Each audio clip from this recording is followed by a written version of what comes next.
Good morning, everyone. Thank you for being here on time.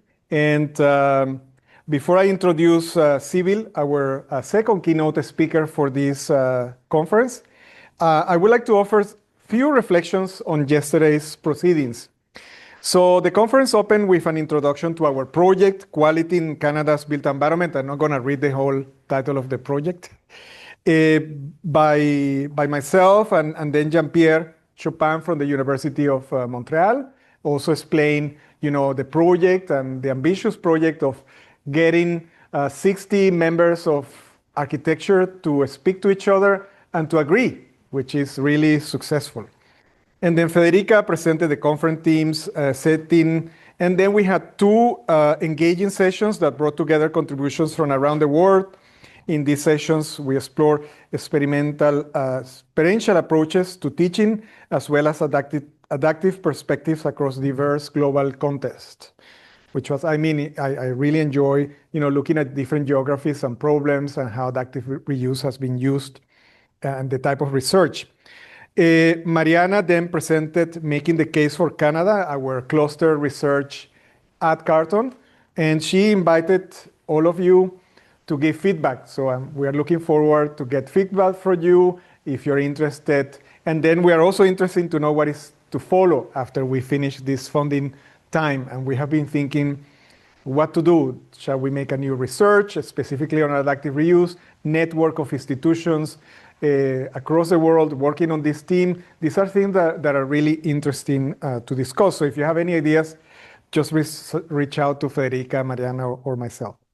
And then our first keynote speaker, Wanda Dalla Costa, delivered a powerful presentation on indigenous frameworks for living architecture, drawing on her practice and build projects that, deeply resonated with many of us. I was talking to some of my colleagues. It was an inspiring moment connecting all of us. And I feel confident that today's, follow-up day 2 out of these days will continue to build on that momentum that we had yesterday. So I thank again everyone that contributed yesterday, and obviously looking forward to what happened today.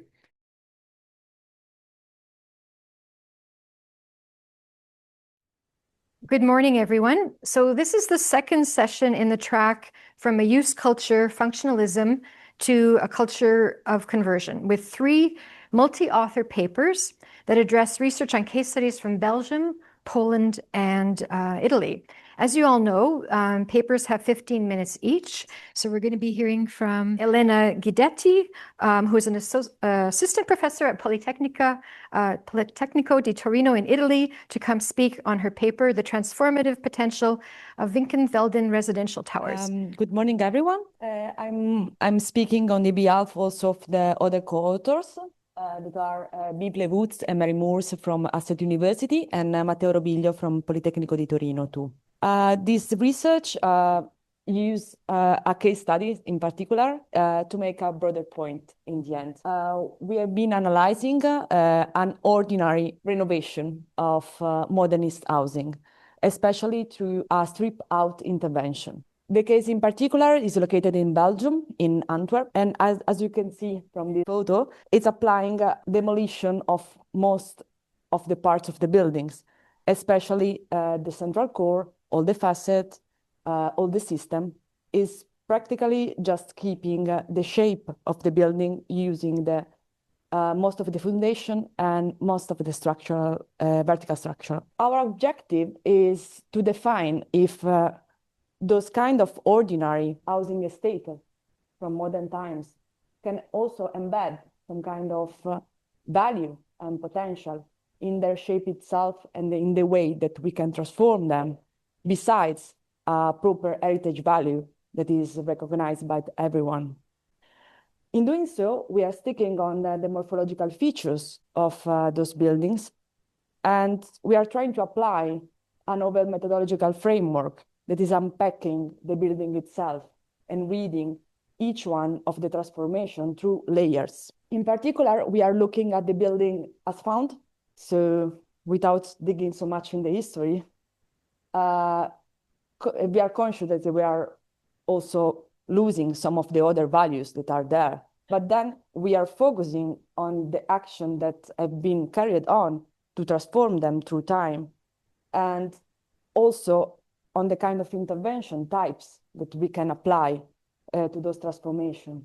To do so, we are relying on drawings mostly. So we are being redrawn all the building in tridimensional and in bidimensional. In doing so, we are doing it critically.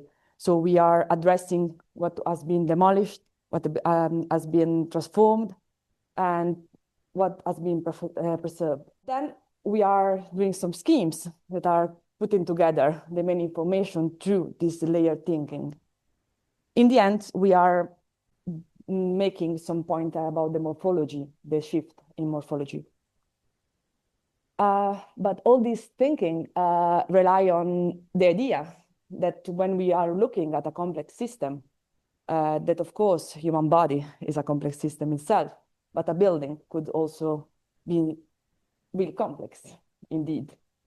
In these beautiful drawings, those are the first drawings in the Western history of anatomy. Andrea Vesalius in 15th century is unpacking for the first time through drawings the human body in order to understand how it's made, of course, but with the objective in the end to cure, to do something, to fix it. So if we are unpacking a complex system, it's also easier, perhaps, to understand which change it can accomplish, how it costs in many terms.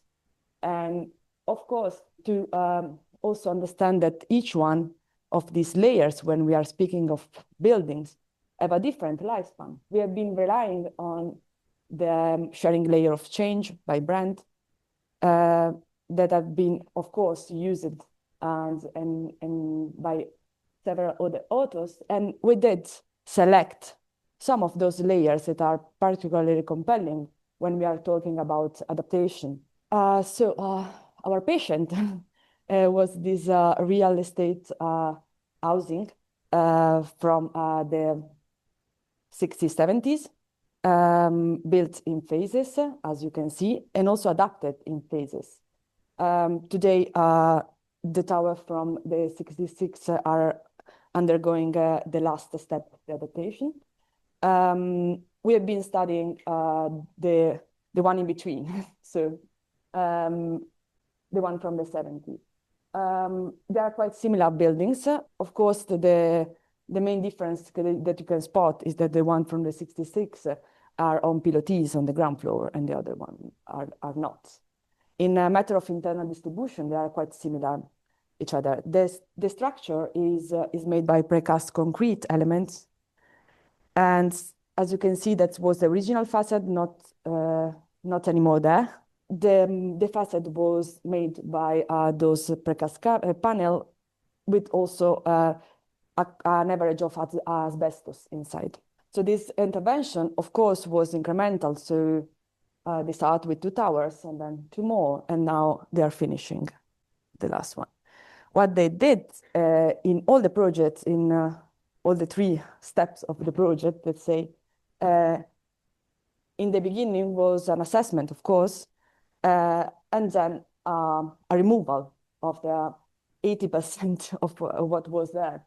You can see in these beautiful photos, that is not by me, but the new tower today, not today, but a couple of years ago when the second phase was finished. And in the background, you can see his brother that is under development. One of the main changes was, in terms of morphology, was the ground floor, where they remove all the system, they put it on the top of the building and enlarge this cross shape with this kind of plinths to make more room for residents' services. But then if you see, if we have a look to what they did in terms of taking out, they actually have been creating a temporary structure to support the facades that were preserved. And then they've been keeping the core empty until the very last part of the construction of the new structure. So they've been implementing even the foundation and part of the structural system and renewing and redoing from the scratch the core that was for the circulation. As we can see in the drawings, the core was totally empty. The facade totally transformed. So what is remaining from the original building? For sure, the shape, of course, part of the internal layout. So what Brent called this, the special plan.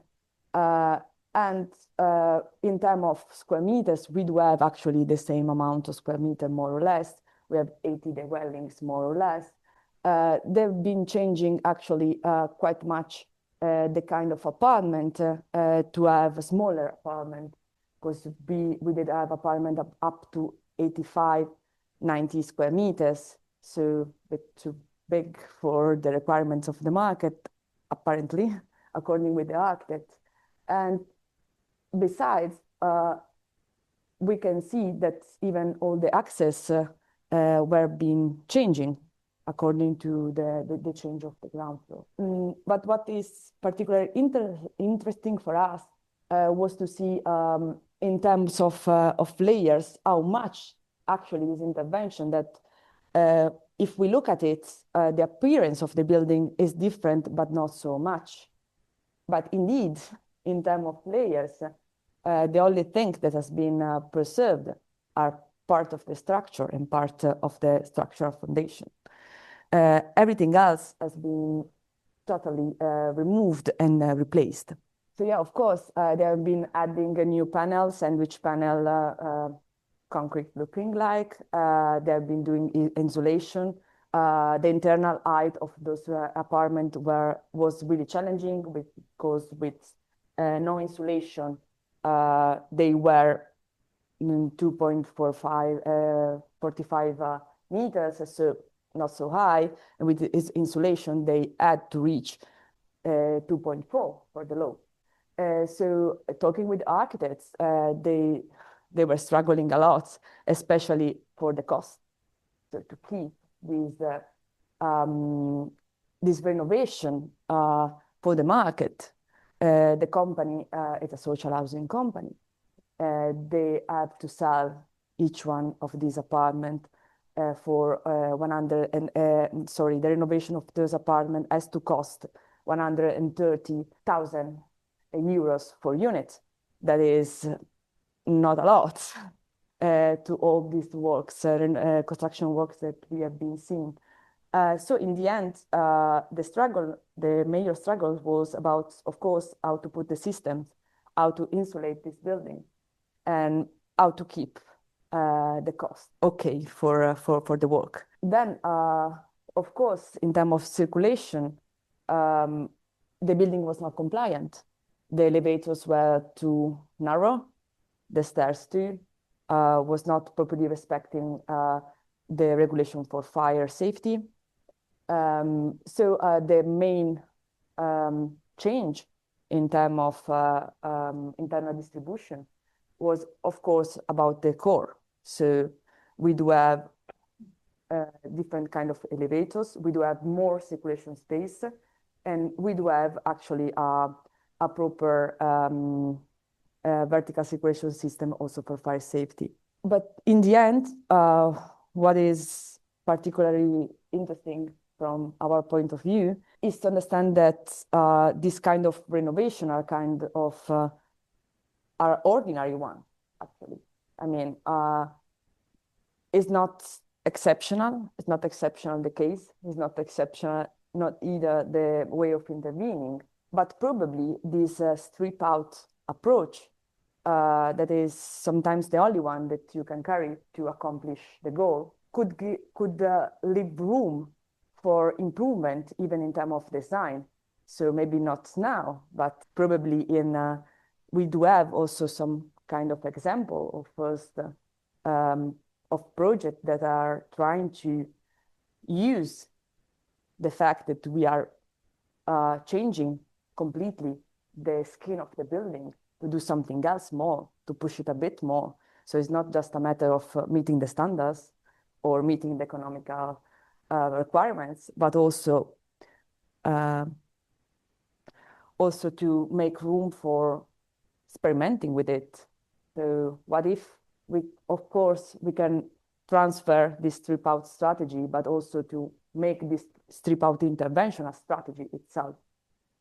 We can use it, of course, we can experiment, of course, more freely when we do have patients, in this case, building that are ordinary ones, let's say. So we don't have so many requirements in terms of rules, regulation. We do have less pressure, let's say, in maintaining even the appearance of the building. And of course, I do also list some open questions that I'm open to discuss with you even later if we don't have time.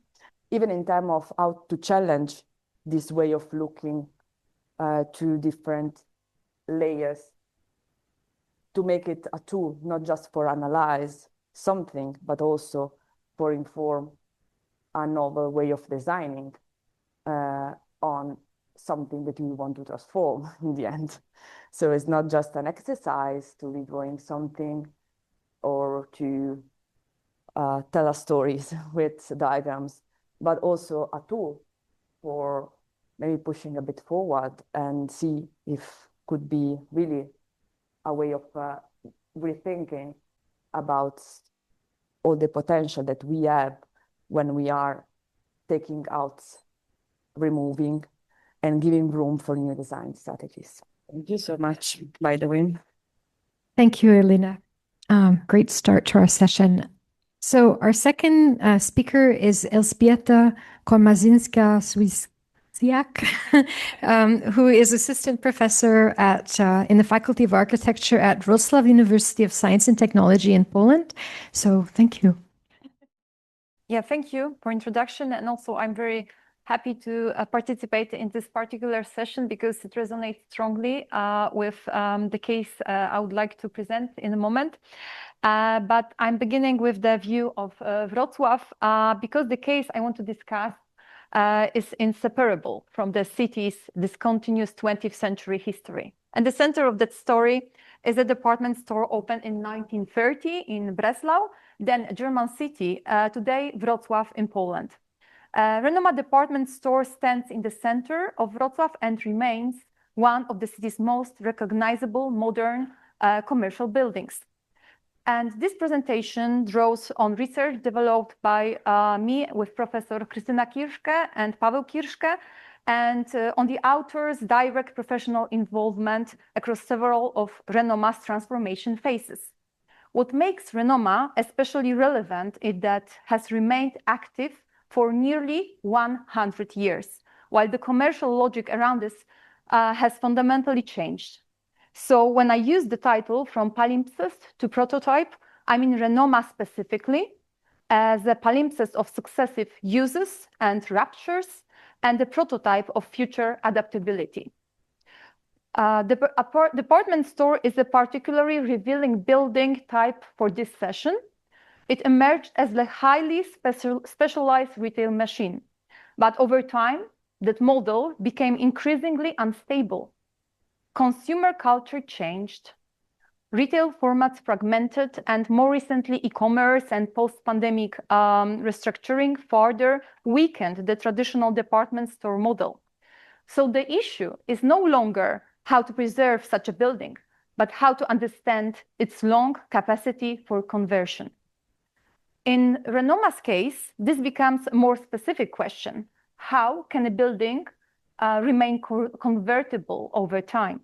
The issue became especially urgent as the building had to respond not only to changing political and urban conditions, but also to the long-term restructuring of retail itself. Renoma belongs to a wider family of interwar modern department stores in Central and Western Europe. What is striking here is that these buildings did not share the same afterlife. Some were demolished, some diminished, and only some survived through repeated adaptation. Renoma, therefore, matters not only as an individual monument, but as one possible adaptive trajectory within a broader and vulnerable department store typology. And in our research, we read Renoma through 5 adaptive phases. Phase 1 covers original design by architect Herman Dernburg, also includes wartime use and damage. Then phase 2 comes with post-war socialist reconstruction. The following phase 3 is the reconfiguration of retail departments. And phase 4 is a retail-led mixed-use transition with extension. And the current phase 5 is an office-led functional transition. Taken together, these all phases show that Renoma should not be understood as a single reuse project, but as a building shaped by repeated adaptive cycles across almost 100 years. The original Wertheim building was conceived as a modern department store with open floor plates, light curtains, and clear structure order.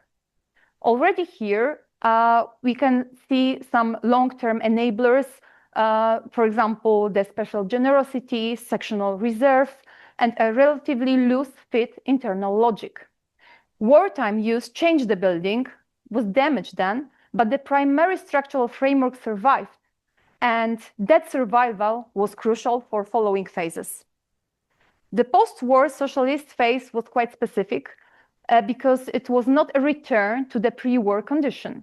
It was a pragmatic reconstruction under very different material, political, and organizational realities.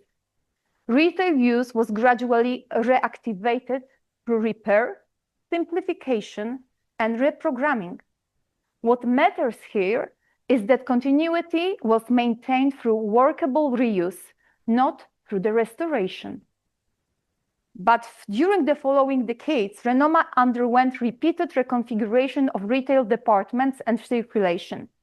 For example, you can see here that escalators were introduced, interiors were updated, and the building adjusted to changing retail practices and commercial expectations. These interventions were not yet radically transformative, but they show that the building could absorb repeated internal change without losing its core special order. At the next phase, phase 3, is the moment when the logic begins to shift. Technical assessments and conservation study begin to frame Renoma as a building with broader redevelopment potential. At this point, it is understood less as a fixed retail type and more as a structure, requiring deeper repositioning and meaning flexibility built in with it.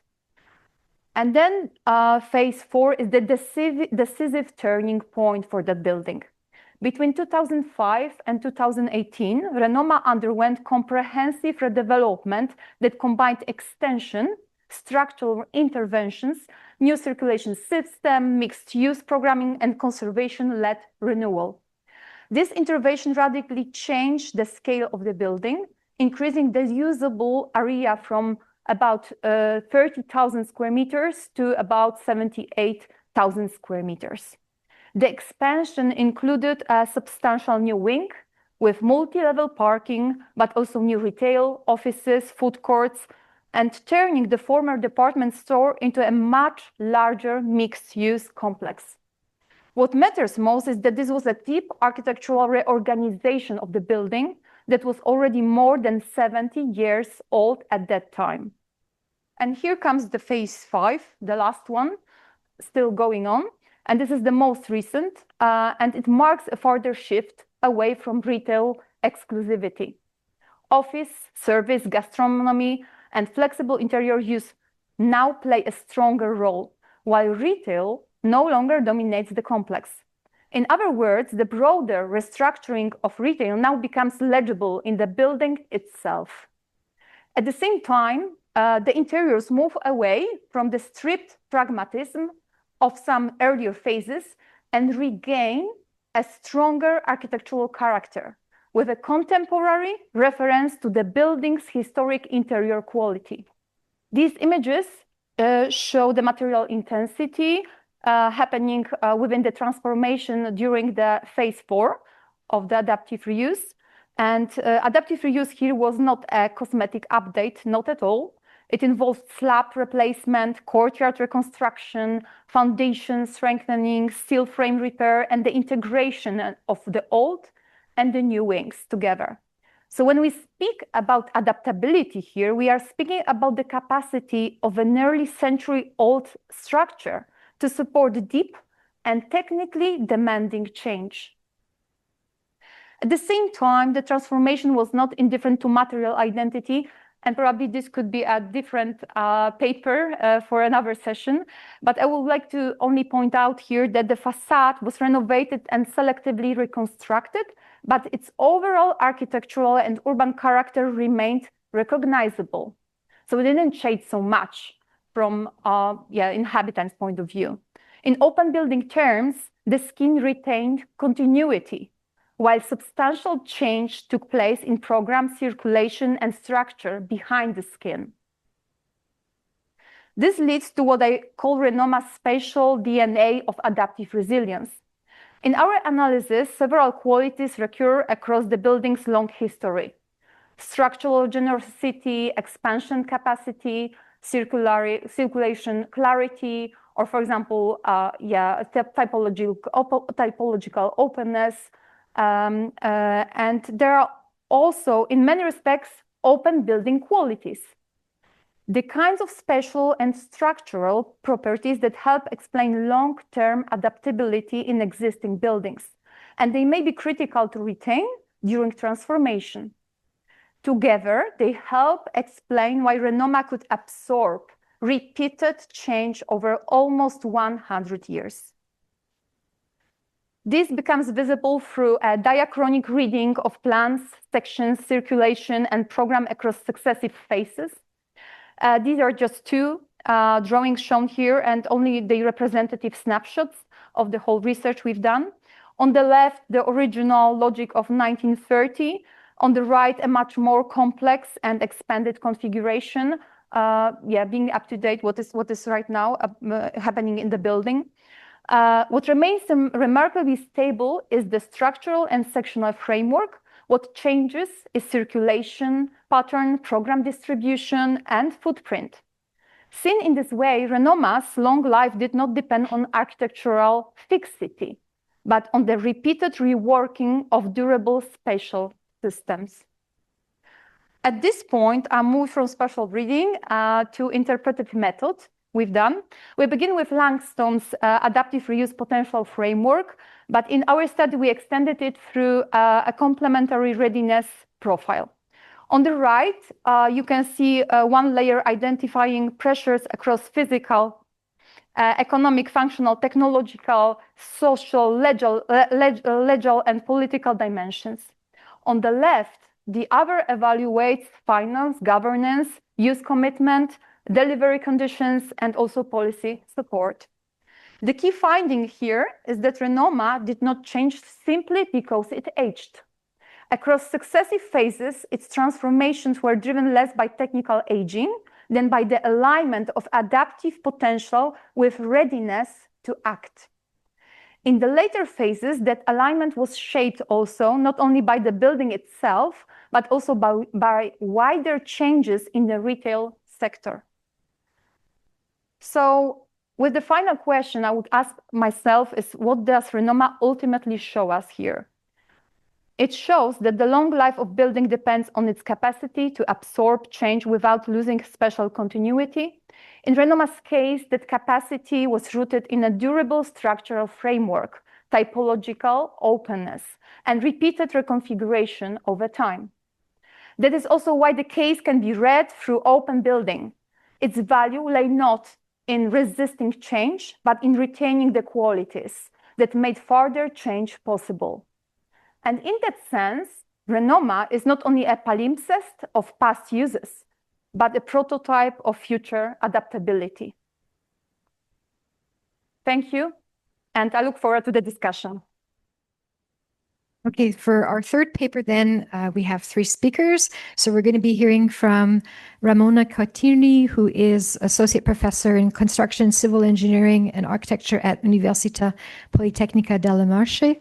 and then from Benedetta Di Leo, who's a research fellow with the university, and finally from Maddalena Ferretti, who's associate professor of architecture and urban design, also at the Politecnica. Thank you. Thank you for the kind introduction. We will be in touch in time. In particular, I would like only to introduce our two groups because we are representing two groups in the Università Politecnica delle Marche. We are located in the central Italy, and this is our premises, and we would like to contribute to the debate of the today's conference, showing an interdisciplinary work in the inner areas of the region. In particular, our department, which was recognized by the Italian Ministry as a Department of Excellence, has two labs that are undergoing researches on digital heritage and on design. In particular, the Mind Lab is working on 3D digitization, data mining and management, trying to leverage ICT and currently especially AI tools for replying challenges for cultural heritage and especially built environment and built heritage. On the other side, we have another lab, FABAB Lab, that supports research in urban and architectural design through its large scale facilities dedicated to prototyping and digital fabrication, of course, supporting design, architectural and urban design. So between those two disciplines, we are trying to develop, we were trying to develop some research.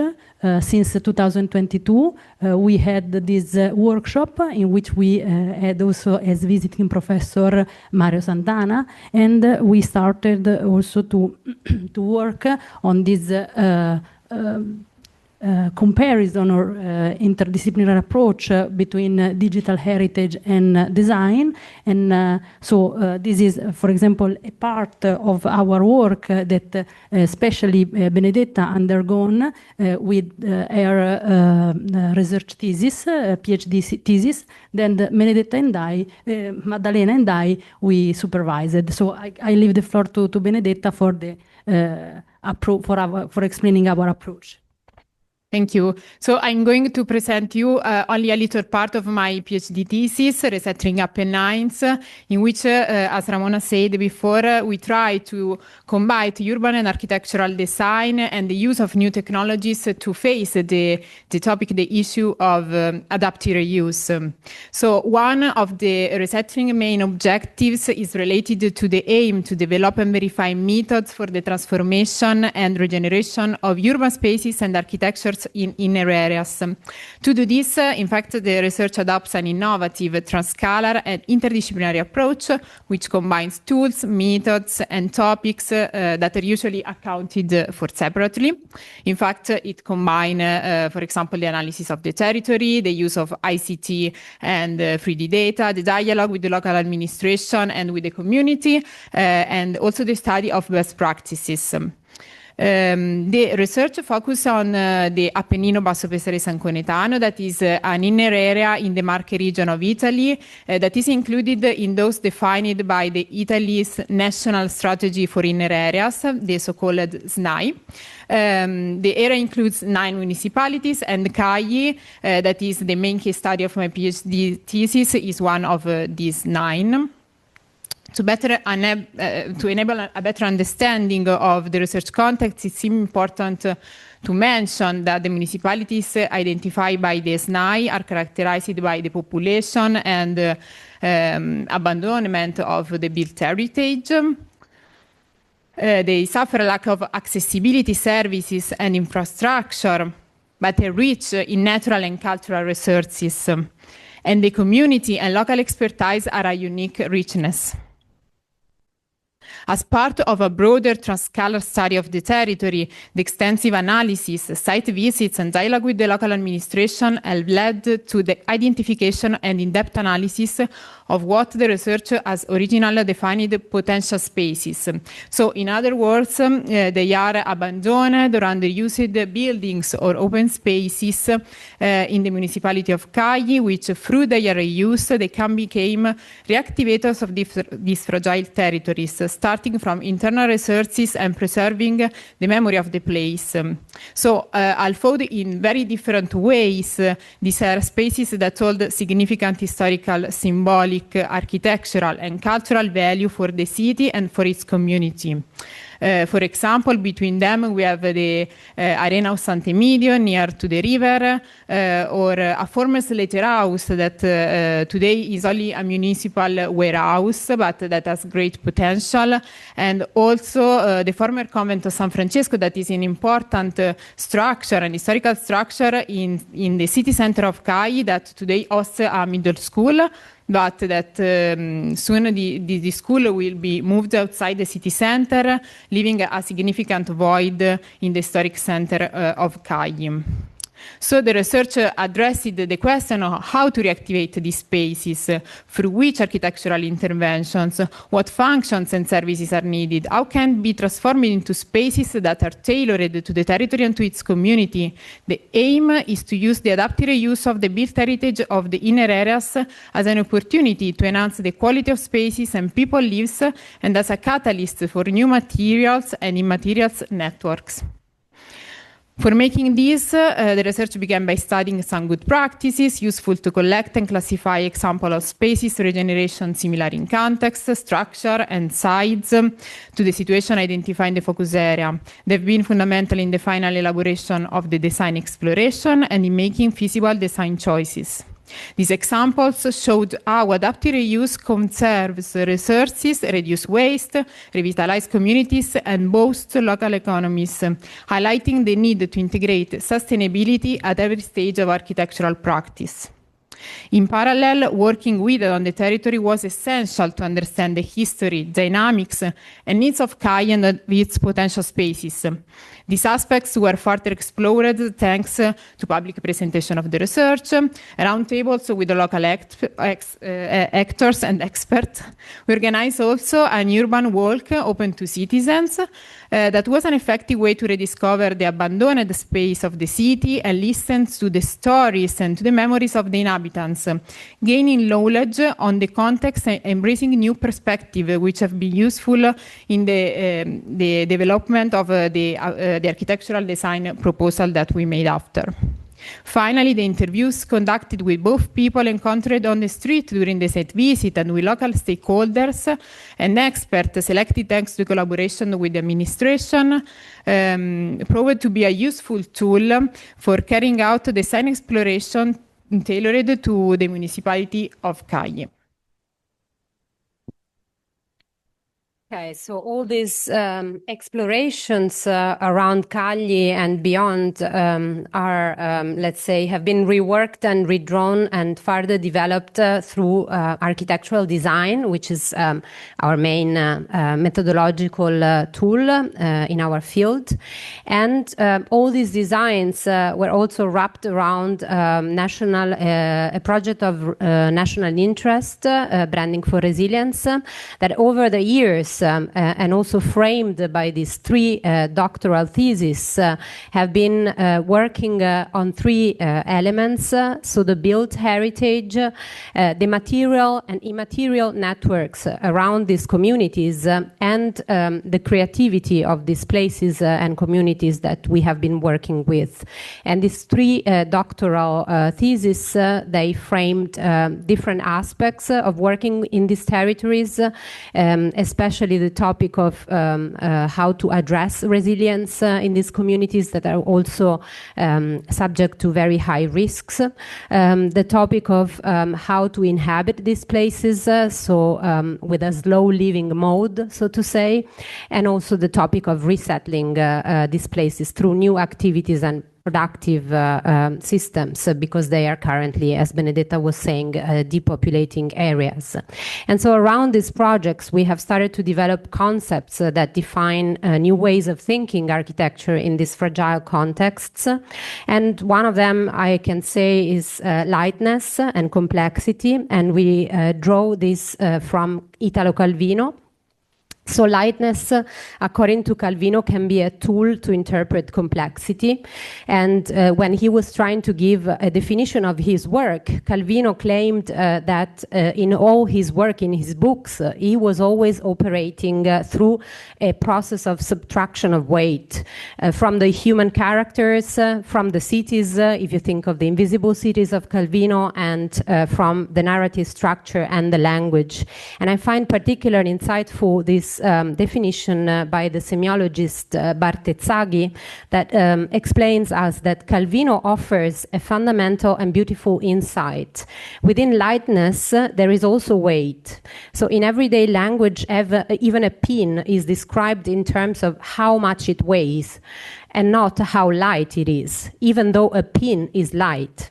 And this means that weight is the unit of measure. And Calvino tries to overturn this and says lightness too is a measure. Not only does weight contain lightness, but the reverse is also true. And Bartezzaghi says, I would rediscover this inclusive quality of lightness because in this way it becomes clear that lightness allows us to understand complexity. Another aspect is the strategy of minimal intervention. That's another concept that we have been developing through these projects. In fragile remote contexts, architecture needs to relearn this quality of lightness because sometimes through minimal interventions and with the delicacy and sensitivity toward the context and also considering the limited resources that we have in these contexts, even a small architectural intervention can become a multiplier for positive effects on the habitat. And so sometimes soft transformations are actually very radical in these contexts. And in inner territories, architecture operates through these soft but radical transformations through an extremely careful and attentive approach that is highly delicate and driven by the clear intention of making the invisible. And what I find very important in all this work over these years is that we have been trying to work on light, soft, but radical approaches somehow that have the capacity to overturn sometimes pre-constituted decisions by connecting even a small-scale architectural device to multiple dimensions. For example, the dimension of circularity that was mentioned, for example, the dimension of social inclusiveness, the accessibility for all, such as in these projects. And this produces a reverberation effect in small places, in remote places. And in these places, architecture is usually non-authorial, is incremental, so it proceeds through a process. But if we build around these small interventions a strategic framework that is able to orchestrate the overall approach, I think that this operation can be successful as for our experience. And architecture, even as small, can reverberate and produce larger impacts, especially because in this process, which is an open process, the role of the community is essential. And it becomes a sort of a collaborative dimension behind this sort of theory of light architecture. And this, I think, is the social quality to it, as we have been trying in multiple projects with the communities, with the students also, like in this master thesis in nearby Cagli in Arcevia. So there are new pathways, perhaps, to reframe design approaches for inner marginal territories. And I think that the San Francisco Convent somehow taught us how to work with research for the territories, with a research by design approach that sometimes can generate unexpected impulses and also open up, in our experience, fruitful collaborations with the municipalities and with other institutions that really provide and account for this and take care of these communities.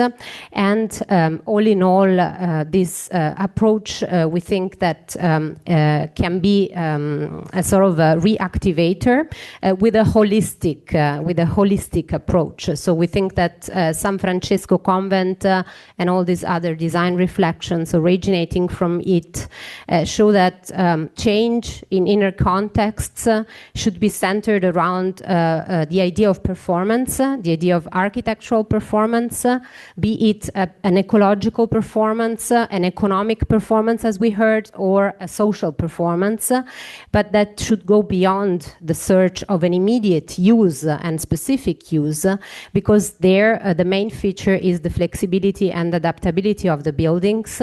And we see that I'm done. And we see how this approach is somehow able to condense environmental, physical, but also immaterial relationship within a unique, holistic approach. Thank you. We have 10 minutes for questions. That's excellent. Okay, do the speakers then all want to come back perhaps and sit in the front? So I'm sure there must be questions. This was such a wonderful session. I think I personally learned a lot about how we can be really surprised at how, despite a lot of change, the essential qualities of a building, a place might still be there. And also how with relatively smaller changes, we can really do a lot. But we need to plan forward, not just think backwards in terms of changes. So those are just some my initial thoughts while other people are thinking of their questions. So are there any questions in the room? Thank you all. I had a question about the first presentation, and you left us with some really interesting open questions, provocations. So thinking through, what is a framework for evaluation and decision making, and you referenced some, but what do you have in mind? That's it seems that there are some directions of the work that you didn't get to in terms of developing that. I think you mentioned the term tool, and I'm curious if you've begun that work or have been thinking through that. Okay, I try to answer. I think that I get the question, not totally sure. I do my best. No, I just to we actually just to think that in terms of design challenge, since we are assisting actually at a trend in renovation. I mean, it's a matter of fact that in Europe, renovation market overtook the market of new construction from 2015, if I'm not wrong, but more or less, more than 10 years. So it's a kind of normal practice to intervene on existing building, adapting them, even in those ways that we made just one example, but it's quite radical. So in terms of construction works, we are talking about empty completely a building, leaving just part of the skeleton and then call it adaptation. So the broader question of how to use this tool, so this layering thinking, is also to see if when we are talking about the new skin of the building, new system of the building, even new spatial layout of the building, can we open unpacking this problem to several new options in terms of design also. So since in architecture, we should also provide some quality. Yesterday was a super nice question about it. So yes, but in the end was a professor, I don't remember, sorry the name, but that she was pointing out about the quality of what this adaptation should do. So since there is a phenomenon, there is this kind of strip out approach that we can see all over, is nothing new.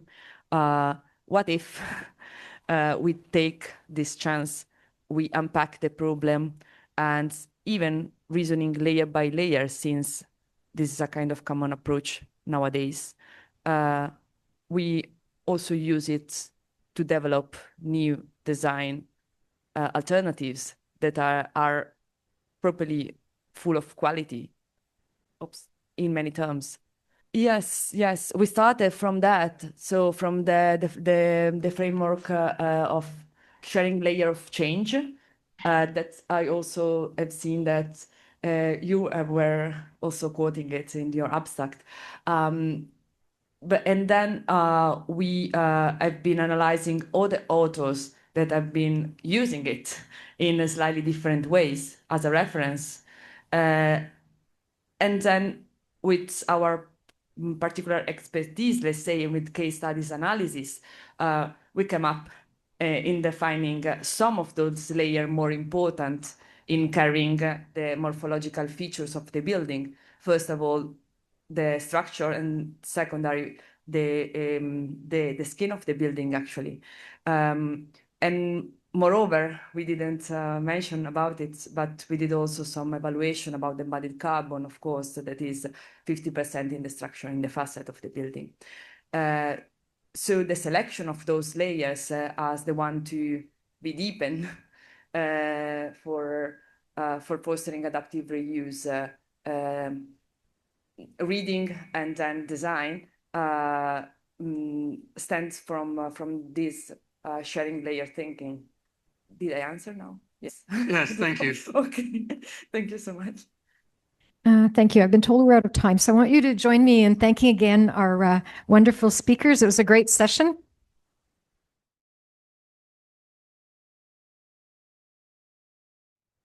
So, hello, good morning. I am Maria João Soares. I'm from Portugal. I'm a research fellow and a research associate and a assistant professor at the Universidade de Lusíada in Lisbon. And so I'm going to mediate this session. This session is from the pedagogy of the new to a pedagogy of adaptability. And now I'm going to call Barry Terim, assistant professor at Clemson University.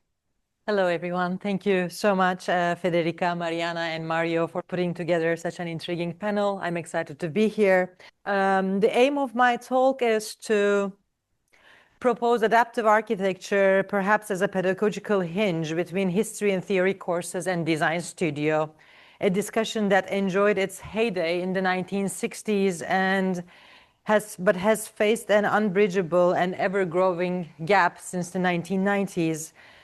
This paper actually emerged from research that I presented here, again at Carleton, almost 3 years ago in the Uncommon Precedents Conference that was actually organized by Cryptic.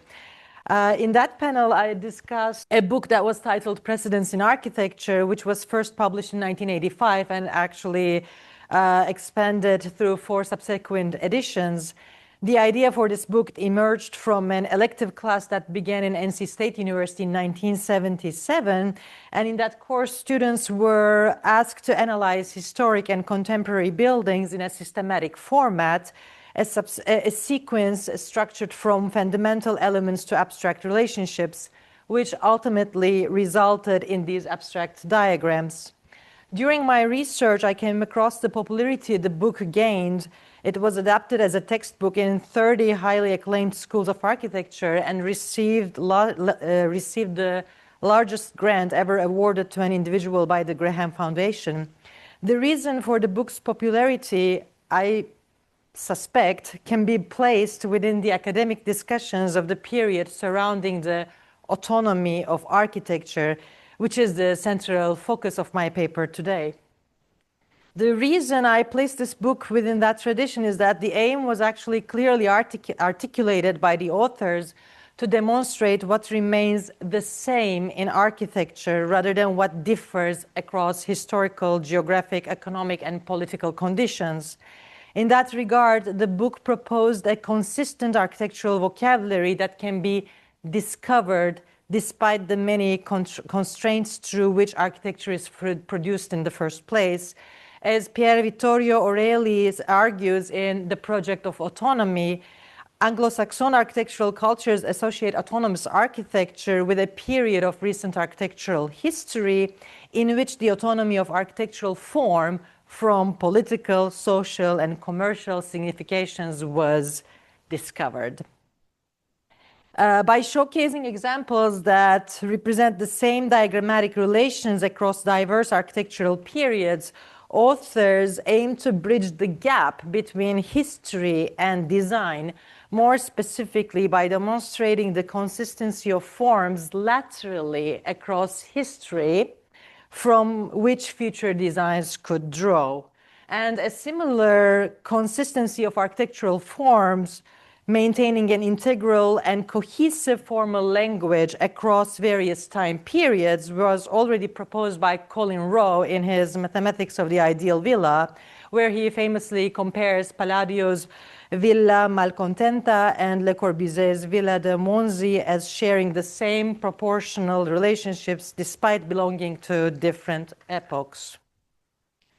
The implicit contribution of the book to the discourse on autonomy had clear, if not somehow naive, pedagogical goals to provide architecture students with a vocabulary to design with through one that to provide architecture students with a vocabulary to design through, one that presupposes a tabula rasa except for an autonomous language to generate forms with.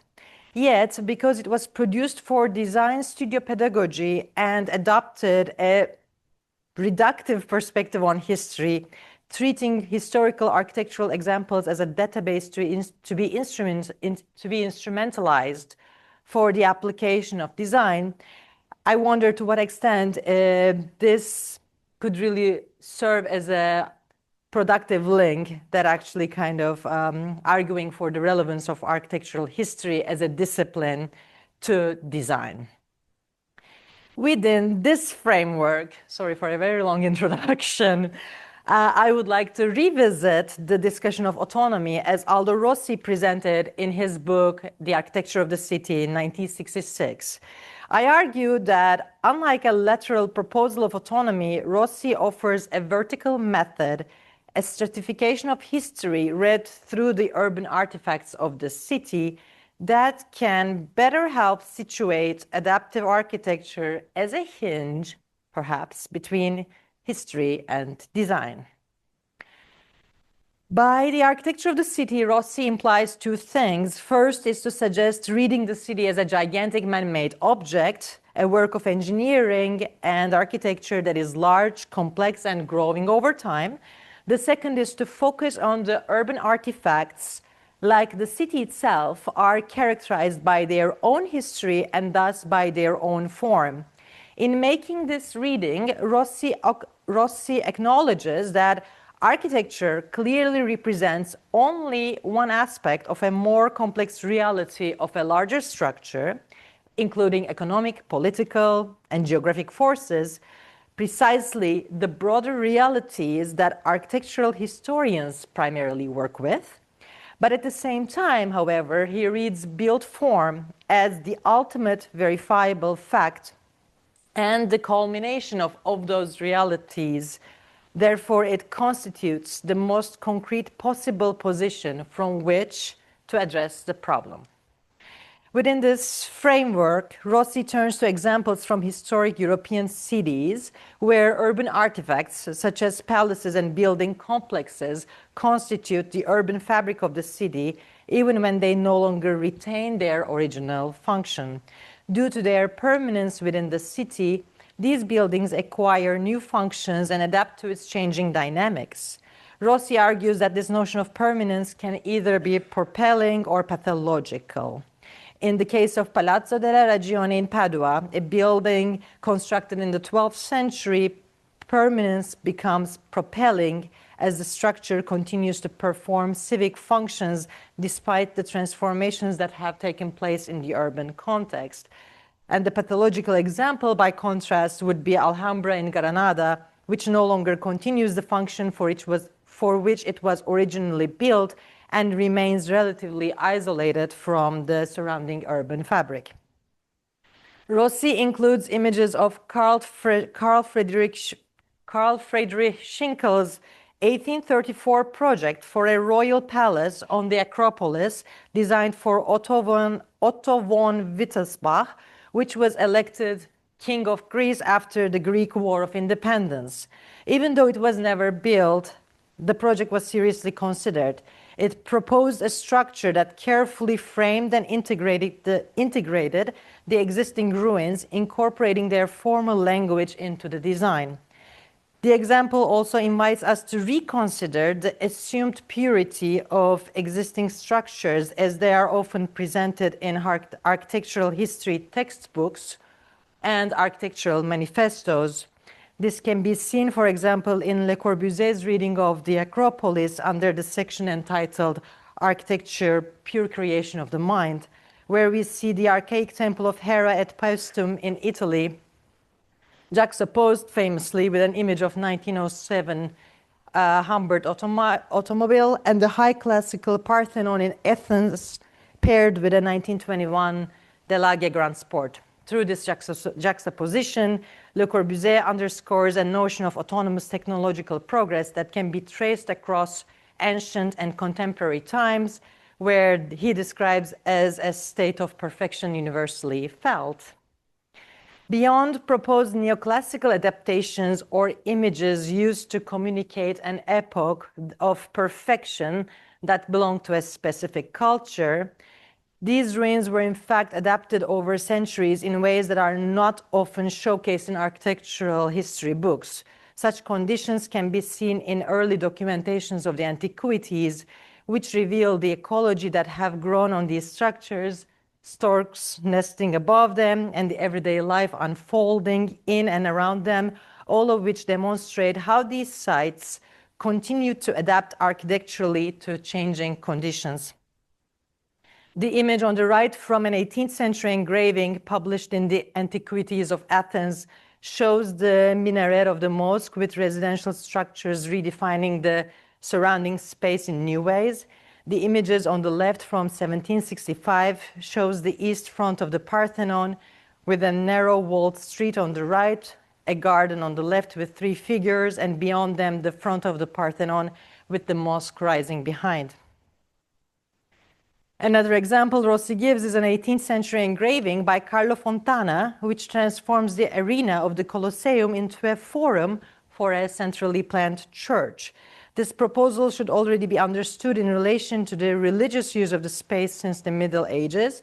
Fontana's engraving showing the existing condition of the Colosseum at the time he was commissioned to design a church already includes the chapel dedicated to Santa Maria della Pieta, which had been built in 1516, right over there, very small. Another intervention was proposed by Domenico Fontana, commissioned by Pope Sixtus V in 1590 to transform the existing structure into a wool factory. Fontana's design adapts to the ancient elliptical form, incorporating 4 entrance gates, as many staircases, a fountain in the center, the gallery surrounding the structure for the artificers, shops and rooms within, and lodging on the upper levels for the workers. According to Francesco Milizai's account, the leveling of the ground on the exterior was begun when the Pope dies, after which the design was abandoned.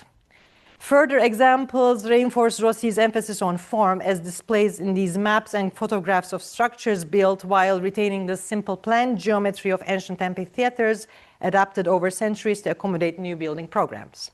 Written from a primarily Western perspective and largely focused on cities shaped by ancient Roman urban planning, Rossi limits his argument to form, to discredit the functionalist approaches in modern architecture and city planning.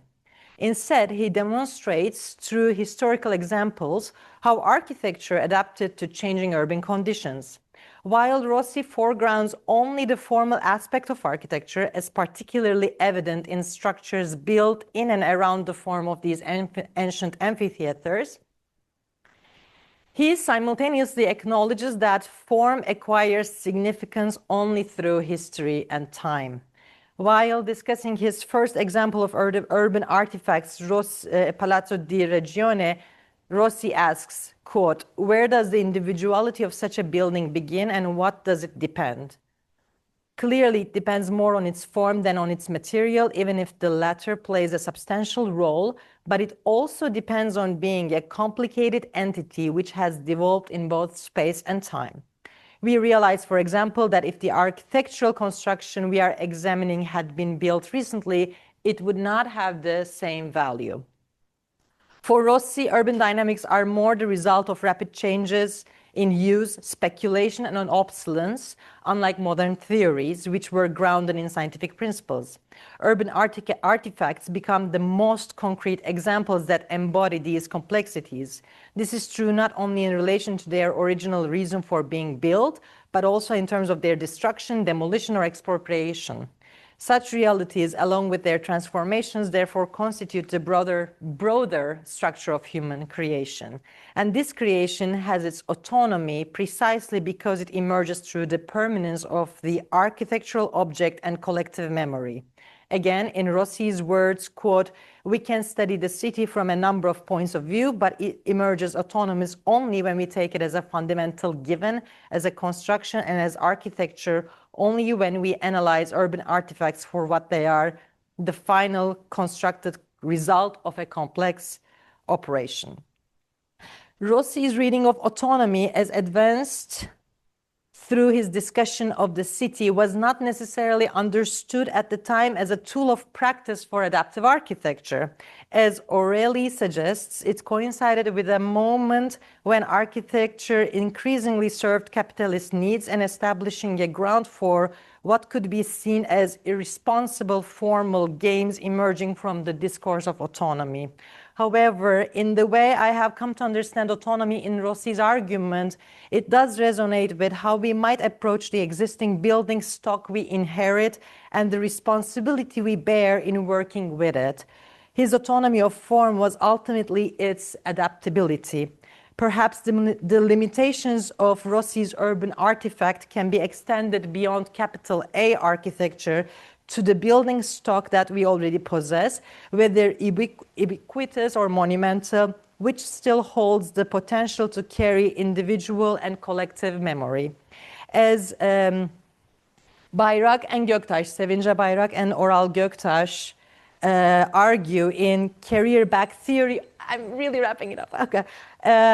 Argue in Career Back Theory of Architecture, quote, building as a container, as a carrier bag, as a pool that holds the life story of transformations, unpredictability, and messiness.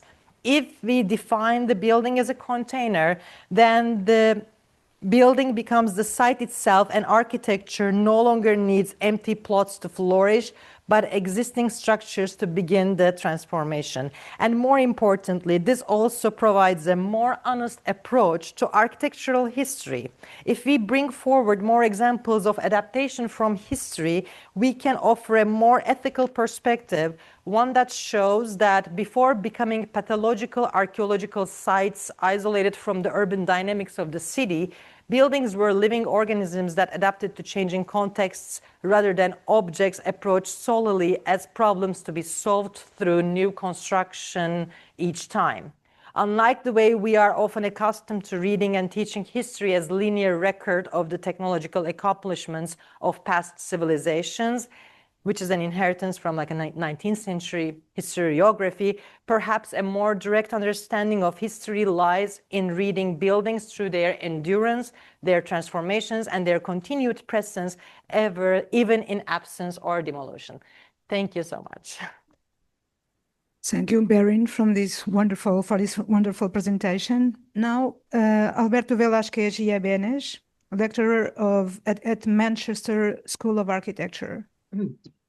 Good morning, Canada. It's a pleasure to be here this morning. I'm going to present my work, Present Continuous, which is based largely on students' work, alongside some case studies of my own practice, together with the pedagogical opportunities that came from presenting these case studies as part of our master and in Manchester School of Architecture, MA on Architecture and Adaptive Reuse, to look at some of the topics that are coming along in this couple of days and integrating adaptive architecture and adaptability within existing adaptive reuse frameworks.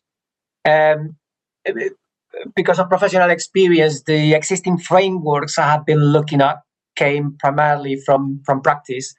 One of the ones that we've been using more with our students is the London Energy Transformation Initiative, which, as you might presume, looks very efficiently at metrics of carbon, operational and embodied performance metrics, but is also quite relevant in starting to look beyond the building limits, like has been mentioned this morning and in the previous presentation by Berin, which is part of where my research goes beyond these metrics into staying with the building in this timeline of retrofit, looking at the building as an ecosystem, tabula plena, and forms of urban preservation has also been mentioned. And as part of my research between Madrid and Manchester, a publication by the School of Architecture in Madrid, looking at the artificial environment ecology. The literature gap, and again in continuity with some of the topics of this conference, in my experience, of course, on professional practice, but also in academic and pedagogical settings, is the percentage of topics and frameworks that are still driven by production and growth economical metrics. So in parallel, my research has gone in parallel alongside theories of the growth or challenging economical growing models and metrics of performance. So in essence, the research questions would therefore be in integrating adaptability, which is this beautiful addition to adaptive reuse frameworks, which looks at the relationship between then and now and extends it to an anticipatory future, which is adds a lovely level of complexity and a relational aspect to adaptability in the relationship between new and old, then now and a foreseeable future. And I guess from the other angle, how to help adaptability to be identified as a relational condition beyond market performance and capitalist isolated metrics of flexibility, generic architecture, etc. How can we help preserving things that were making our buildings sustainable in the first place, like fit for purpose, local, socially sustainable, etc.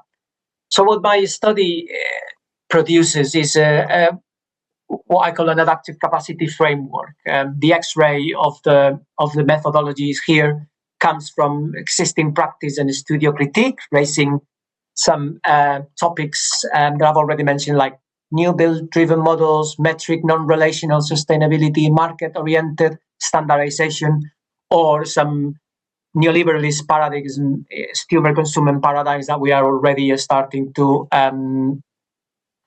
identify in higher education settings.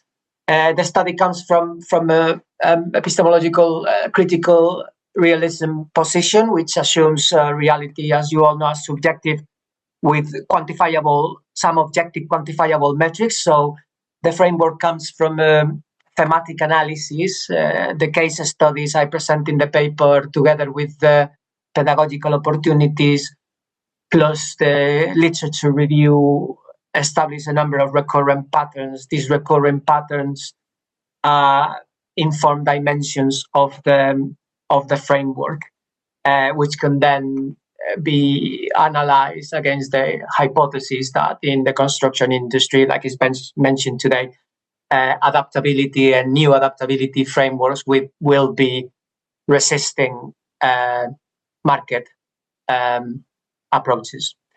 The first two dimensions of the framework, let's say, are dimensions that we could already identify from very long-established adaptive reuse frameworks. Berin has mentioned a few of them, so I won't dwell too much in these conditions, but we're looking at, in the cultural continuity dimensions, factors of material and spatial persistence, Ruskin, Violet Ledoux, Machado, looking specifically at the palimpsest and adaptive reuse conditions, typological and formal legibility. It's been already perfectly exposed, so save me a couple of minutes there. Moneo, of course, Rossi, and the architectural identity behind forms, compositional relationships, etc. And most importantly, socio-historical embeddedness, that that factor that my colleague Jonathan Davaruti is investigating in the School of Manchester about intangible heritage. The second dimension of the framework be ecological interdependence. Of course, we will be familiar with material circularity and retention metrics. We do need them, of course, to look at adaptability. Environmental systems integration, so those relationships between environment, performance, and understanding buildings as participants with interconnected ecological and cultural relationship. What happened with the building systems in the first place, and how are we factoring what is going to happen next?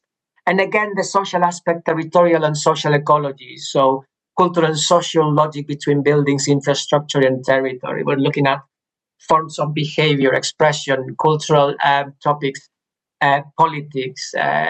We have studied in certain workshops the work of Robert Tice, the performativity, the theatrical aspect of the space that aligns with Camillo City, again, the art of building cities, extending beyond the building. Lewis Mumford, looking at the myth of the machine and the human behavior, the relational conditions as our main cultural assets, even against performative analysis from Industrial Revolution, etc. Quite remarkable. The first dimension that comes from adaptability itself is this sense of adaptive temporality. So as we would expect, an important suspect today, transformational capacity, of course, then programmatic openness and the capacity of our program to evolve with time, or the social relevance.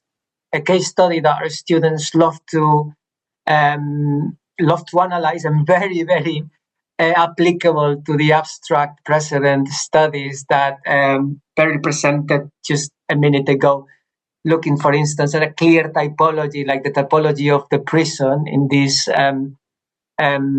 prison in Hassel, refurbished ironically into a faculty of law, where the spatial quality is preserved and the relationships are preserved, but it's the relationship between servant and served space which is inverted.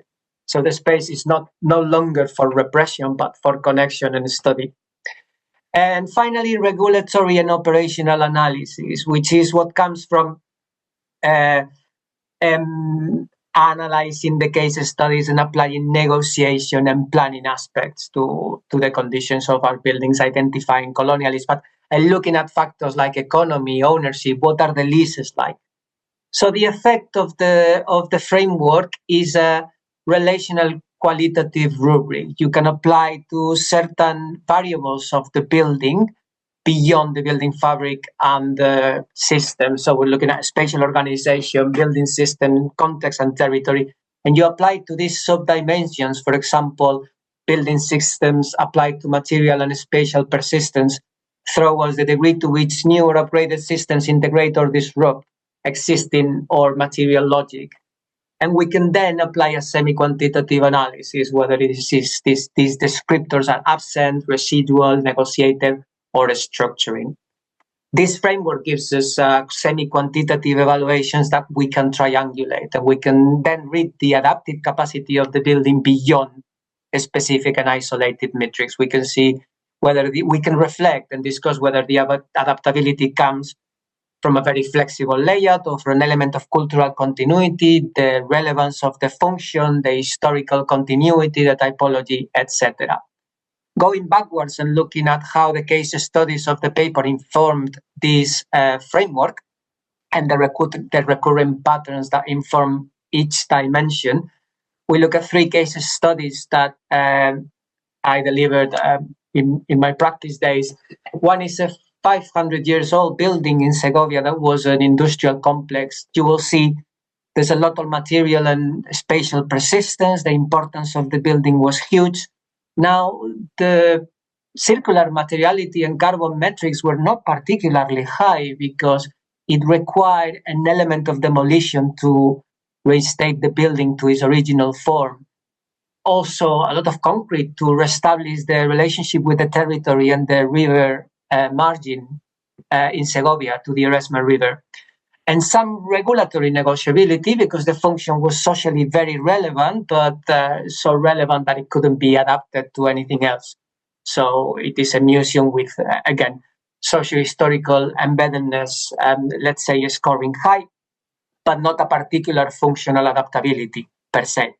The RHS garden in Worsley is a complete different angle of a building, which is based largely on new build. The territorial integration is huge. It forms part of a 10-year master plan.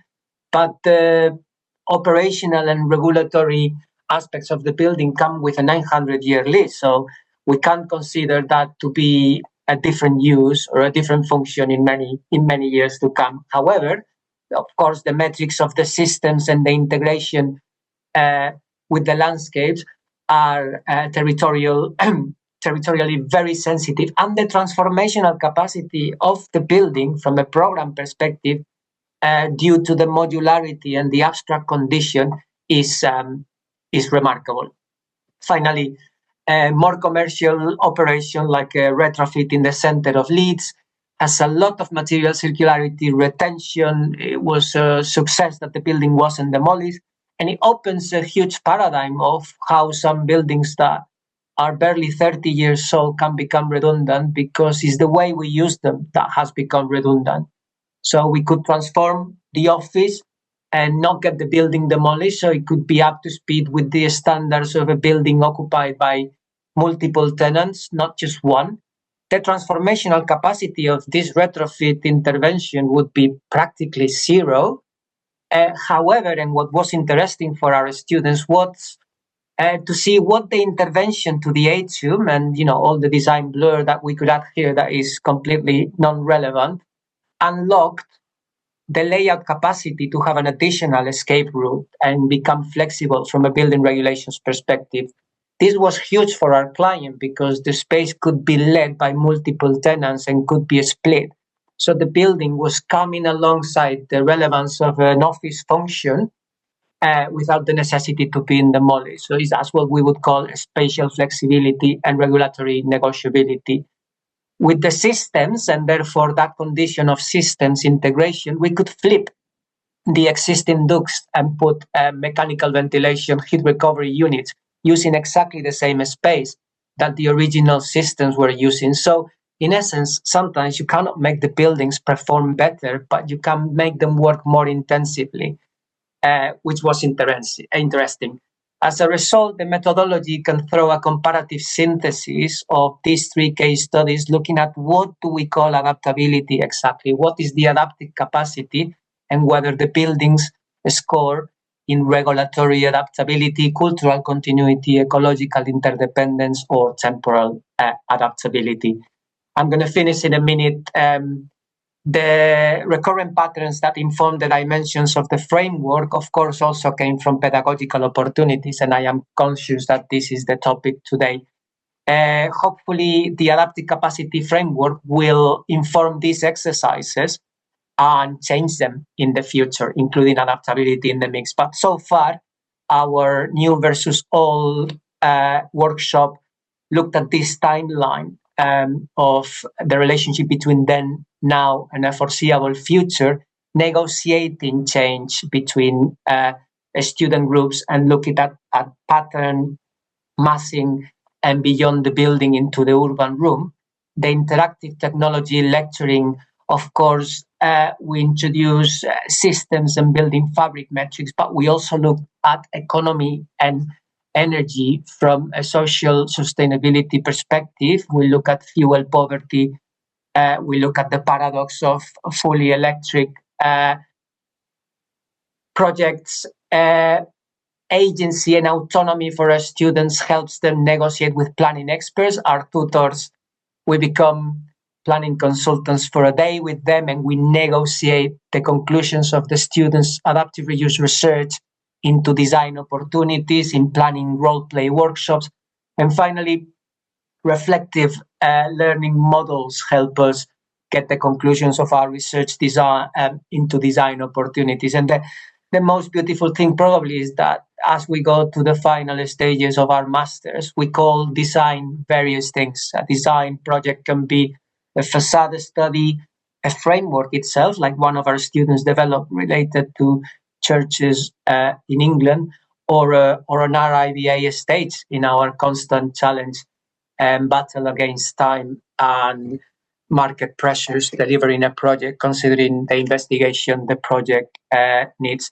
And I finished the presentation with an example of our architecture and urbanism students applying critical pedagogy and spatial resistance in practice. So they extended the medieval footprint in Brussels to dissolve this master plan and resist colonialist scale and identity form.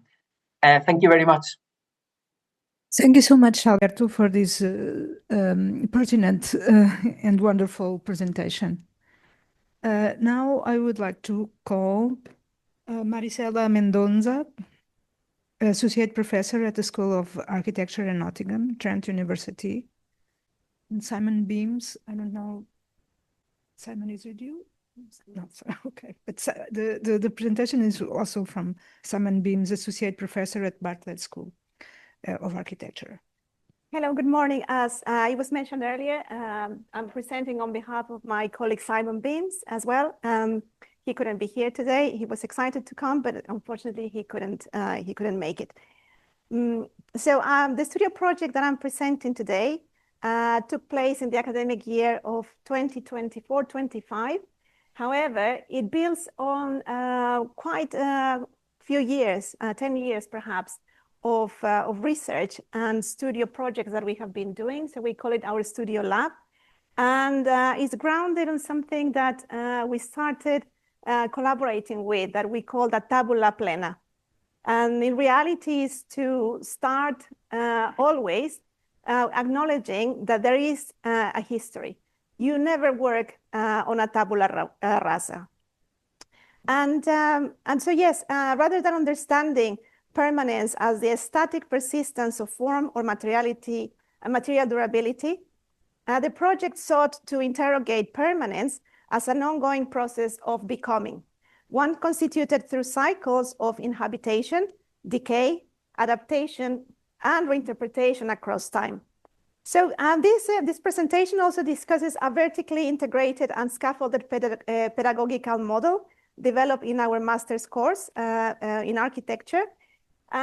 Interestingly, so we are not a conservation master's course, but it was also quite nice to see Alberto's presentation before mine, because we know that in the UK, probably most master's courses are moving to a new mode of always putting forward and putting first the existing, the history, the value of the people, the planet, and the profit. Is those three P's that we are really putting at the forefront of what we do. In the second year of the master's degree, so we have our vertical studios, we have also our supporting modules, theory, research methods, technology. They all come together to support studios. So the core is the studio projects, but then in the second year, we have an options module that is about heritage and conservation. So the projects are situated within a real and often contested context, establishing ideas and also enabling students to move beyond abstract design exercises towards socially responsive and environmentally conscious interventions. Adaptive reuse is therefore thought not simply as preservation, but as a critical design methodology capable of addressing climate emergency, resource scarcity, social equity, and cultural continuity simultaneously. A key aspect of the pedagogy is a re-evaluation of existing and heritage buildings as valuable resources for regenerative futures. Students engage with heritage not only through statutory or architectural significance, but also through broader social, cultural, environmental, and economic values. Existing buildings are understood as repositories of embodied carbon, local knowledge, communal identity, and material resources. This supports a teaching approach that is centered on retrofit, material reuse, low impact, intervention, life cycling thinking, and circular economy principles. And just to mention, every year also we do, with our vertical studios, we do a thorough research exercise through drawing. And the the images that you see from my colleague, Kenneth Fraser, who is always the co-editor of these books. We developed these anthologies of typologies, so feel free to browse through the book if you want to. So from churches that have a heritage value to infrastructure buildings like these cooling towers that are about to be very sadly being demolished, which are part of the British landscape in Radcliffe. So, but also the pedagogical model is also shaped by the learning environment. I have the real privilege of being part of a faculty where teaching takes place within the two grade listed buildings, 2-star grade listed buildings, Arkwright building, which is a neo-Gothic building, and Newton building, which is an Art Deco building in Nottingham. And 10 years ago, there was an adaptive project created by Michael Hopkins Architects. And so then there was a courtyard that was developed. So all of this atrium was developed to bridge and connect these two listed buildings. So it is fantastic because these act as live case studies, allowing students to inhabit and critically observe adaptive reuse and conservation principles within their everyday learning space. We also develop some, almost every year we do an international trip, and this is fantastic. In particular, we tend to go every 2 years to the Venice Biennale, which in terms of historic buildings, well, you cannot go any better, right? So we also embed that habit of getting out of the studios, of being observant and being really forensic on understanding heritage and value outside the teaching spaces. But also we went towards understanding meaning, but not only about semiotics or significance, but also about perhaps understanding interpretation. And so we looked at, we started playing with words, and we started playing with what would it mean in English, in Latin, in Greek. And we started talking also about time, what time actually means in different contexts. And so we took the idea of time, of chronos, in the way of the Greek etymology, which is about sequential and measurable time. But we also looked at kairos, which is a moment, a critical moment in time where you get a critical opportunity of intervention. And we converted those ideas into charrettes. So the charrettes in our studio became those critical moments, those critical kairos. But also we look at chronos in Greek mythology and in the Greek cosmology. So Chronos embodies an enduring yet paradoxical temporality. In Hesiod's Theogony in 700 BC, Chronos, or time, sustains itself through cyclical destruction and renewal. Chronos devours his offsprings in order to preserve his sovereignty and avoid repetition of the fate imposed upon his father Uranus. Permanence, therefore, does not emerge through immobility, but through perpetual self-renewal. The studio then appropriated this mythological premise to reconsider permanence in architecture as a condition grounded in continuous kinesis or motion. Transformation and reinterpretation. Architectural continuity was thus framed not as preservation against time, but as a persistence through temporal change itself. So we also look at matter, matter of time, thema chrono, and we also understood that matter in Latin could be interpreted as a substance, as a moment of dialogue, but also as a subject of discourse, and but also as timber, which was quite interesting. At the very beginning, we were looking at timber as a material, but that became more grounded also and more exciting for the students to look at. So material was approached not as merely as a physical substance, but as an active medium, a milieu, through which histories, temporalities, and cultural meanings are continuously negotiated. So existing buildings were therefore understood not as fixed artifacts frozen in time, but as temporal assemblages whose significance emerged through the layer interaction between post-events, present inhabitation, and why not future possibilities. So the studio, or our design lab, explored these ideas through endangered cultural buildings with a particular focus on theaters at risk across the UK. Students were asked to reimagine these fragile sites as socially engaged, environmentally responsible, and culturally regenerative spaces that could respond to contemporary urban challenges while acknowledging their historical significance. This framework became especially relevant when considering theaters at risk in England and in the UK as a whole. And although many historic theaters are now legally protected, they are listed buildings, a significant number remained vulnerable due to due to structural decay, redevelopment pressures, and financial instability. So the studio really explored how to salvage, how to reactivate these theaters. So, and within that context, so the students went on doing the research, and they did research through drawing of 22 theaters. I ran out of copies of the 22 theaters, but this year we're doing music rooms, so this is why I got this copy. So it was a really good opportunity for the students to thoroughly and forensically understand all those theaters. And in this particular case, we have students that went on to choose sites for their own projects.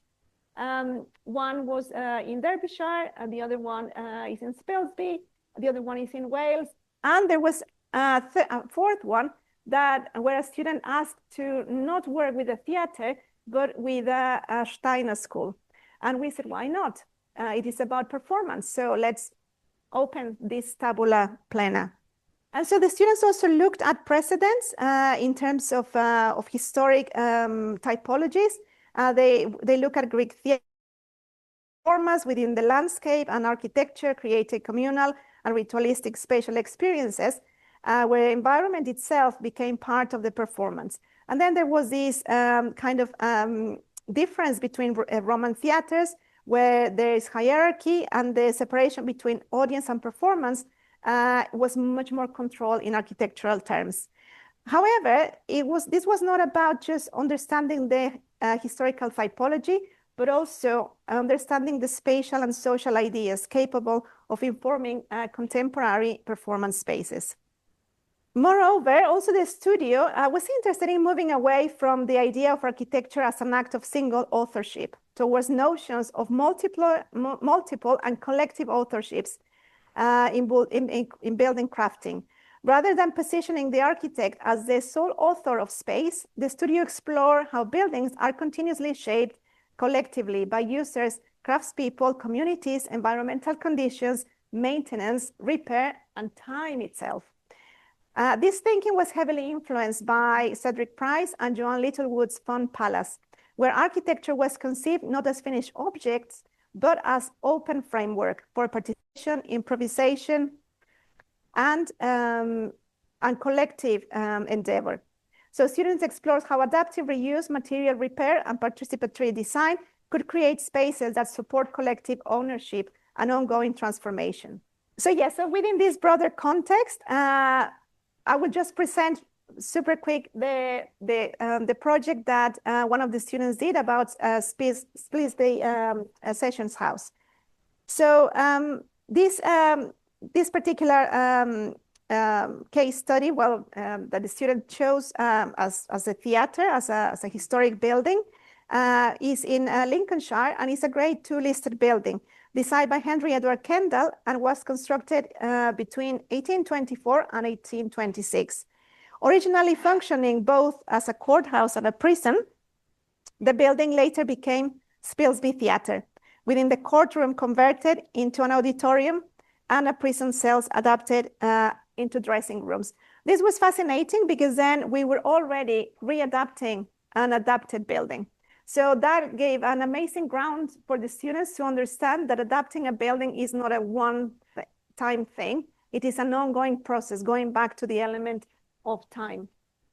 And so it was a development of site analysis, looking forensically at the wider context, how the courthouse became important at different times, doing materials investigations, but also looking at typology in the context, the life of the church, the courtroom, and what would have been the different interventions in time.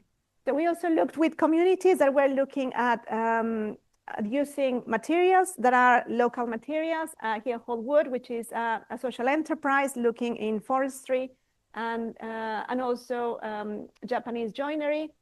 There was also the understanding of prisons as repressing institutions, and the students wanted to look at working in a dual program, so repairing a building, but also repairing the society. And that was quite fascinating to look at. There were a couple of charrettes or carreaux that we developed using an etching press. And that brought a much more phenomenological approach to the design process.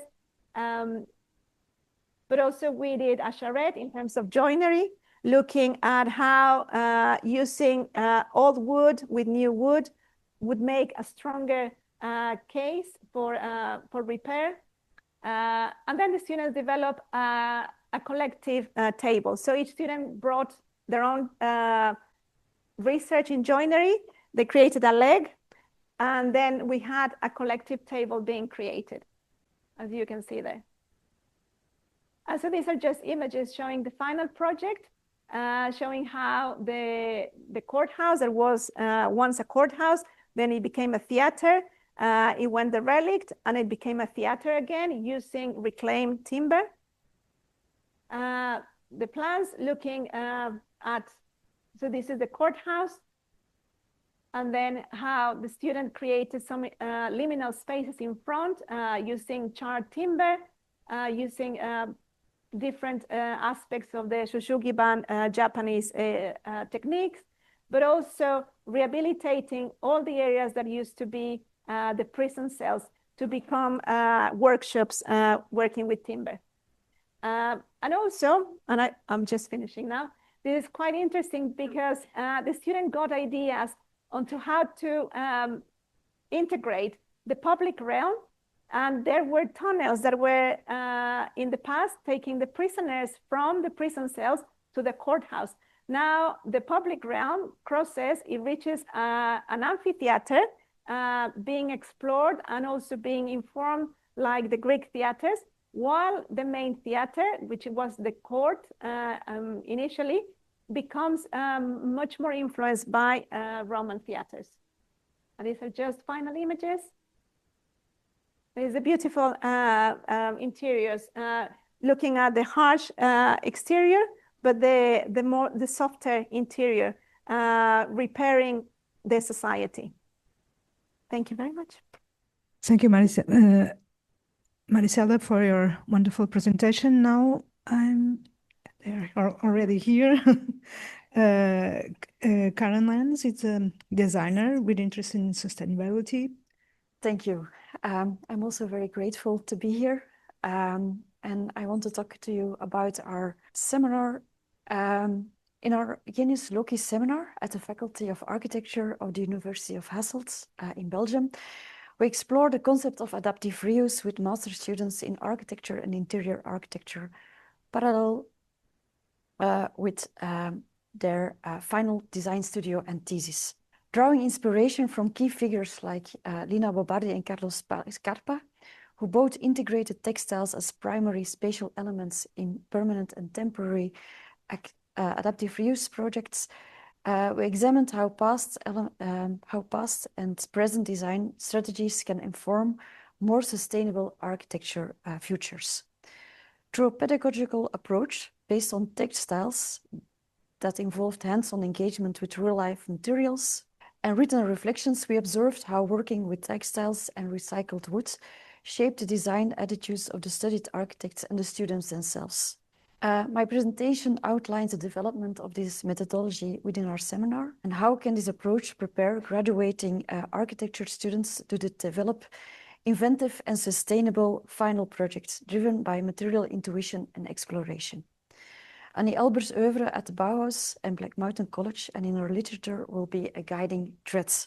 Adaptive reuse has become an important part of Belgian and European architecture, as already mentioned several times today, through, for instance, international award-winning projects, literature, research, and exhibitions. Today, this evolution is increasingly linked to the broader concept of sustainability, as a matter of common sense, in a way. The answer to the following question is not always clear. Do we repurpose because it's sustainable, or does sustainability become more accessible to a broader public through successful adaptive reuse projects? This parallel evolution is also reflected in academic architecture programs, where a tabula rasa or virgin site as a starting point is becoming the exception, and where sustainability has meanwhile become one of the learning objectives. Textiles' resilience, lightweight nature, and flexibility foster innovation and contribute to the longevity and sustainability of adaptive reuse strategies. Today, this perspective is increasingly embraced in adaptive reuse, as seen in the experimental work of, for instance, Petra Blaise and her team Inside Outside. For instance, here with a picture of a 404 and Art Nouveau Cultural Center in Ghent, Belgium. The black and white stripes delineate the dining areas and are inspired by images of performances during the mid-century, 20th century in the same spaces. Collaborations with artists, scenographers, and set designers to achieve adaptive reuse through temporary and permanent textile installations are becoming increasingly common, in part because this approach often allows for the avoidance of major structural changes. At the same time, new spaces and spatial experiences are created quickly, using materials that can truly be recycled without any greenwashing. Of course, this sustainable approach, setup, and flexibility are nothing new. Vibrant colors, diverse materials, and increased details evoke narratives embedded in textiles, story woven into fabric that connects us through collective memory. Historic interiors were often literally dressed up with fabric to connect the immediate spaces with tremendous stories. At the same time, the colorful fabrics provided aesthetic, tactile, climatic, acoustic comfort in draughty and partly heated room in palaces and family homes. The gallery collection in the Hof van Busleiden, Mechelen, Belgium shows the interaction between architectures and textiles well. The monumental tapestries transport visitors in lush evergreen, immersing them in a Renaissance world that feels both imaginary and familiar. Here they were designed for the Cardinal Granvelle,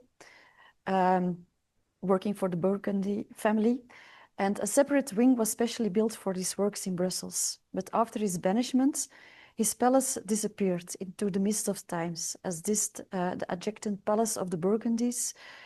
But the fragile tapestries where it all began are still a reminder of this special garden. According to Gottfried Semper, textiles not only recall architecture origin, but also provide shelter and protection, reinforcing their fundamental role in shaping our built environments. If the nature of architecture is the grounded, the fixed, the permanent, then textiles are its very antithesis as designer, maker, and theoretics, Annie Albert states. If, however, we will find similarities despite their identity, a manner of proceeding fundamentally different from that of working metal, for instance, or kali, where parts are absorbed into an entity. Both are ancient crafts, older even than pottery and metalwork. In early stages, they had in common the purpose of providing shelter, one for a settled life, the other for a life of wandering. But is it that simple? Do we only miss the tactile of textiles in our climate-controlled homes? If we think of clothing as a secondary skin, we might enlarge on this thought and realize that the enclosure of walls, in a way, is a third covering, that our habitation is a memory of another habit. Here also a picture of Annie's early weavings, where you can see the seam and she was using in courses. The practice of adaptive passivity, as she stated, served a guiding principle through her pedagogy. The modern craftsperson, she wrote in 1943, if a good listener, should be told that what to do with a material. And the material does not err. At the Bowes and Black Mountain College, her academic program was structured to meet with this aim by emphasizing student attunement to the materials of one's craft. And she had always a volume of Lao Tzu next to her bedside with the dictum, "Grass is simple, embrace the primitive," which also explained her lifelong interest in East Asian and Latin American textile techniques. The good designer is the anonymous designer, and who encourage the designer to choose simple and lasting forms rather than those are new and individual. Self-investment was essential to the authentic object's conception and form. For me, as an architecture student, this took shape in the former home of our dean at St. Lucas, Brussels. He wanted to live in close harmony with nature and with one another, while keeping the footprint as small as possible. He refers to this balloon as an empirical study, never as a house. The balloon study is not about futurism, but an interpretation of the prehistoric tent. Therefore, the power of textiles not only extends beyond tapestries, there are also powerful tools in architecture education, as Albers described. Lina Bobardi experimented with fabrics as a young designer, as a scenographer. Existing spaces were lined, wrapped, and arranged with draping tapestries and curtains. They were not used as cheap and quick way, not only used as a cheap and quick way to create an inside-outside atmosphere, but also to tap into the collective and individual memory of the exposed objects. At the end of her life, she declared, "I didn't make it alone. I'm curious, and this quality broadens my horizon." She was inspired by the concept of wonder rooms, and she created her own architecture and vernacular versions of memories based on pedagogical, political, and ethnographic narratives. Albers too was skeptical about the individual artists. She admired a millennia-long tradition of anonymous textile makers, just as contemporary researchers and creators, just as Claire Hunter and Nicol Nering seek in uncovering the hidden stories of women in behind weaving, embroidery, and knitting. In the seminar, the individual disappears as everyone learns from and with one another and works together towards a common goal. That's why my presentation also began with a group picture.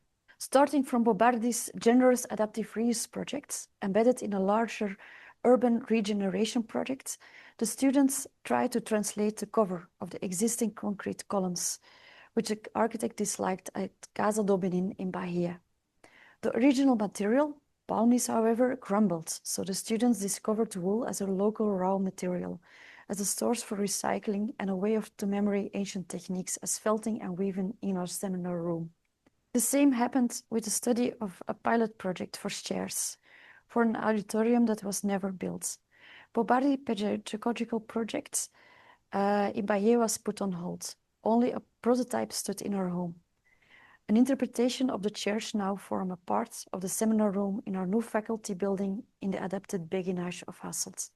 In our second cycle, we focus on Carlos Scarpa, who developed a way of cladding that he would continue to use and perfect throughout his life in different variations and locations that always combined old and new storylines.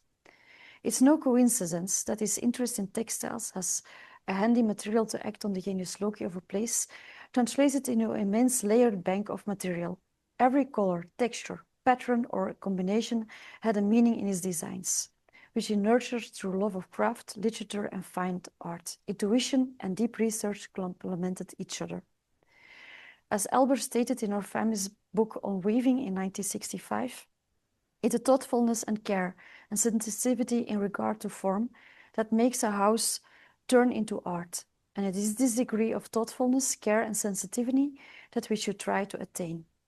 Or material form becomes meaningful form through design, and that is through considered relationships. First, we wanted to integrate these relations and layers of material meaning into our textile objects in combination with wooden models, which visualize an analysis of the historical and contemporary fabric as Castel Vecchio.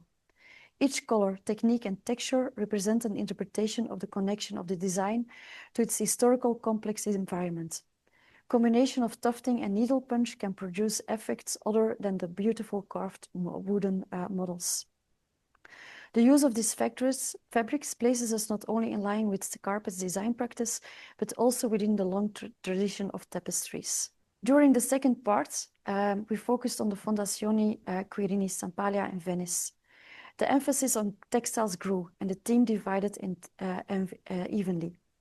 We worked with both a master model and a tapestry a master tapestry on which rooms and details were added at the same scale, creating a value dialogue between different crafts, techniques, and results. Each material adds a new experience or layer to the spaces, which we also visited with the students. Every choice in wood or wire was carefully considered, using existing materials and new ones where they were best suited to the project. This time we supplemented the tufting and punch leading with embroidery. These thousands of stitches helped us to slow down further, look even deeper, and collaborate even more closely and effectively. By comparing Annie Albert's ideas with our seminar, we can conclude that practice and pedagogy overlap and reinforce one another through textiles. Thorough preparation leads to sound material choices that are increasingly eco-friendly, but the artifacts themselves are also put to sustainable use. The models are now part of the furnishing at our new Beguinage site, only 100 meters from the prison Alberto showed, designed by Bovenbouw and David Cohn, serving as a furniture, such as the round table, chairs and benches of Webardi Assess Pompeia, spatial objects, educational materials, and much needed acoustic tapestries complemented the beautiful and restored translated paneling. The results of the collaboration between our Genius Loci seminar and the design studios would be a presentation in its own right. For the time being, only a few students are choosing to work directly with textiles, but they do. However, we noticed above all that our students excel thanks to the great attention they pay to and to the strong connections they establish between the location, the narrative, and the material execution. One of our students is even set to graduate with a structure that is being erected during, by, and for the logging operations in connection with increasing biodiversity in an old mining site. Once this logging is no longer necessary, the structure will naturally disappear along with the timber stocks. But of all, we need to continue developing these ideas. The Olivetti shop by Scarpa in Venice is a case study for the next academic year. Subsequently, a new cycle will begin with textiles that will play an increasingly significant role, even become the focal point within the dialogue with the models. We will expand this theme by exploring the sustainable impact of textiles on the historical and actual landscape when we return to working with natural local materials. I will just finish. All techniques are preserved as living heritage through new applications. To this end, I participate in and collaborate with Texture, a textile museum and organization in Kortrijk, focusing on flax and other fiber and color crops, and with the Wool Collective in my hometown Lier, both in Belgium. All new experience will be incorporated into the seminar to establish an even stronger link with the dissertations and final projects. We must read, learn, but also act and create. Thank you very much. I'm looking forward to this. Thank you so much, Karen, for your wonderful, really wonderful presentation. So I ask 4 questions. Okay, so what a great question, Claudio. Actually, I don't think reuse can exist without a relationship between then and now. Isn't it precisely time that allows us to perceive something as ephemeral or permanent? Claudio, are we attributing too much importance to time, value to time, time as value? Would it be possible to think about reuse as a practice without a timeline, with an end, a commitment behind the measuring of time, an autonomous architecture of reuse beyond time? So this is the question from Claudio. Alberto, do you want to comment? Yes, I put that on the chat. I thought it was a very interesting question. To me, I thought that I don't think reuse can exist without a relationship between then and now. At least that's how we frame it in our pedagogy. However, I thought it was very interesting that a timeline and an end time end is a different thing, though. And when that becomes disconnected, as it has been presented today, the abstract and the cultural continuity dimensions become very strong. But I guess my flipping question back to Claudio was, how can we even imagine the second life of any structure, building, or situation, which is inherent to reuse? What is the first use and the second one, without even factoring time in the equation? That's something I would like to ask back to him. So I think that was a really good question, but it would take a lot of time to discuss it, because it was a really good question. But now we have to go, and we have going to have lunch. So I wish everybody a good lunch. Thank you, Alberto, for being here online with us, and thank you everybody to be here, and thank you for the wonderful session. Thank you. Thanks.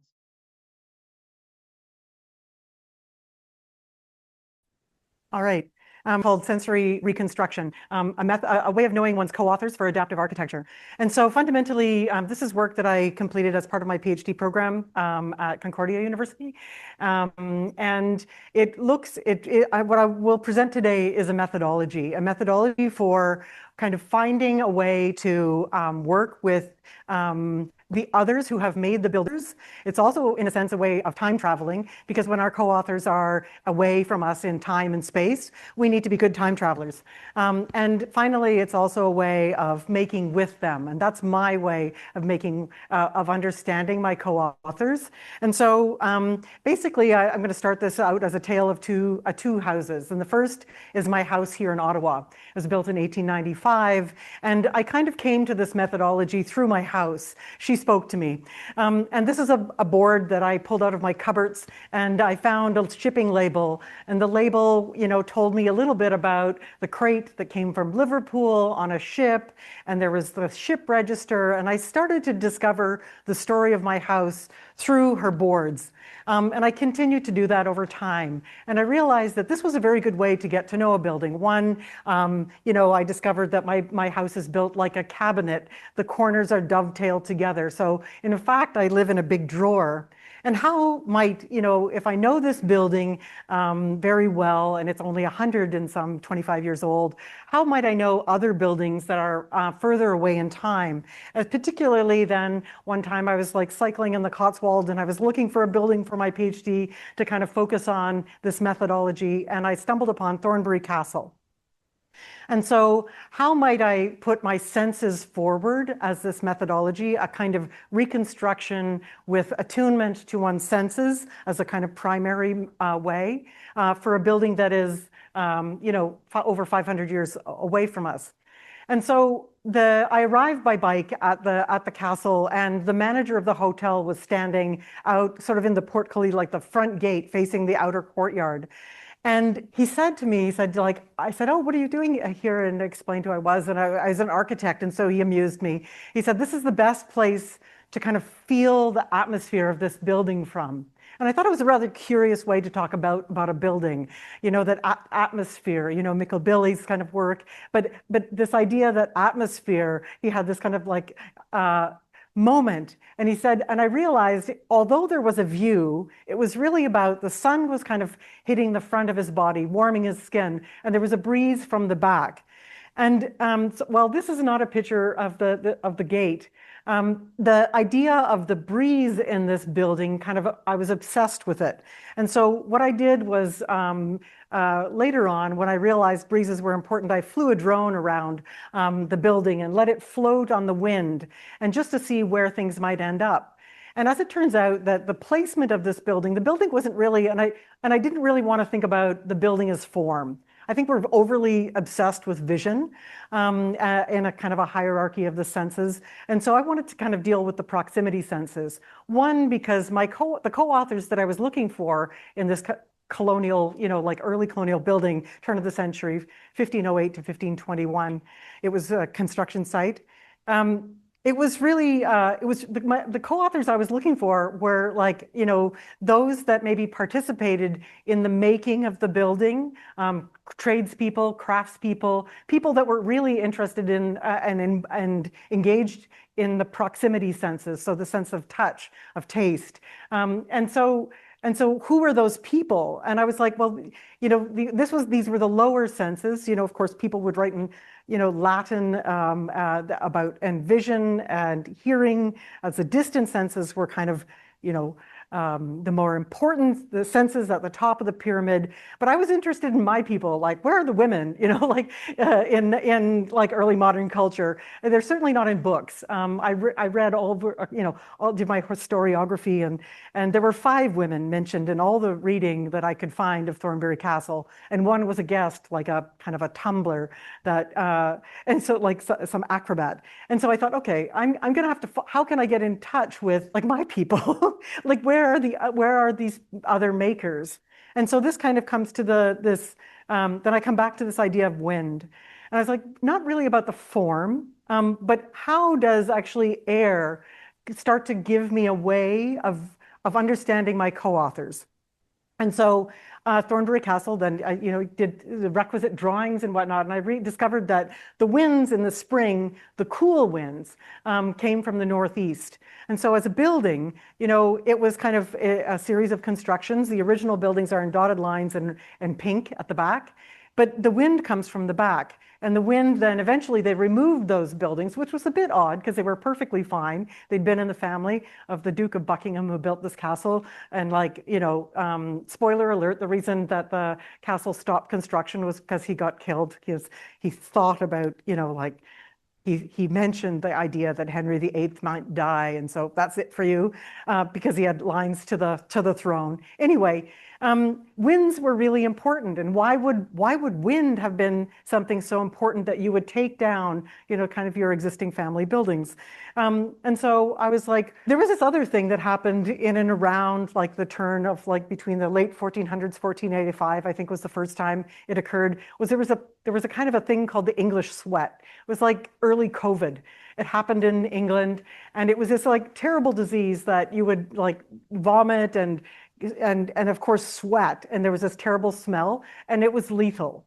And so if you caught this sweat, you know, the likelihood that you would die was very high. And it was a terrible thing. It struck in the summer. And so, you know, and it didn't really affect, like, as it was described by Erasmus, like thin laborers. It actually struck slightly overweight, like not very active, older men. And this is an image of the Duke of himself, like the Buckingham, and he fit the criteria perfectly. So he was paranoid. So he's like, I'm going to build my new house to actually, you know, protect me from this terrible disease. And so wind was really important. And as Erasmus kind of visited England, he sort of says, you know, like, yes, there's this deadly sweat in England. And so have you ever thought, you know, really about how you might kind of orient your buildings so that they're less kind of stuffy and have bad breezes? And so, of course, the time he's bringing kind of ideas from the Renaissance to England. And so, you know, when we represent a building, wind is really important in this instance, so the air. And we have this like north arrow on the building, and the north arrow has like little to do with the actual orientation. It's really kind of a formal drawing. But I wanted to draw things a little different way. And so, because I wanted to reconstruct the way that those tradespeople worked with stones and how they might have thought about placing them. So typically reconstruction says, okay, you know, the first image that appeared up there was the reconstruction of Thornbury Castle, but I wasn't really interested in formal reconstruction or its precedents in this case, which is Richmond Castle, built by Henry VII. So I was interested in those walls and the placement of those walls, and also then some of the other things that were oriented in that, that made the walls and the air feel so fresh and smell so delightful. I was also interested in the windows, which actually, there's some very, very ornate windows in this building. The building is quite literally full of holes. And it also had like 26 chimneys. So it's like, how could you have a more porous building that is accepting and moving air? So this building, I thought, okay, I need to actually focus on the invisible. And so part of that are these kind of plantings. And so my time traveling machine, in a sense, if I'm going to then move on to the idea of time travel, is my mortar and pestle. And so I decided that I would look at this kind of relationship to invisible material that was made in the kitchen and made from the garden and made from, plasterers and all of the kind of crafts that make a building. The other thing that I had done was, tracked the 13 years of construction that Thornbury Castle was being built, and the number of days that the Duke actually spent at the castle. And so they're very, very small. I think it's something around 15% of those 13 years he was actually there. So construction supervision and day-to-day kind of like management of the construction site, as is recorded in other kind of early modern like household books, women are actually quite involved in this process. And so there is like one of the greatest ovens of the time built in this castle. The chimneys meant like there was lots of fires in the place. There were incredible tailors because the Duke was very fancy and wore a lot of bells, and many, many other things. So I thought, in order to get to know the absent craftspeople and potentially my absent women of history, I need to actually find a way to make with them. And I mean this in the sense of Donna Haraway's Making With. They are my co-authors of architectural history. And so I decided to look at 4 architectural elements, knowing that walls were very important. They were helping me move the air, as were windows. So, you'll see these 4 projects next. Chimneys were very important, and it was kind of building on also Richmond Palace. And finally, the table, where people all come together. 3 minutes and 50 seconds left to go. Fragrant walls. So the first project then looks at the idea of fragrant walls. How was I gonna get to know walls? I needed to know lime plaster. So I spent some time in Richmond, Virginia with a bricklayer who did lime burns, and I learned about lime burning and slaking my quicklime. And then I realized that like there was like the cosmological world of plaster making actually overlapped with cooking. There were synergies that were incredible. And so fragrance was really important in addition to this kind of like plaster making. And I started to put these things together. I slaked my own lime. It sat for 7 years, even though Vitruvius tells me 400 is the minimum if you really want good lime plaster, but I didn't have time for my PhD. And so I wanted pigments. So the thing was then I needed to harvest the right colors, but those things only happened at the right time of year. And so suddenly time was cyclical. And I was making with my absent co-authors through a complete corporeal, like new understanding of time. And that in fact, this is what we found making together, finding ways to kind of, to enjoy cycles of time, the time of flowers, the time of pounding with the mortar and pestle, the time of cooking colors, and the time of like layering upon layering plaster.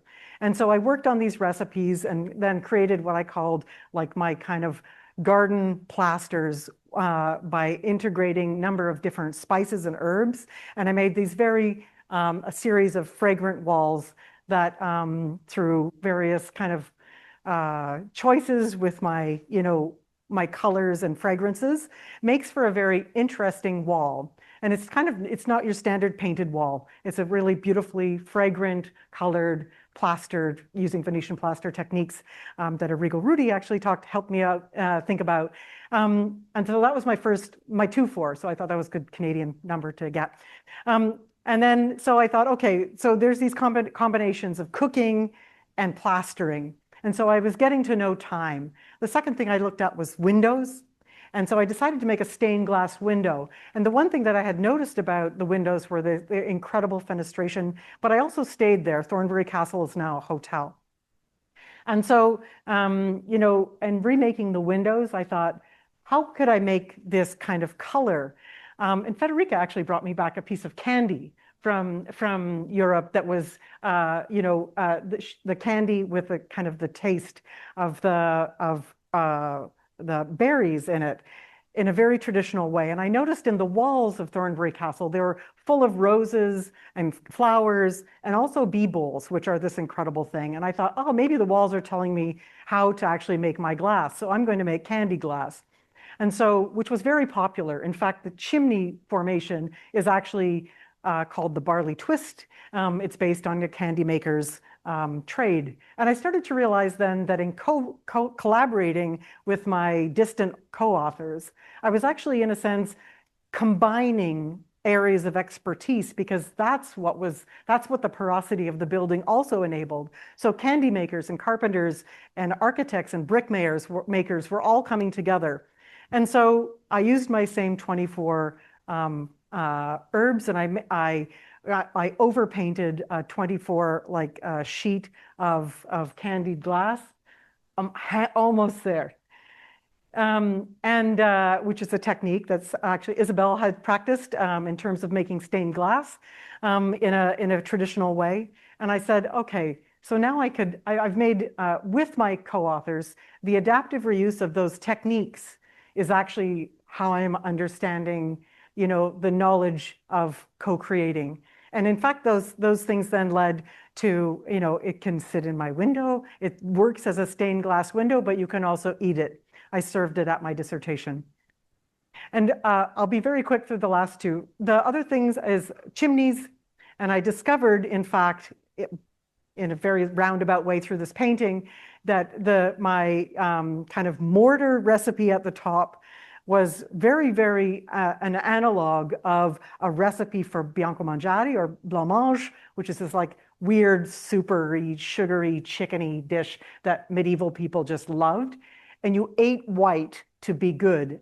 And that just disturbed me to my absolute core. And so I said, okay, so I have to actually make this antidote to whiteness being the good thing, right? Which is troubling in so many levels. And so I made what I called these noir manche, these kind of black drawing pencils, because the pencil is what enables you to kind of communicate. And so very quickly then, you know, I made bianco mangiare, and then I made drawing pencils as per Cennino Cennini's recipes in the late, you know, 1300s. And I discovered along the way that there was this complete other cycle of making these pencils, for example, meant that I had to, you know, put them in the evening and pick them up in the morning. The cycle of day and night was really important. And so again, time became the thing that I was participating with my interlocutors, in a sense, across time. And the pencils then, you know, required for me to harvest, you know, sap and make, you know, pine pitch glue. And I came up with my own series of ingredients, which were much more beautiful than my sweet chickeny recipe. And I made material then I could wrap my pencils with. And they look like leather wrapped drawing pencils, but in fact, they are, you can taste them a little bit, and they taste like pine.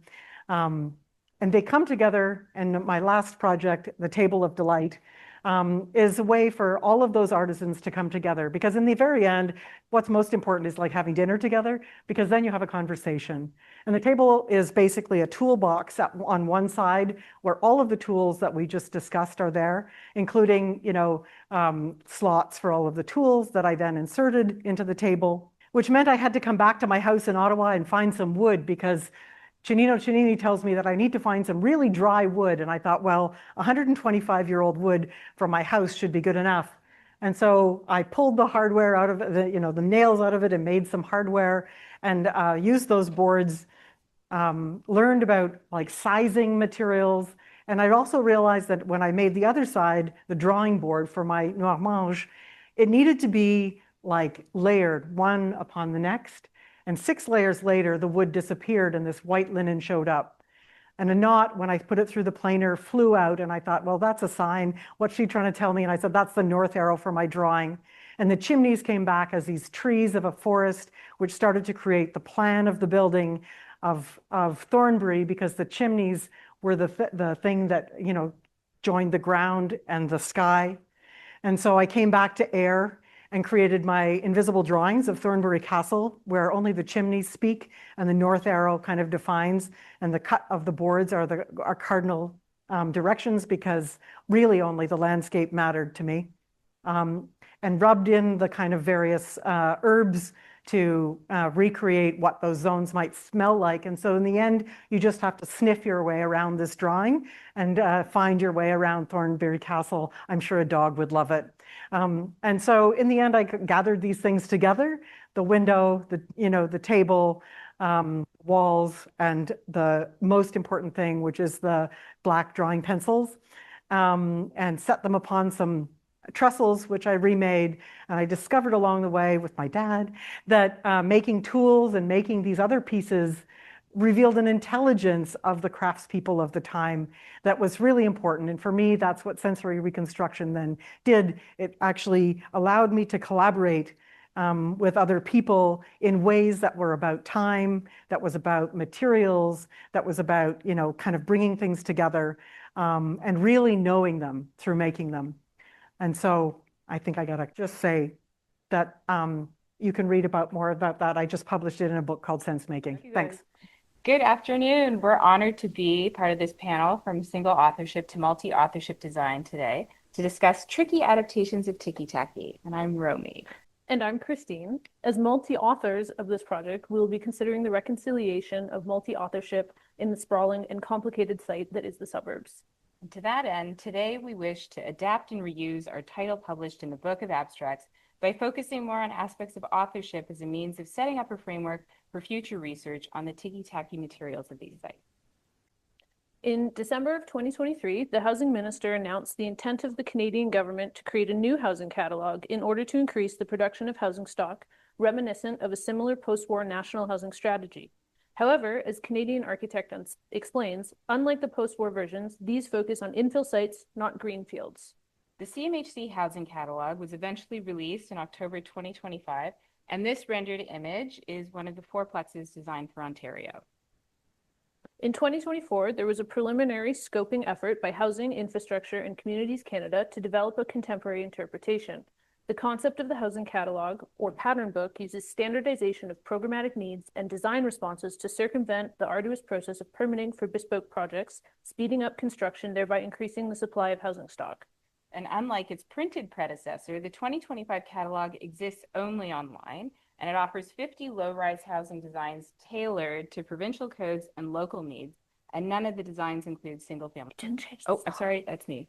Presented as a straightforward restructuring of how Canadians will inhabit their homes, this quote from LGA Partners, the firm leading the Housing Catalog Initiative, makes explicit that the contemporary catalog designs are meant to adapt, quote, the neighborhoods where people already live and work, end quote, aka suburban infill, resisting the dominance of the single-family house. And so today we want to trace the shifts between the initial CMHC pattern book and this most recent housing catalog. Spanning across nearly 80 years, these documents offer an illustration of institutional imagining of homes and housing on a national scale, articulating how and who designs, occupies, and ultimately authors these spaces.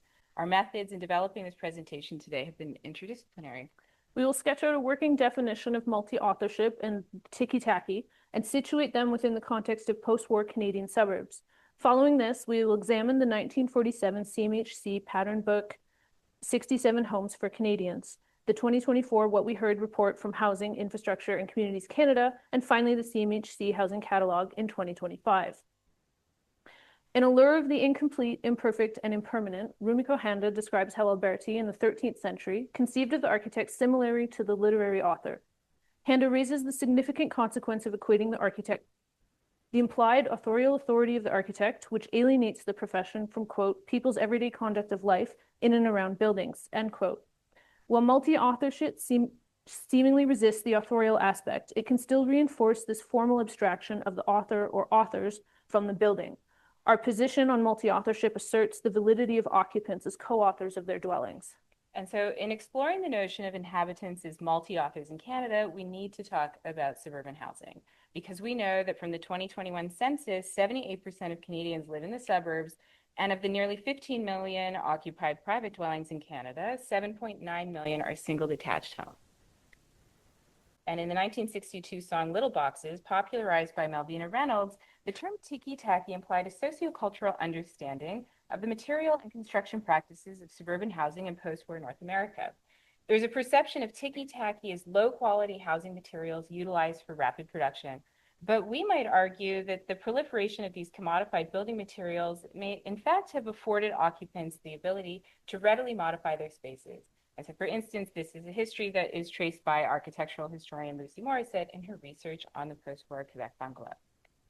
And while occupants are often overlooked as authors of these architectural spaces, a concept which we're exploring today, we also ask, what is the role that architects play here? In Canada, Part 9, Housing and Small Buildings of the National Building Code indicates structures under 600 meters squared, up to 3 stories in height, do not require a licensed architect for design and construction. In other words, Alberti's concept of the single author architect is not applicable here. This offers one reason why architects may be underrepresented in the suburban housing discussion. Chow here offers that the mundanity of these spaces is another. Okay, so this design is an example of what is known as a victory house. In his book, The Canadian Home, Mark Denhez argues that this housing typology is, quote, which was supposed to be temporary was anything but. Instead of carting these houses away in dumpsters, countless veterans upgraded them, put holes, basements, under them, installed furnaces, and made them into durable components of the urban landscape. Although some pundits would revive the notion of disposable building, the Victory House demonstrated that even in a throwaway society, there were limits, end quote. This example shows a long-standing history of inhabitants not only acting as authors, but illustrates adaptive reuse in housing, even in the case of ticky-tacky. In Identity, Intimacy, and Domicile, Juhani Pallasmaa writes that, quote, many of us architects seem to have developed a kind of split personality. As designers and as dwellers, we apply different sets of values to the environment, end quote. In the case of housing in Canada, there should be little distinction between author and inhabitant. Okay, so the 1947 catalog is entitled 67 Homes for Canadians, and it was composed solely of single-family house plans developed for greenfield construction. Relation of these designs would not have been possible. In analyzing the following documents, we ask, who are the authors? Who are the intended users of these villas? What are the proposed materials of the designs and consequences of these material choices?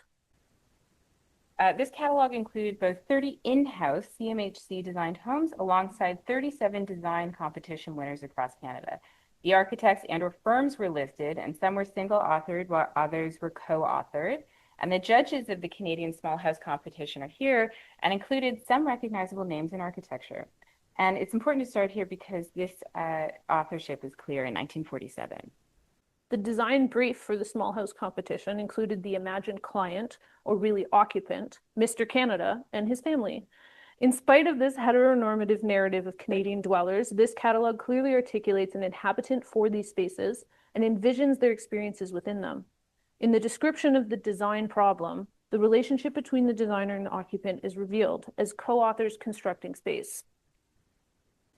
And the materials here are familiar to today's housing construction, perhaps maybe with the exception of solid masonry. There's a hint of selecting materials for regional specificity, but overall material choices in Canada appear to be quite homogeneous in 1947, and there's an assumed universality to the design materials available. Within the catalog, material selections offer the user the opportunity to be an author in the external appearances or applied decoration of their house. It is important to note here, alongside the freedom of choice, the author's responsibility emerges from this passage to select design and material options that both reflect the author, but fit in with other houses in their community. In spite of the characterization of these homes as ticky-tacky, the aim to avoid obsolescence from the outset of design describes an ambition for longevity and sustainability in housing, even in 1947. And so now we'll jump ahead by about 77 years when the Department of Housing, Infrastructure and Communities Canada published What We Heard report. This document sets out the scope for the forthcoming contemporary housing catalog, and it offers insights less apparent when the final catalog was eventually released.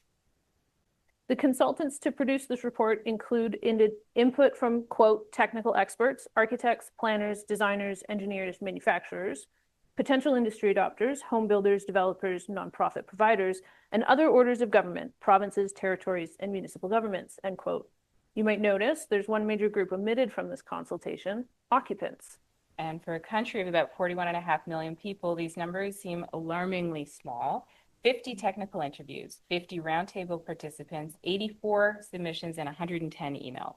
Compared to 1947, the list of differing consultants at the table is longer, and yet it isn't clear who claims authorship of the experience of housing in Canada. While we are primarily interested in occupants as co-authors, the changes apparent between these two eras of national housing strategies exemplifies what we dub hot potato authorship. While it may seem like multi-authorship from the long list of experts consulted, this group may arise not from a desire to reimagine narratives, but to evade liability and thus responsibility.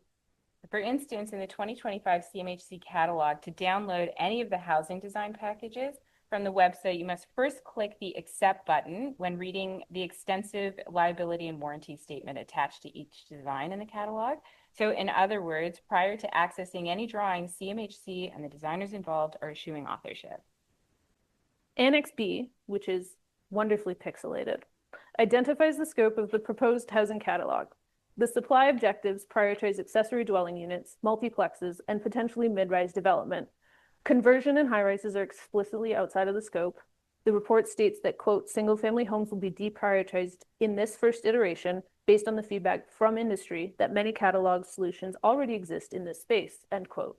And so for infill conversions, note that only ADUs are considered, maybe suggesting potential conversion of garages, but otherwise adaptive reuse or conversion is not part of this new catalog.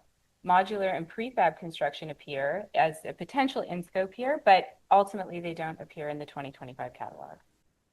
When the 2025 Housing Design Catalog was finally released, it included 50 designs of accessory dwelling units, duplexes, triplexes, and fourplexes designed by a selection of firms that represent different regions across Canada.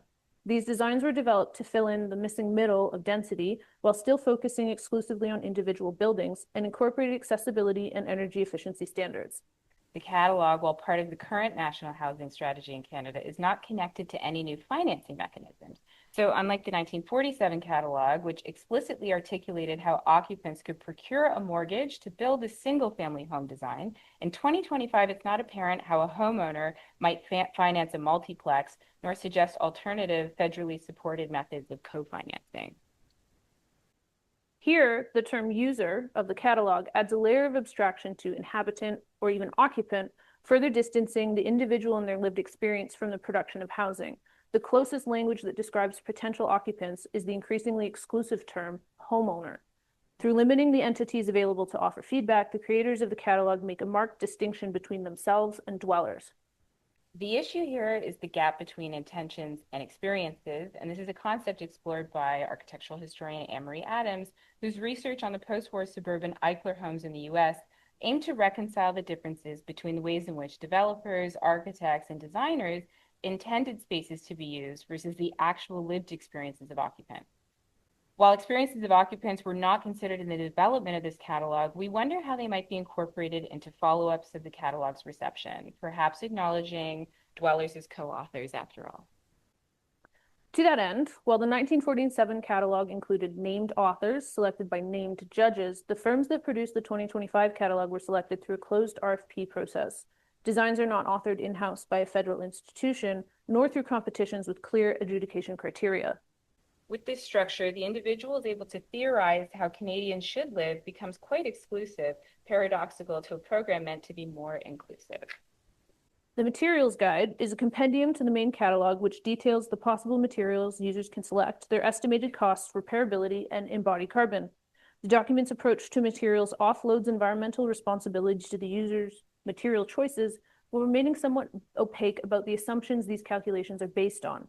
To achieve standardization, the guide is both too detailed and not detailed enough, making its impact gestural. We've been hinting at what the catalog implies, but ultimately what's left unsaid.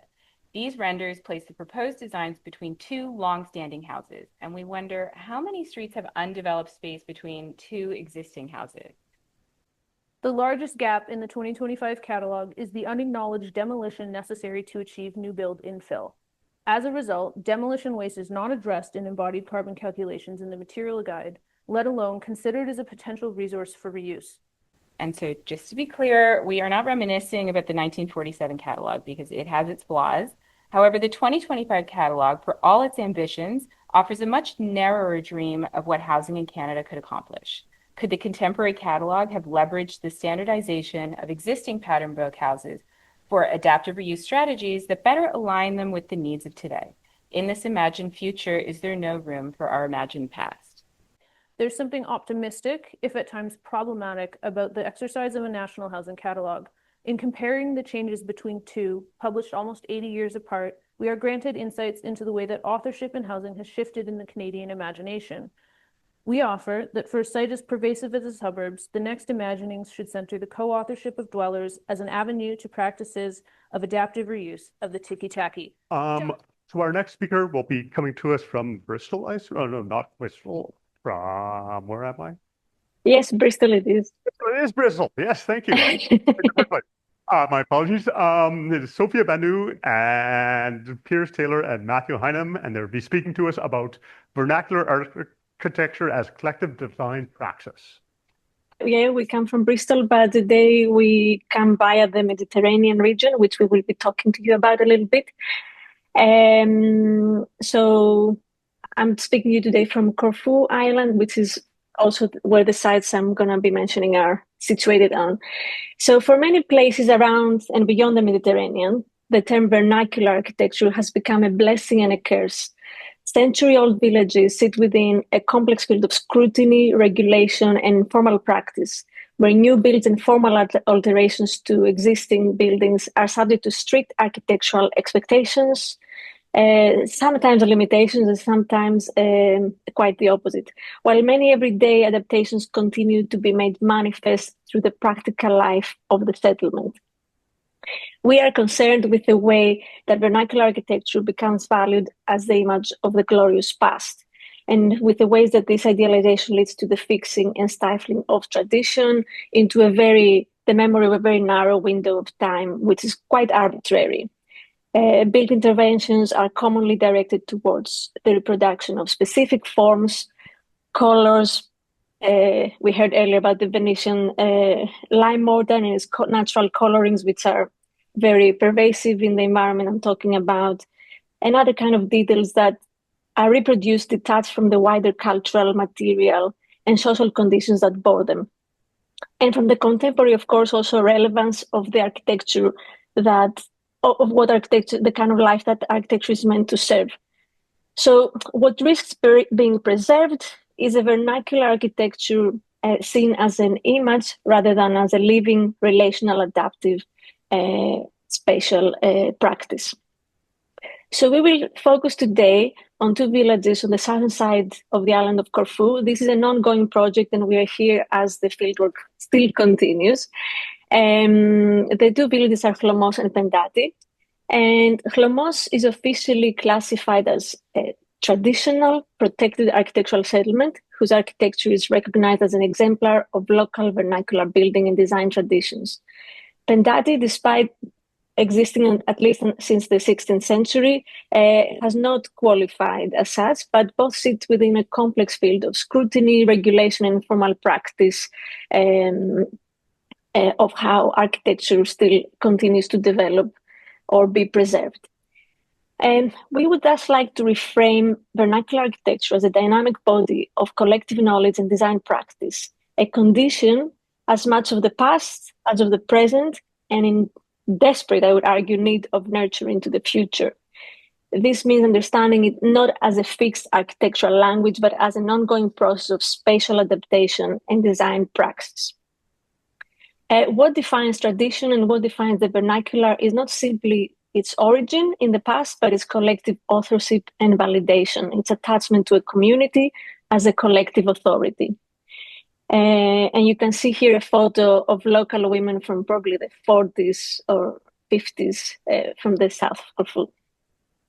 In this sense, the vernacular is embedded in what Henri Lefebvre has described as lived space, encompassing everyday life, memory, meaning, and embodied experience. So as my co-author Piers Taylor describes in his recent book, Learning from the Local. In the local, identity is expressed in a concrete and lasting manner, bound by cultural, technical, and ecological ecosystems. Its relation to place is therefore not only a matter of natural landscape understood as a genius loci in Norberg Schulz's terms, but of landscape as inhabited condition, entangling ecology, topography, climate, cultivation, embodied knowledge, and material life. And Corfu rural settlements exemplify this well as the awkwardness pertaining to the contemporary treatment of vernacular architectural heritage. These villages for hundreds of years relied on a very close relationship with the Mediterranean landscape as their key productive resource. This entanglement with the landscape was not merely economic, but also cultural. The landscape was a source of wealth, lore, identity, and everyday orientation. And this relationship was further transformed through the expansion of olive cultivation during the period of Venetian rule in the Ionian Islands in the Stato da Mar, which reshaped rural labor and the landscape itself through subsidization of the planting of olive groves. The vernacular is therefore not simply located in the place, it is made through place as a lived and inhabited condition.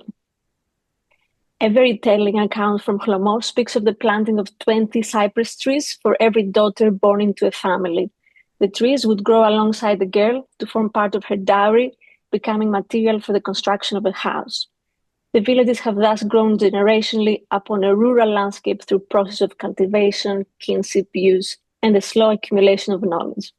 Timber, stone, family structure, inheritance, and dwelling are not here separate domains, but parts of a single ecology of building. As you see in the photo on the right, dwellings were built collectively by the family until quite recently. This is a photo from the 70s. Local master builders did not operate as individual authors. And of course, referring to the previous presentation, the concept of the architect didn't exist and still remains quite a big mystery to the inhabitants of this place. So the master builders themselves, however, acted more as a kind of a tailor, as a guide, as a custodian of the shared knowledge, not imposing form, but guiding adaptation. And this collective design praxis was therefore not a vague, anonymous collectivism, but a structured, yet distributed field of expertise. The spatial organization of the villages also bears witness to this. The curti, from Italian corto, or court in English, was a communal, not public, outdoor space around which familial houses would gradually develop, historically fortified and often signposted by elaborate gates, such as the one in the center. It points to a form of collective living in which architecture accumulates through proximity, protection, inheritance, and adaptation. The settlements have therefore grown not through the construction of isolated objects, but through negotiated extensions of familial and communal life. The main rift in this process of continuous adaptation came with the drastic shifts of the 20th century that we're all familiar with. We move away from craft into globalized supply chains and mass production, from locally embedded systems of knowledge into industrialized techniques and standardized building components, and from an agricultural productive basis towards tourism and the aestheticization of both landscape and architecture. And in this context, we have what in my co-author Matthew Heinan's terms, we might describe as the breakdown of a collective design habitus, of the constellation of media available to the designer's thinking, in this case, the designer being a wider community. The social fabric of the villages was also transformed through war, civil conflict, migration, ambition. Both villages, like many others in the Mediterranean region, have seen steady population decline since the 1960s. Notorious are, of course, the schemes that we have heard of in Italian villages where you can buy a home for £1 as a measure to counter such phenomena. Although I know there are many caveats in that. But what begins to break down here, like I said, is not the particular architectural style, but the conditions of collective design, habitus, and authorship itself. Under these pressures, the vernacular increasingly survives as an idealized memory of the past.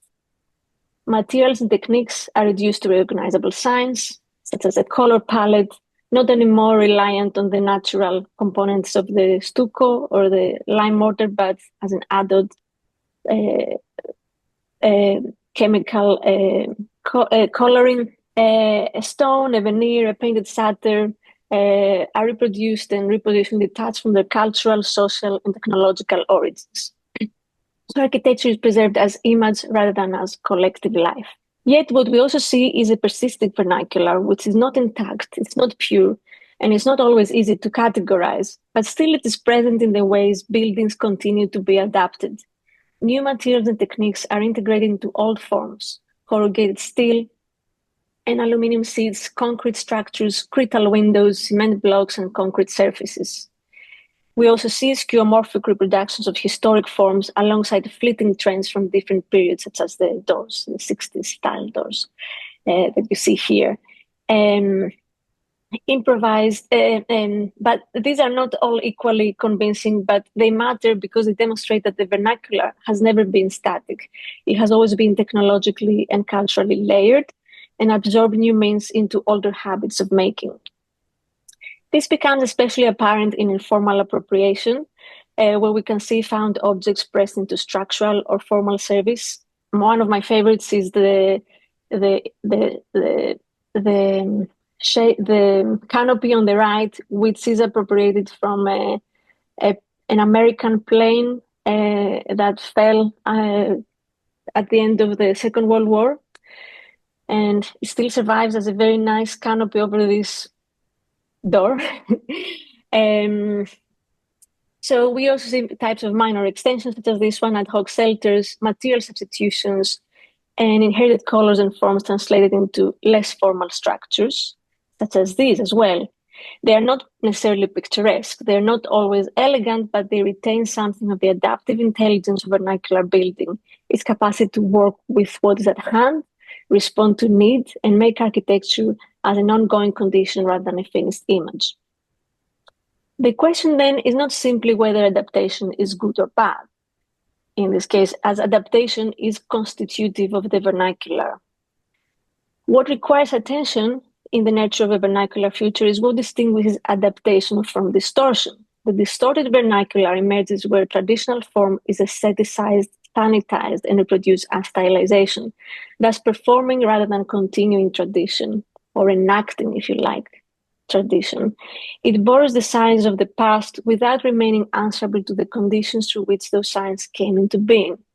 In villages such as Chlomos and Pendati, this is increasingly entangled with uncontrolled tourism growth, the gig economy, primarily Airbnbs taking over some of these empty shells, slow gentrification, and the distortion of the vernacular architectural idiom into a consumable image, which is, in fact, very popular on Instagram. So our methodology seeks to respond to this condition through what we are calling the collective field note. If vernacular architecture is a collective and adaptive design praxis, then it cannot be understood only through a conventional architectural survey of buildings as formal or technological objects. What is needed is a way of capturing the living memory of the built and unbuilt landscape through the people who made it, inhabited, adapted it, and still continue to depend on it, materially, culturally, or existentially, because identity is also a very key issue here. We therefore propose an active survey of the villages as the lived condition that any emerging emerging vernacular needs to serve, beginning with topography, infrastructural patterns. We have used photogrammetry extensively through drone scanning, and field mapping, which is particularly the field of Matthew Heinem, my co-author. And we are developing in this way a collective spatial drawing that can be shaped through workshops and private interviews with local residents, particularly elderly inhabitants who remain critical links to the village's past, but also deal with issues of legibility and accessibility. So at the center of this process are two large white 3D printed models of its settlement. You can see Chlomos on the left and Pendati on the right. These are at 1 to 500 scale, divided across a grid for portability, as you can see on the far left. So we can have walking discussions or take them into places for people who are not able to come out of their homes.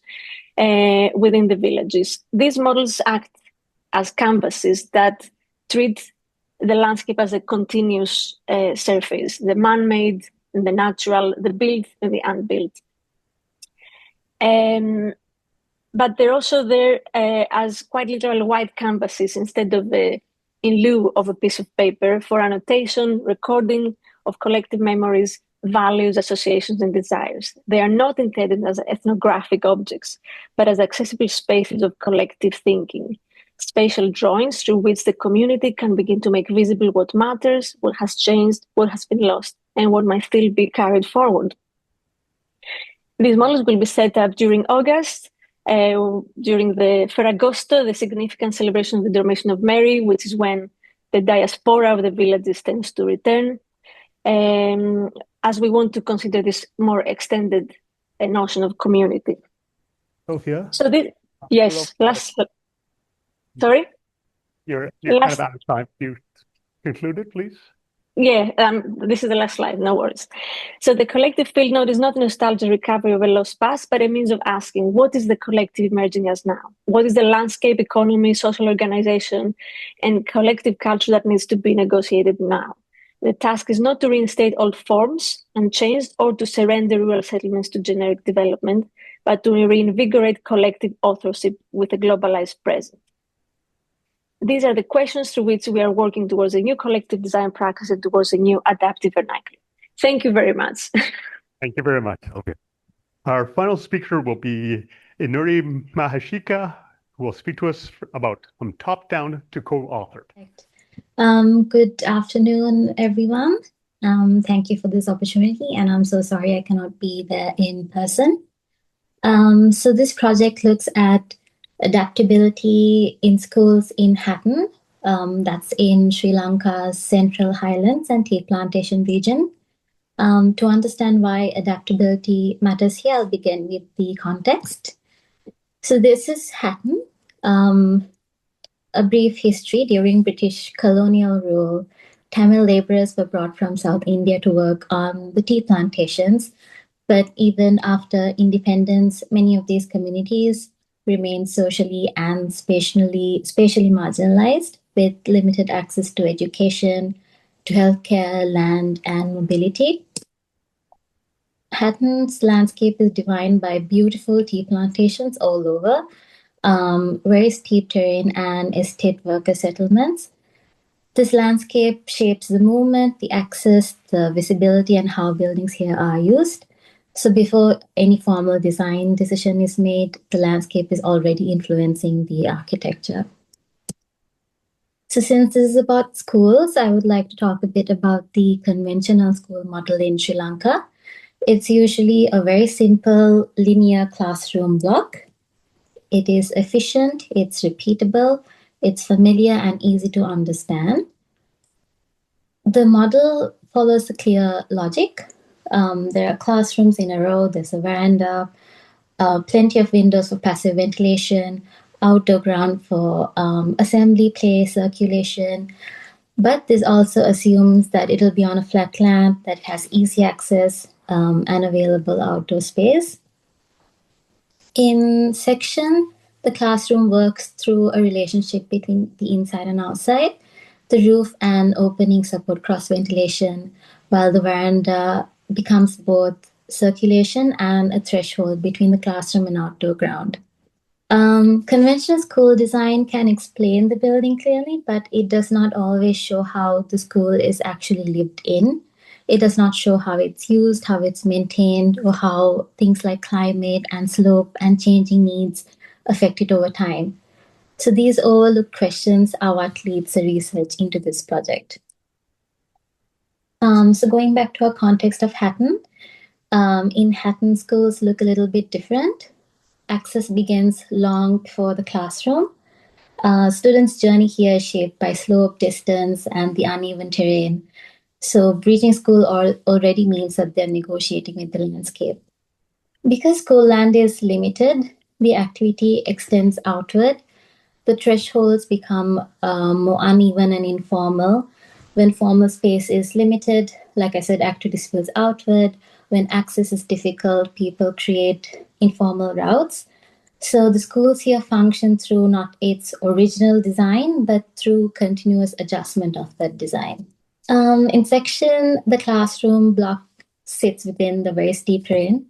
The airflow becomes limited, the circulation becomes difficult, and access around the classroom edge becomes less straightforward.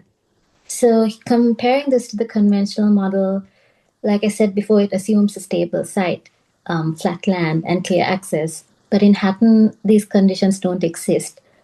However, the community has found ways to respond to those limitations by modifying and working within these limitations and adapting. When terrain creates difficulty, they have found ways through it. When the infrastructure is lacking, there are small adaptations that appear.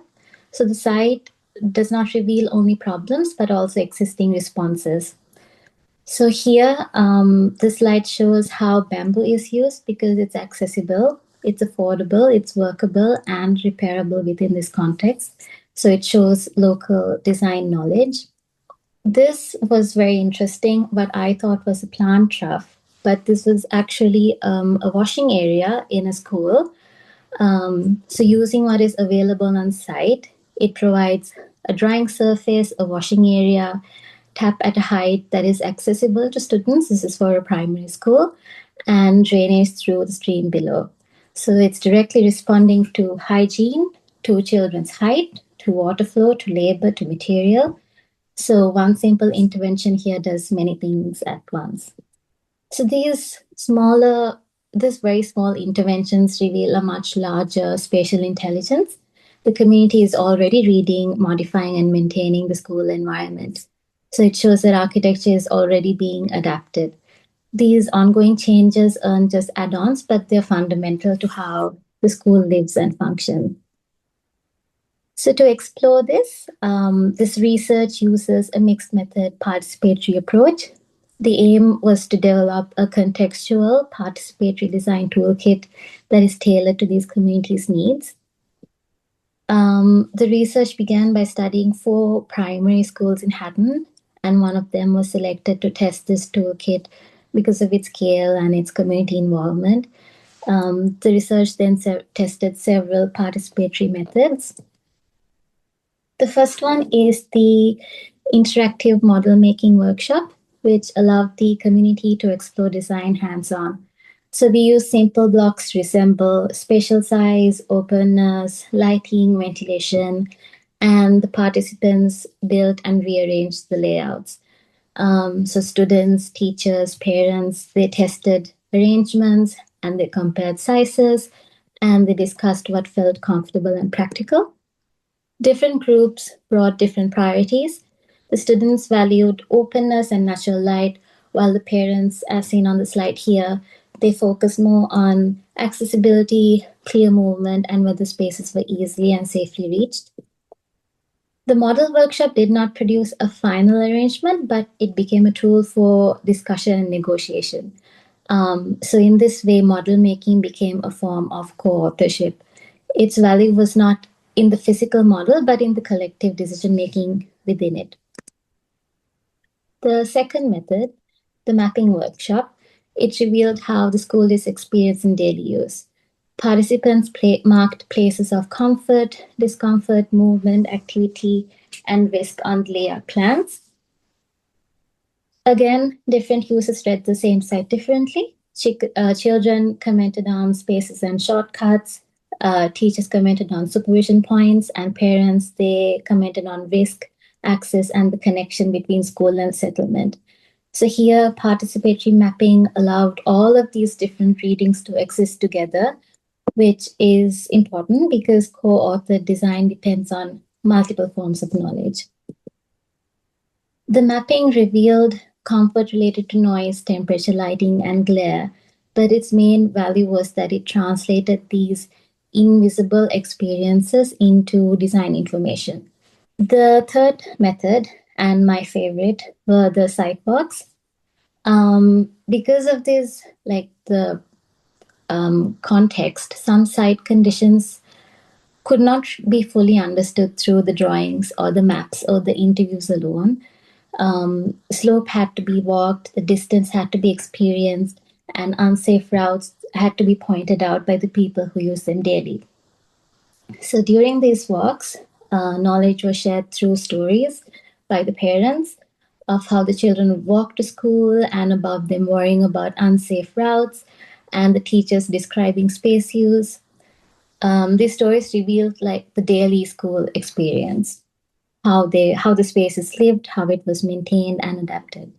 The outcome of this was that parents identified routes that are not safe, poorly lit areas, and flood-prone zones. So these observations helped inform where classrooms, playgrounds, and communal spaces could be placed more safely and accessibly. The last method we used, the material knowledge workshops, this focused on local builders and community members. So the local builders know what materials are realistic, what can be repaired, and which construction methods are possible. A building can be adaptive only if people can maintain and modify it over time.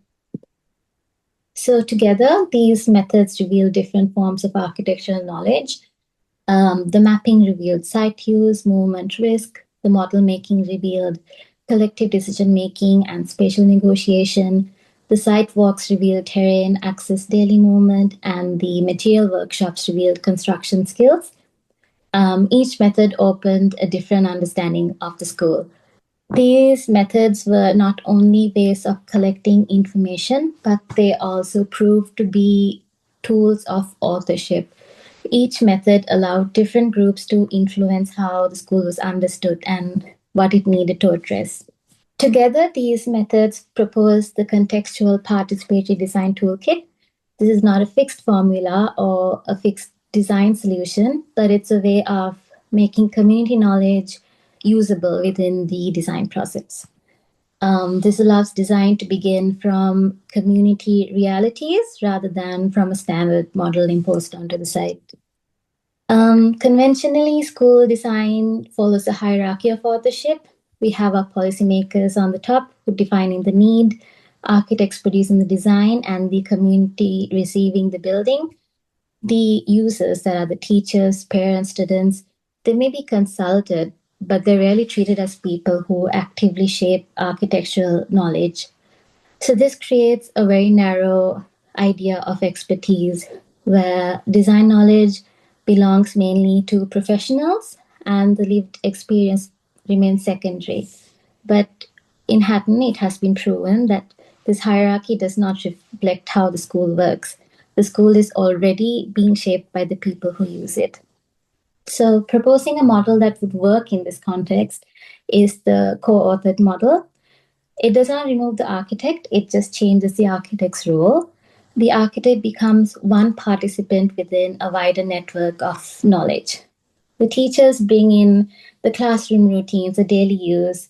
Students bring knowledge of movement and play and comfort. The parents bring access, safety, community life, and the local builders bring construction knowledge. Policymakers still matter, and the architects obviously still bring the technical and spatial expertise. But the school becomes stronger when all of these forms of knowledge are brought together. Architecture is often treated as completed once construction ends. But here in Hatton, the school continues through occupation, through repair, adaptation, reinterpretation, and future use. A top-down model tries to solve everything at the beginning, while the adaptive model accepts that needs will continue to change. This raised the question, how can design support change after the architect leaves? So for this project, the answer, I believe, is co-authorship. When authorship is shared, adaptation is no longer an afterthought. It becomes part of the architectural process. To conclude, this research argues that participatory design can support a more contextual and adaptive approach to school design in the marginalized communities of Hatton in Sri Lanka. Its contribution is not just the toolkit, but also the shift in thinking behind it. And it's already happening in Hatton through everyday spatial decisions. So the role of design is not to introduce adaptability as something new, but to recognize existing adaptive practices and allow them to shape the architectural process more directly. So the school then is not a finished object handed over to the community, but it's a living structure of relationships between the users, the landscape, climate, and time. I would like to end my presentation by saying that adaptation is not only about whether a building can change, but it's also about who has the knowledge, the agency, and the capacity to keep shaping it over time. So in Hatton, adaptive architecture begins not with the building alone, but with the people who continue to make it. Thank you. Thank you very much, Mary. We have about 5 minutes for questions. Okay, I have one. What was striking me about both the first and the second one, was that all of them were both of you talked about wind a lot. And I'm not an architect, so that's my great confession here. But what struck me is how anthropomorphic often you people talk about things, because it felt like the wind, and in your case, like bees and flowers and all these things were co-constituents or co-collaborators as well. Do you want to speak to that? I think in the Renaissance, I mean, I just was, gave someone a heads up that was heading to, Palladian Villa Rotunda, and there's Villa Aeolia there, which is kind of, a villa that is based on, or that uses the cool breezes from the ground and through caves to actually give air conditioning. I think Galileo said he got a cold there and then later died. And so air conditioning isn't good for everyone. But I think that wind as a kind of a pneumatic force of life was incredibly important. And those ideas were coming to England in and around, the turn of the century, towards 1500. But I think air is critical. I mean, as you said, like from the beginning, I think you could say walls are just kind of the lines around boxes of air. And then it's like the question this morning, or really the discussion about, weight or lightness. I thought it was a really beautiful observation that we should think of our materials in terms of lightness rather than in terms of weight, just because then weight is just like the absence of lightness. So I think that thinking about air, or chlora in a way, is really important. I don't know the second part about air or wind. You wanted to pass that along. I just wanted to talk about like the role of natural elements within sort of the co-construction of architecture. Yeah. Free materials.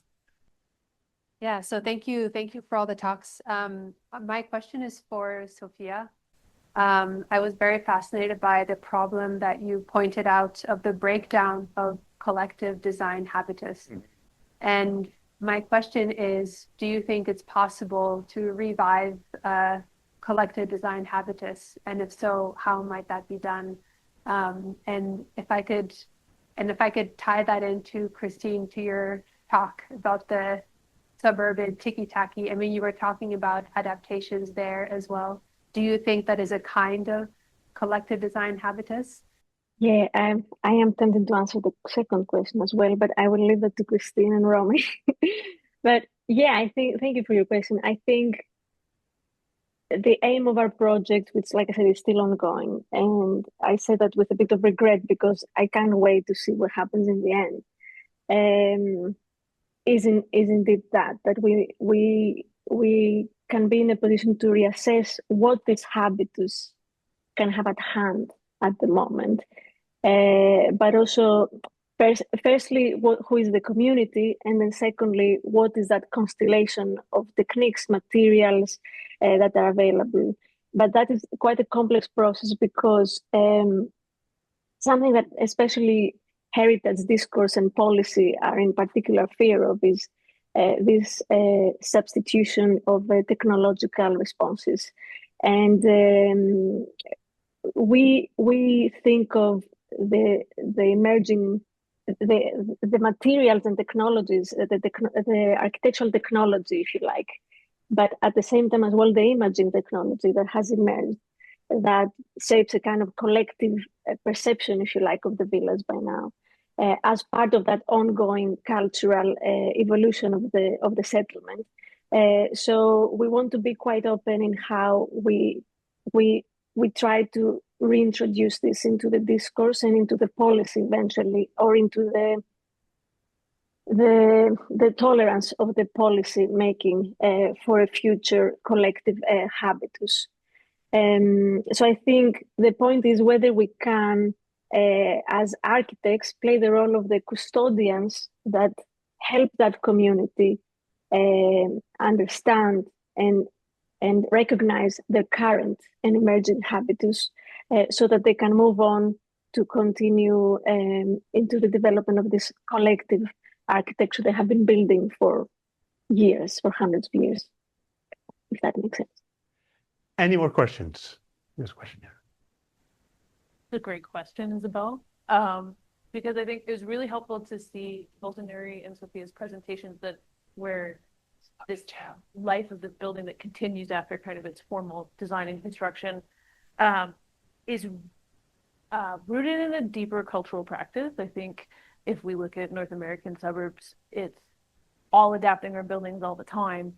But I think the culture that it's rooted in here is much more commodity based. We haven't even unpacked kind of the DIY industry of like what editing a suburban house looks like in North America, that it's not necessarily rooted in kind of a generational practice of communal living.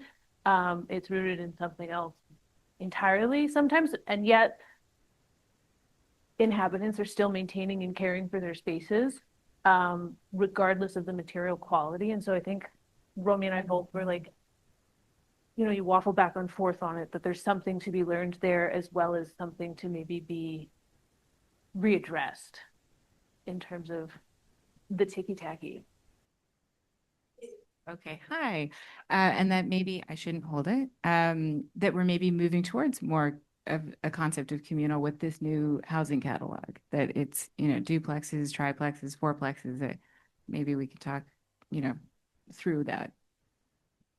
We have time for one last question. Thank you very much. I'm not sure I'm going to be able to make this into a question, but it seems to me that there is a thread that's running through all these presentations, which is the relationship of vernacular design to what we call high design. And so this question is to start with, to Inuri. I was interested that you mentioned maintenance as part of the authorship thread, and I agree with you, it's very important. So I'm interested to hear your thoughts about how maintenance is part of authorship. And this is not an adversary question. I'm just interested to see, because I think of maintenance as almost a vernacular practice, and I'm interested in how you see that, and also the relationship to the ticky-tacky, that I'm also seeing this as a sort of a form of vernacular practice. So anyway, so anyway, if you could talk to us about maintenance. I agree. I think maintenance is a very key factor that I saw in Hatton, because the building was not sustained through the architect's original design. The functioning depended on everyday, like accept repair, extension, adjustment, and with that, maintenance becomes very important. I do think it's vernacular because of the, I guess, because of the like the knowledge of the local community. They are very still rooted in vernacular practices. That's what they know best. I would say maybe that is why most of the maintenance activities do still reflect on the vernacular practices and the vernacular knowledge in this specific context of Hatton, because it is a bit of a marginalized community. It's not like very urban. Yeah, I think maintenance is very important in this context. I think we're out of time, so thank you to all our speakers. Thank you. So we're going to have a break now. Thank you very much for our speakers. And we're going to have a break now that until 3:15, where the next session will start. Thank you. I'm an assistant professor at the Illinois Institute of Technology, where I direct the Deconstruction Reconstruction Lab. I have the pleasure to introduce this afternoon's session titled From Historical Materialism to a Culture of Plural Storytellings. Our first speaker, Camila Mencia Vera, is an assistant professor at the University of Nebraska-Lincoln. And as I understand it, all of our speakers are online. Camila's here. We're pulling you up on the screen. And yeah, looking forward to hearing and having a short dialogue afterwards. Thanks. So I will start. Please stop me if you aren't hearing or something. So thank you so much for this opportunity. My presentation today is called Drawing Scars, and it's about Gordon Matta Clark's last building cut that he will develop in a building that was annexed to the MCA in Chicago. This was in 1978, and I want to focus this entire presentation on the last 2 years of life of Gordon Matta Clark, and specifically the drawings he will develop to execute the building cuts in this townhouse that you see on the left, and at the right you have one photo of how it will look inside. I will explain afterwards. So the position, or what I would like to suggest, is that as soon as his twin brother passed away, Gordon Matta Clark was 33 at the moment, he started behaving in a way that will shift from sculptural objects to a more bodily inhabitation or mourning architecture. And he will start acting and executing, and the method he will develop is inherent architectural and is adaptive reuse, will be called adaptive reuse nowadays. On the left, we see Gordon Matta Clark with his brother Sebastian, who passed away in a very tragic conditions. He jumped from his window, and he will start in 77. Gordon, let's say when he twin passed, he will start making tributes to him and trying to work as much as possible with that mourn.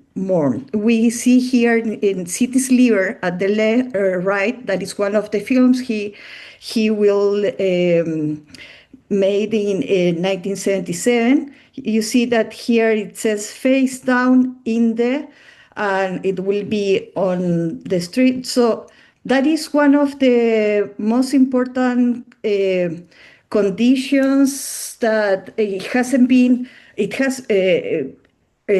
researched, but I think there is a very important situation on the geometrical execution of the building cuts that relates with this condition of mourning or the search of higher dimensions.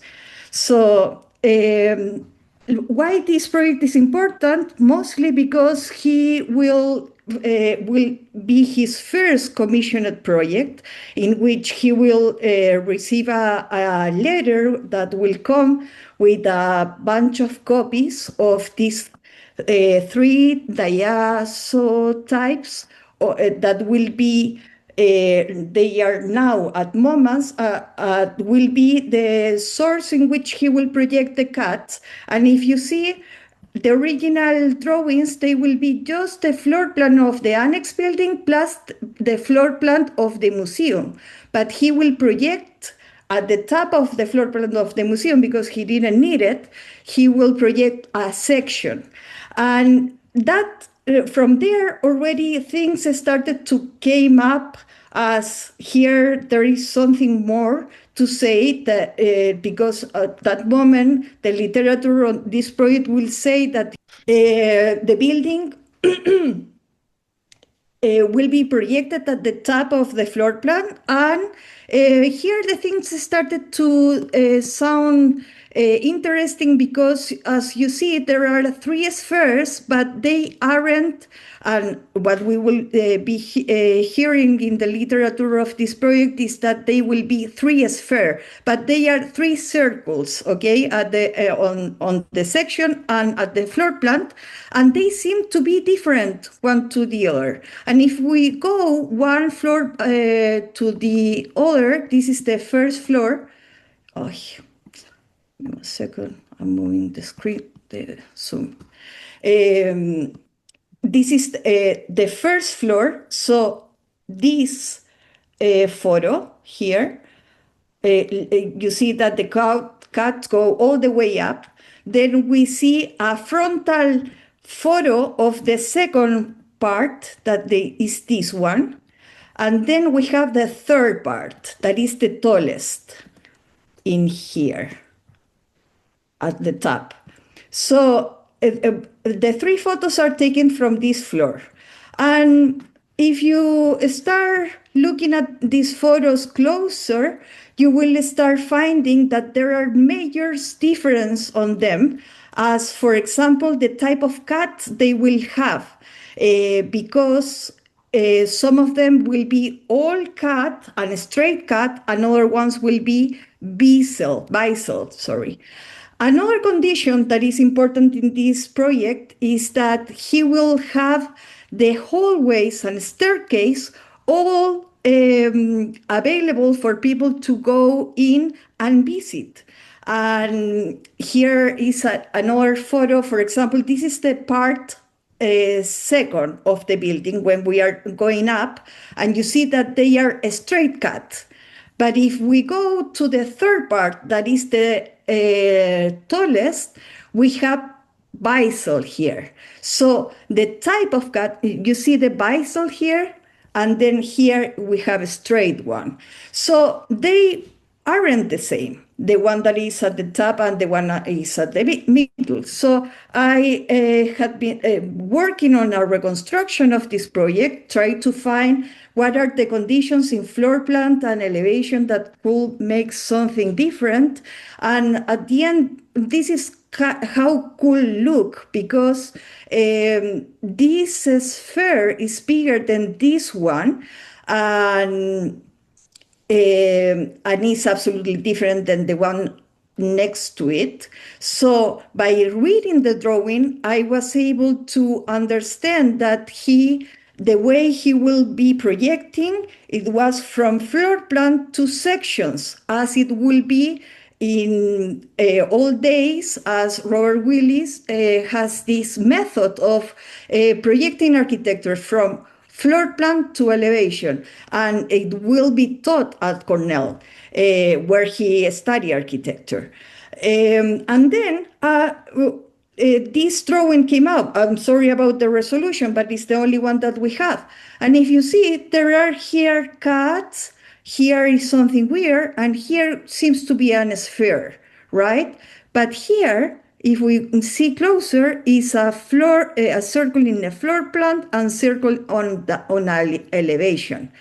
And then by intervening his own drawings and looking for clues to understand a bit better, I got access to this material that is from a broadcaster company, and you can see that he will use the floor plans as guiding tools on the construction. So they weren't only for imagination of the execution of the design, they were in fact part of the construction material, part of the construction method, and he will employ ancient techniques as the master masons drawing on the floor to the floor plans and so on and so forth. So we can go all the way to link very straightforward the tradition of Gordon in architecture. But also we can see that the three spheres are equally distant one to the other, and there is a condition in which all of them has a very clear point in the middle, and that line that is straight to the first sphere. So here I start thinking, okay, if this is the floor plan and the other one is the elevation, that means that there is a circle, there is a circumference, and there is also an sphere. Because if there is a circumference, it means that has a border. And having a border is possible to have a sphere. And not only that, it means that he will having one portion of the building as a transition from one point to become a 2D circle. And then in the middle condition of the building will be a 2D drawing becoming a 3D of a circle and of a circle on floor plan and in elevation. And then we have the upper section of the building in which is a 3D, but where is going? If this is the theory, right, that is ascending through them.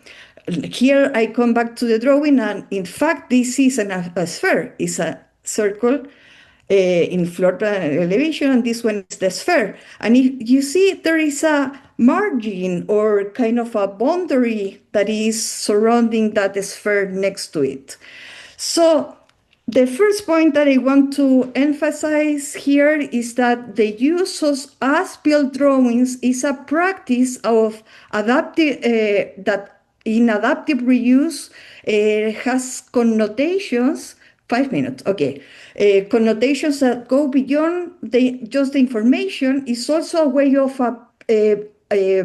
having appropriation of matter and of the what will mean that drawing for the past architect and how that is transferred to the rest. And then I found out that he will be doing this earlier. He will be using as-built drawings to execute CADs as projects, as this one that wasn't built and was made in 1975.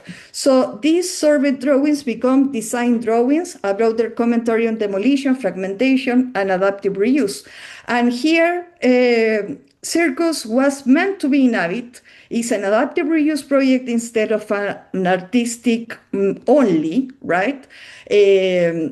Doesn't have utilitarian purpose, but is useful for the experience, the soul, the human experience, and becoming, as he will say, a theatrical set. And the drawing was becoming the building. So here is a very important point in which his drawings, if you go closer, all of these hallways, he will cut it first, and then he regret and paste it up. And we see that in the poster he made, he was inviting for 2 weeks people to go in. So the idea that Gordon will just do it because then it will be demolished is not real, because he wanted the building to be there. And in fact, in MCA, he wanted MCA to have the installation, steel installation, for the rest of the time. And one performance will be performed during those 2 weeks by Tina Jurard. The performer was called Spirit.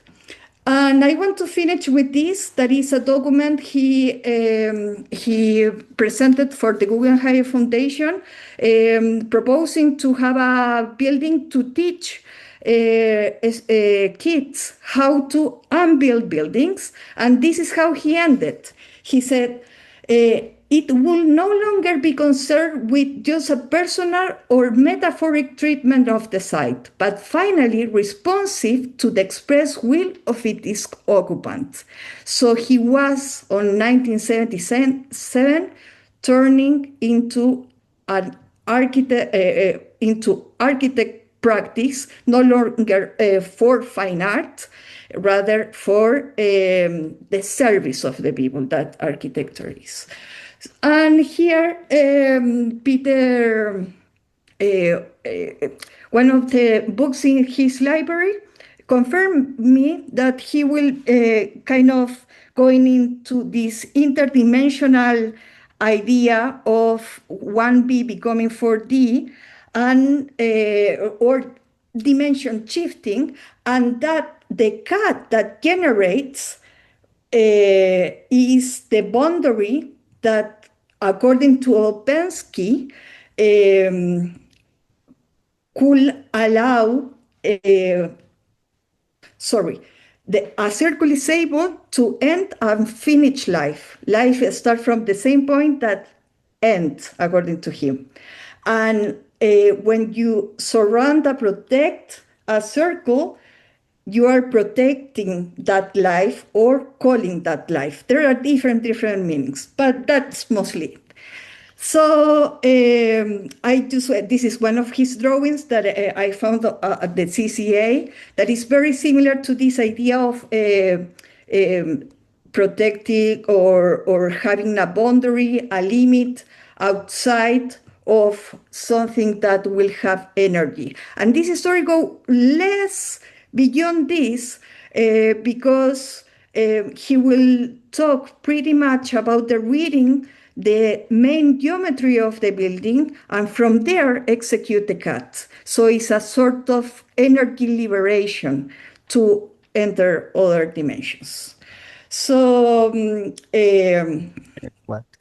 that's it. Thank you so much. Yes, that brings us to our third presentation by Troels Steenhold Heideralt. I hope I got that close. Troels grew up in Toftlund, Denmark, and is currently living and working in Taipei, as well as a guest critic at several universities, Columbia, Cornell, RISD, and so on. So Troels, please take it away. Thank you. I wanted to start this presentation with a disability measure. For some people, it's easier to follow a talk if they can see the text. Therefore, you can access it by scanning this QR code with your phone. And please also feel free to get up and move around and fidget or sketch while being mindful of your fellow audience members, though I can't see the space. So, I also wanted to place myself within this work. I grew up and studied in Denmark. I lived 10 years in New York City. And in the summer of 2024, I relocated here to Taipei. In 2019, I self-realized as autistic and subsequently came out at the age of 35. It's the best thing that's ever happened to me, as it gave me a language with which to write myself back into my life. And I wanted to thank you for the invitation to speak today. Adaptive reuse, once a tool for reclaiming space, has largely been co-opted by contemporary architecture, driven, as René Bohr illustrates, in Smooth Cities by neoliberal globalization. In The Politics of Urban Potentialities, Stavros Stavridis further describes how this free market depends on security rather than providing it as it claims. He includes in this self-surveillance, which I recognize as neurotypicality. Neurotypicality is not a person, it's a system. And as Erin Manning has revealed, an unspoken identity politics that's so hidden in our daily lives that it doesn't register and thus is never questioned. Neurotypicality is reproduced in our institutions, school, offices, leading to most people unknowingly upholding it, as it has become entirely identical with the everyday. However, without neurotypicality, global neocapitalism loses its ability to predict and control markets, potentially given way to more informal forms of organization outside the logic of normalization, developing a local rather than a global approach to urban development, and open that space for informal architectures. To move towards this, I propose an artistic architectural approach. Artistic architectural approach starts in disability not as a limiting but a generative force. Disability will touch us all, whether temporary or permanently. Artistic architecture approach emerges from critical disability theory, which defines disability as a gain rather than a lack. For example, gaining blindness instead of losing sight, as one gains the ability to read Braille and other aspects of blind culture. Artistic architecture approach as a practice doesn't attempt to resolve illegibility or opacity, but extends it into new spatial languages. It's a crucial distinction from conventional architectural methods, which tends to map, categorize, stabilize. Rather, artistic architectural approach feels into space, resonates, reconstellates. Authors live outside of neurotypicality and thus feel the force of the neurotypical system. Often considered rigid, we use unseen flexibility every day to fit into a world that is not designed for our needs, something we have in common with most, if not all, marginalized groups. In reality, it is neurotypicality that's the rigid system refusing to change. Artistic architectural approach is therefore not asking for special accommodations, but asking to remove the special accommodations currently in place for neurotypicality. Artistic architectural approach is not an architectural style that can be aestheticized. It is a methodological shift whose aim is not inclusion, but to be embedded within all architectures. In Taipei, you feel submerged within the public space, the public matter. It feels malleable. There's a shorter distance to cross, to engage within it. It becomes a choir when inhabitants add cages and build-outs to the facade. It becomes a community garden when potted plants fills the alleys. It becomes a vertical city when a bookstore lives on the 9th floor amongst families. It becomes a family living room when dinner is served on the sheltered sidewalks tucked under the buildings, the restaurants flowing from the open storefronts, blurring boundaries, open to different ways of moving, to ways of being, to ways beyond the strict imposed norms, to ways to human. A first step towards a neuroqueer space. Do your thing, skip, dance on the sidewalk. I will hold space for you to do so. Public parallel play. Young people turning closed storefronts into temporary dance studios, next to a communal Tai Chi workout session, next to a role-playing sword fight. This building would in the West simply have been an array of the same 36 units. Here, however, no two openings in the facade are treated the same. There's a much greater freedom for the individual inhabiting the structure to adapt it according to their personal needs, and in the process produce a public space much more stimulating and interesting to move through for everyone. It's an extreme version of Hundertwasser's window right and a decorated shed, with the distinction that Denise Scott Brown and Robert Venturi's shed is still set squarely within neurotypicality, where the decoration is decidedly by the architect alone to avoid chaos. The West is focused on structure, clean lines, order as hierarchy of entities. When engaging with other cultures where these ideas are not primary, neurotypicality tends to quickly dismiss them as being chaotic, simply because it fails to see the organizing principles. Western architects generally refuse to learn from the ways non-Westerners have built their cities, referring to the structures as vernacular rather than architectonic, when actually meaning chaotic, as a way of sidelining it, to not have to take it seriously, because that would be a challenge to our understanding of our own supremacy. Reflecting in the way we perceive other cultures, not in the sense of what they can add, but in the sense of what they, in our eyes, lack. Rather than making architecture more specific, design final, disability teaches us it needs to be flexible. We can't make a space that will accommodate all, but we can make it possible for all users to adapt to it. To open architecture to more than control, to let go of it, allow for undesigned parts to take part in the construction of the city, to leave space for those who space in different ways, provide a starting point from where a dance can initiate. Understand that architecture is the construction of human relations, not just edifice. Architecture can provide surfaces for life to unfold, not just boxes to fold life into, shielded off from, evolving form, setting architecture in constant motion, understanding we are constructing with living matter. The house might look stable, but it is in perpetual movement with the environment, with the inhabitants, within itself. Using the framework of an artistic architectural approach, I view adaptability as an urban matter, not simply a structural or building issue. I see Taipei as a rhizome, the city constantly reproducing itself, changing its skin. Taipei is a true livable city, built by the inhabitants, interacting directly with the city matter, not just the sole architect. Houses, shop, offices constantly emerging, structures reprogrammed. The interactions are not deviations from the norm or romanticization of precarity or the vernacular, but alternative logics of spatial organization, spatial intelligence materialized. Reading the informal architectures of Taipei in this way brings them into proximity with the undercommons as described by Fred Moten and Stefano Hani, and the surrounds by Abdul Malik Simon. They're not fixed spaces that you can draw a boundary around. They are constantly space-producing events that move and uphold space by their activations, and open for new uses when a window is extended by attaching a metal cage to become a storage room, a laundry room, a cat space. These individual acts, altering the public space, are a political act.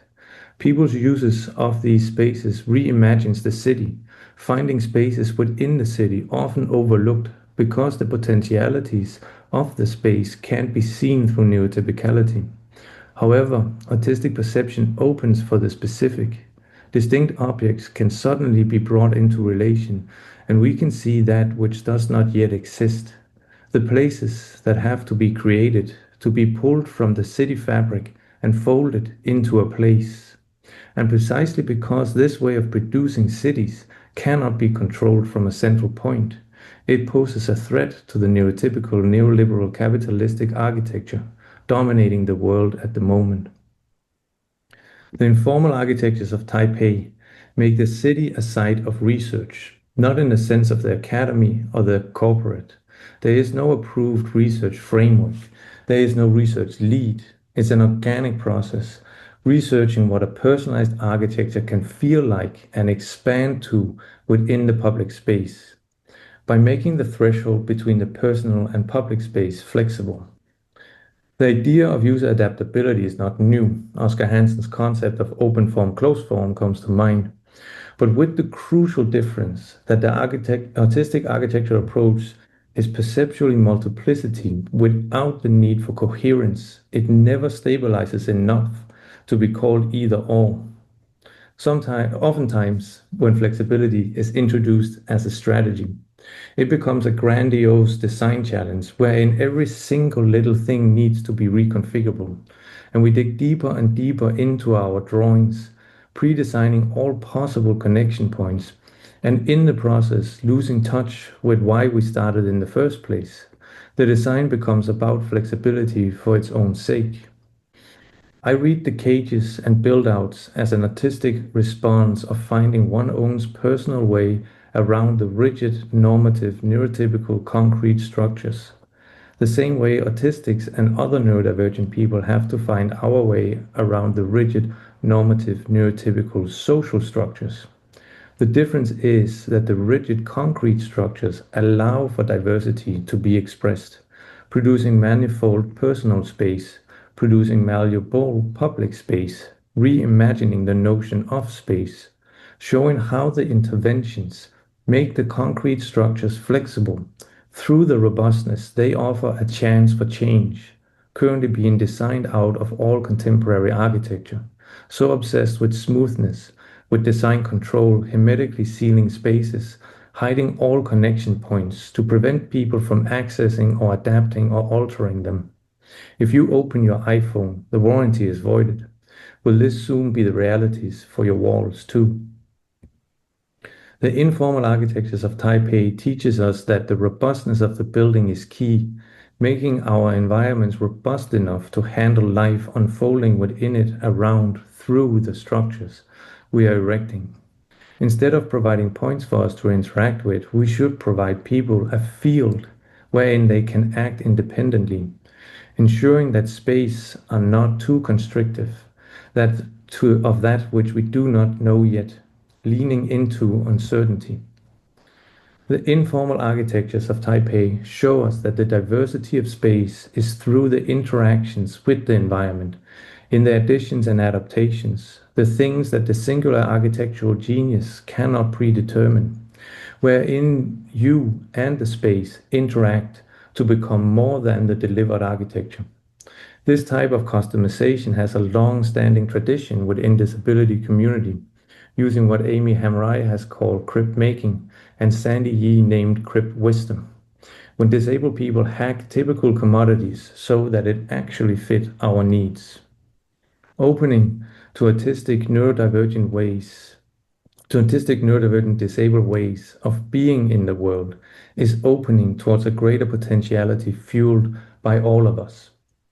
It's building a relational structure in the place of a monolith, making a rhizome of the world of knowledge, where there is not just one correct answer to the test, but a relational field of pathways open to us.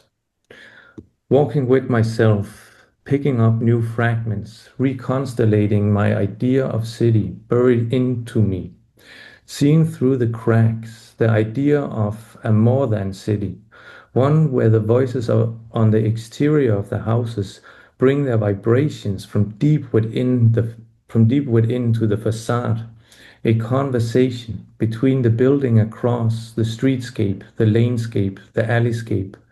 Moving in the alleys feels like moving inside the city, a deeper interiority, an unconscious consciousness that moves outside of the typical language of city, to reproduce ourselves in this space.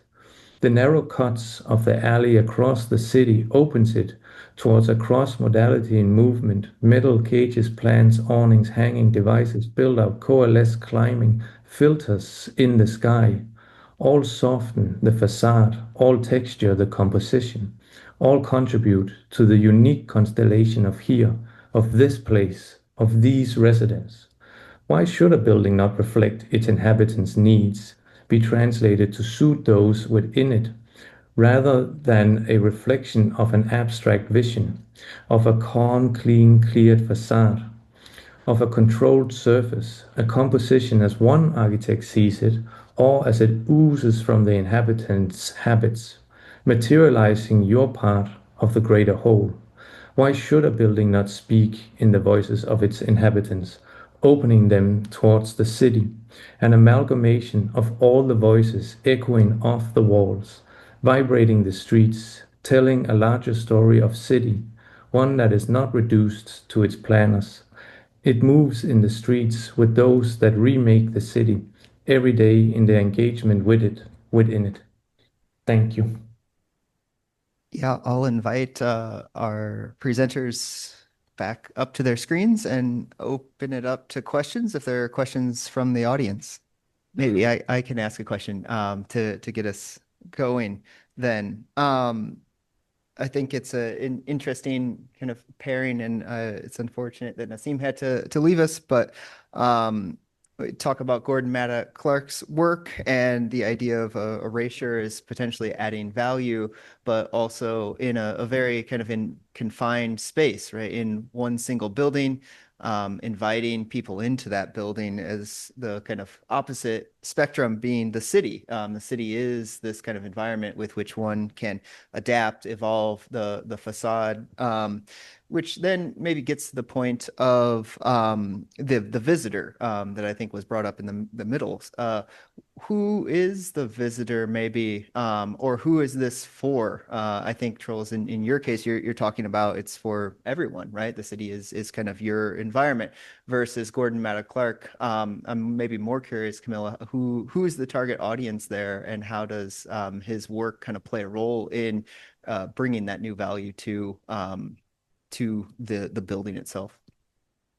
I don't think he wanted to add value to the building in a conventional way or like so one answer regarding the audience, I think he was working in architecture, but his audience was still fine art audience. So the people that will be involved on the museum, and of course he was already famous, so many people went to visit. So it was open to the city, and the idea was to open the building to the city. But I think how he was taking care of the building, he was restoring the original points of the geometry through the cuttings. Reading out where were the original geometries. So it's a more, let's say, metaphorical way of honoring the building instead of salvage it.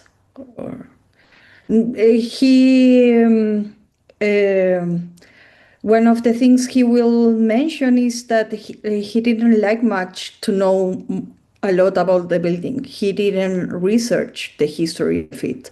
As less as he will know, it will be the best. But on the drawings, he will develop, I think, interpretations to find out where the original geometry of the extension of the building will be. So it's a simplification, it's math, is simplification act until finding the core of the building. And that core that has the energy, he will cut it and liberate the energy of what the building will mean to the existence as matter. There's a quote on one of your slides that I found really compelling that I think alludes to this, which is drawing as a way of releasing a building from its prior function, which is really... Exactly. Move it from the utilitarian purpose to something way beyond. Questions? Yes. Thank you. I wanted to thank you all for the beautiful and insightful presentations. They all illuminate in different ways this concept of plural storytelling. And I was thinking about this notion of who has the right to imagine or reimagine places. Like in the case of Mata Clark, this idea that the building is about to be demolished and this reopens a kind of space for the imagination where Mata Clark intervenes. And there is this sort of right to reimagine the site in a very radical way. But also in the other cases, I was wondering, what are the moments or the conditions that really open up this opportunity for, for us, for, inhabitants and etc. to reimagine and have a right to imagine the place of their existence. And I guess, I don't know if you all have something to say about that in particular, and what are the opportunities and perhaps the obstacles. And I guess in the case of Troels, I really enjoyed your presentation, and I wanted to ask you for the examples that you've shown for Taipei. Is that something typical, or is it happening in particular parts of the urban fabric, and what has created those conditions that you described? I can start by answering the last one first. Like, this is the more traditional way that the city is formed. So the city is basically formed by a lot of massive concrete buildings where people then constantly add all of these cages. Like the house I live in had 3 balconies when it was built. But right now, all 3 have been enclosed to the interior. So now we got an extra bathroom and have a larger living room and kitchen space. Whereas the ones below us, they still have these actual balconies.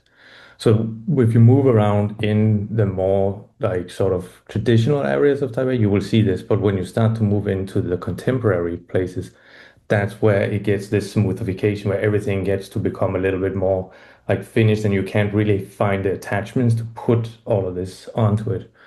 Because the amazing part for me is that this is all of the people that do it themselves. Like it's a way people have sort of suggested that it started from security, and that might have been a case at some point, but Taipei by now is one of the safest cities in the world, so it has nothing to do with security mode. It is a way of living where even if you try to sell one of these houses and it doesn't have one of these pillars, it actually can be more difficult to sell it.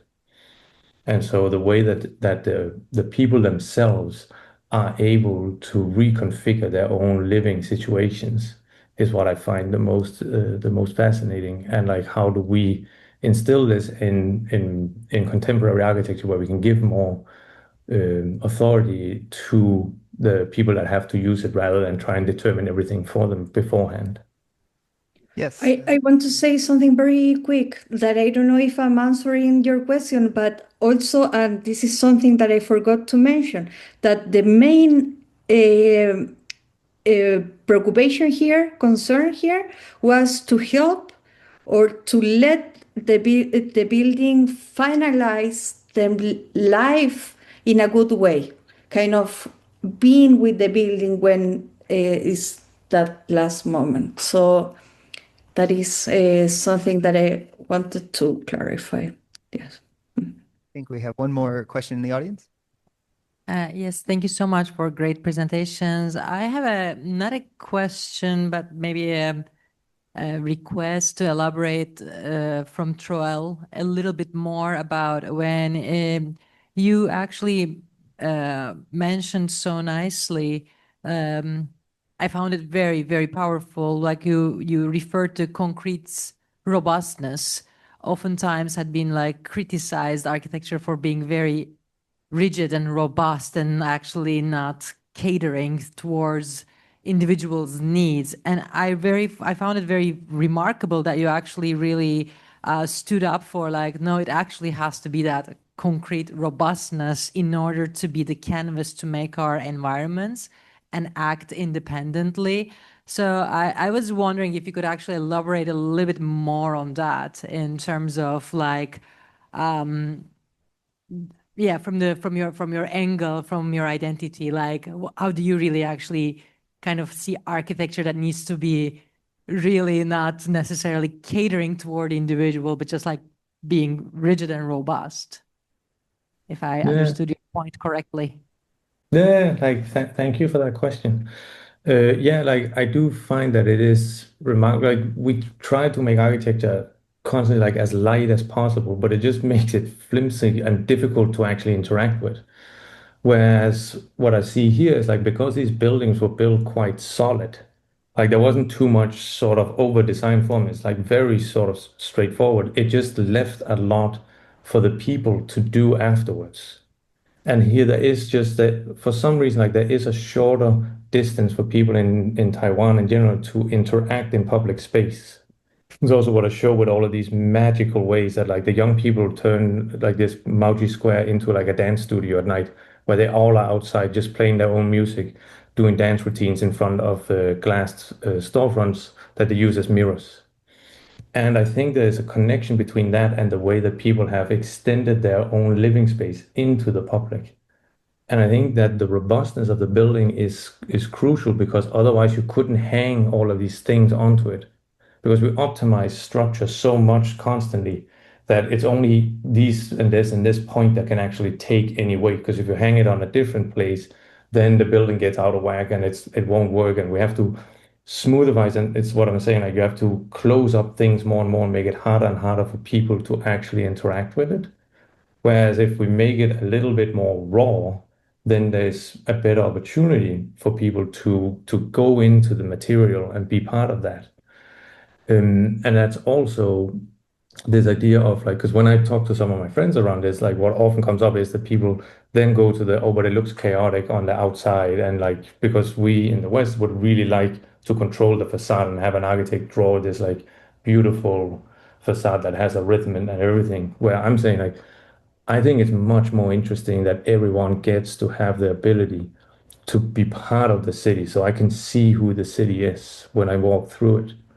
And I think we need, like in my case, I'm thinking of the robustness as the way to actually allow for flexibility to exist, because it's this field that we created for people. You can put things in multiple locations. You're not limited to just like here, or here, or have to take out a lot of things to reinforce it to be able to hold up to a use that wasn't imagined by the architect.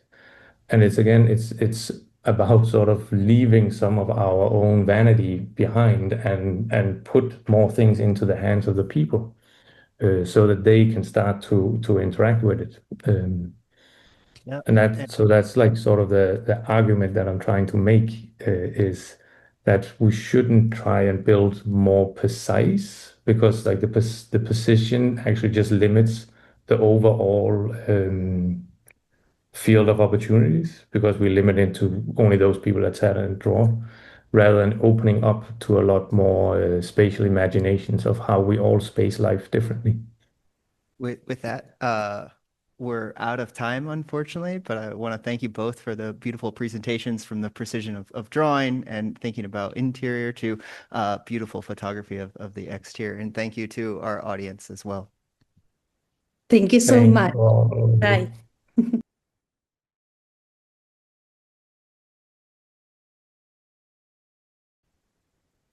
Good afternoon, everyone, and welcome to this session, which is called From Historical Architecture to Transhistorical Adaptability.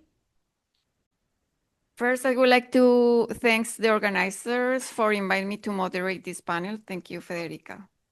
I'm Maria Farfan. I will be your moderator in this session. So this session invites us to think about adaptation in different ways, not only as a response to change, but as something that is already part of architecture itself. Hello, Marcela. Marcela will present a case from post-war Japan, where adaptability is considered a part of the design itself, showing how architecture can remain open to change from the concept of image of the growth.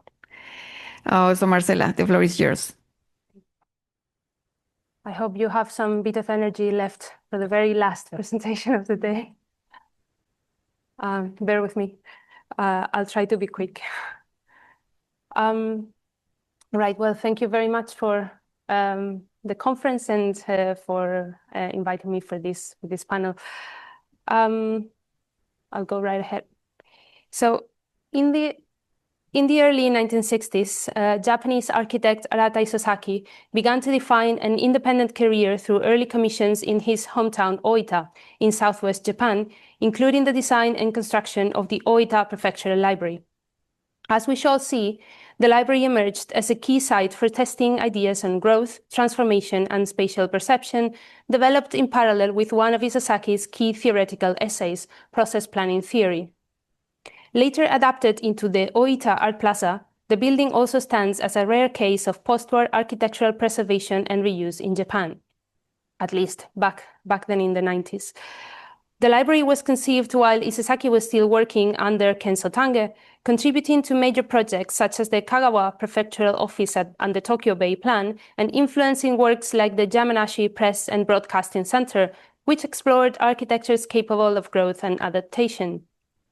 Alongside this collaboration, Isozaki also began pursuing independent projects shaped by an interest in urban morphology, diverging from the more technocratic and policy-driven approach dominant in Tange Lab. This shift would prove formative in developing his theoretical stance on spatial agency and the adaptive, organic nature of urban environments. Isozaki developed the most compelling research around this focus with architectural historian Teiji Ito and urban planner Hidemitsu Kawakami. Their work analyzed a series of Japanese cities, villages, and temples to identify underlying spatial patterns through categories such as principles of space order, methods of spatial composition, and activators of urban space. First released in 1963 as a special issue of Kenchiku Bunka under the name Japanese Urban Space and expanded into a book in 1967, this research project coincided in time with Isozaki's design process for the Oita Prefectural Library, alongside the writing of Process Planning Theory. Both the text and the library's transformative ethos resonates with the notion of process designing outlined in Japanese urban space, exemplified at the architectural scale by the incremental expansion of a traditional farmhouse, in which only the pillars remain as traces of earlier spatial configurations. The centrality of process is further underscored in Japanese urban space through the discussion of the Tachu temple type, illustrated through the incremental layout of Daitokuji in Kyoto and presented as an explicit archetype of process designing. The tattoo evolves through the incremental addition of subtemples, generating new centers without a predetermined master plan within the compound. In conversation with Isozaki, he emphasized how these centers, once established, guided subsequent growth according to an organic and adaptive logic, directly linking this form of controlled spontaneity to process planning theory and to the intended capacity for change embedded in the Oita Prefectural Library. So Isozaki received the commission for the library in 1962 from a local businessman named Giichi Miura, who funded a cultural facility for the prefecture to be located on a central site facing the remains of Oita Castle. Designed to house around 400,000 volumes, the library comprises reading rooms, offices, and service spaces organized over 3 stories and a basement.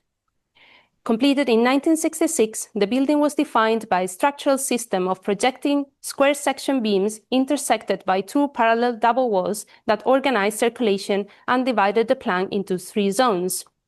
A central double-height hall lit by skylights formed the core, flanked by reading rooms and stacks to the north and service areas to the south.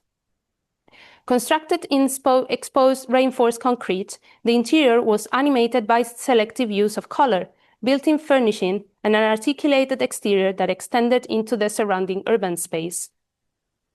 The spatial and formal clarity of the completed building was the outcome of an iterative design process. Isozaki's first proposal for the library, dating from April 1962, was still defined by a clearly delineated succession of modules formed by prefabricated concrete panels, flanked by supporting beams that aligned along the north-south axis of the scheme. The second version of the design was submitted in March 1963. Here, the square profiles of the beams were further simplified, and the 2 principal circulation paths were reimagined as duplicated bearing walls with an inhabitable space between them. The earlier scheme's expressive sense of incompletion generated by the abrupt termination of the hexagonal beams was no longer present.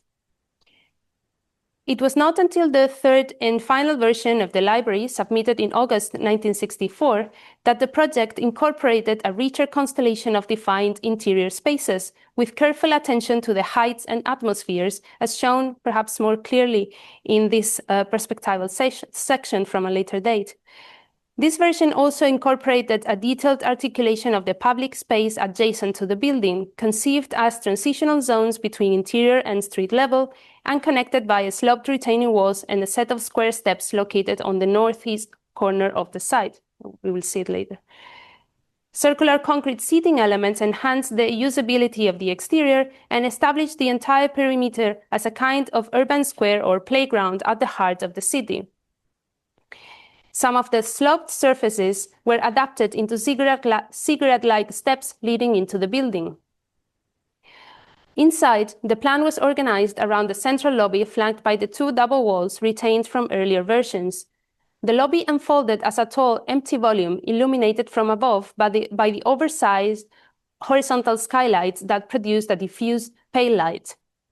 Wooden furniture and leather seating that guided visitors towards the reading rooms complemented the circular concrete bench and red carpet at the lobby. The December 1966 issue of Japan Architect extensively documented the newly completed library. Alongside photographs and plans, it also described in a nutshell Isozaki's intentions with respect to the capacity for the building to change over time. It says, doubtless many people will be wondering whether this building is to have future additions because the design seems cut off in all 4 directions where the form might possibly spread out. Although future additions are entirely possible, the building is complete as it stands. On the other hand, a building is an organic thing that is never in a state beyond which growth is possible. Recognizing and dealing with this contradiction is the purpose of the designer's process planning theory. Isozaki later noted that the project's extremely limited budget, insufficient actually to even complete the building as initially envisioned, prompted him to consider how the design might be conceived as an ongoing process, adaptable to a future that appeared uncertain. He also emphasized that his interest in the theories of Darcy Thompson's on growth and form led him to reflect upon biomorphism. In particular, he stressed how elements that compose living organisms were able to grow unevenly.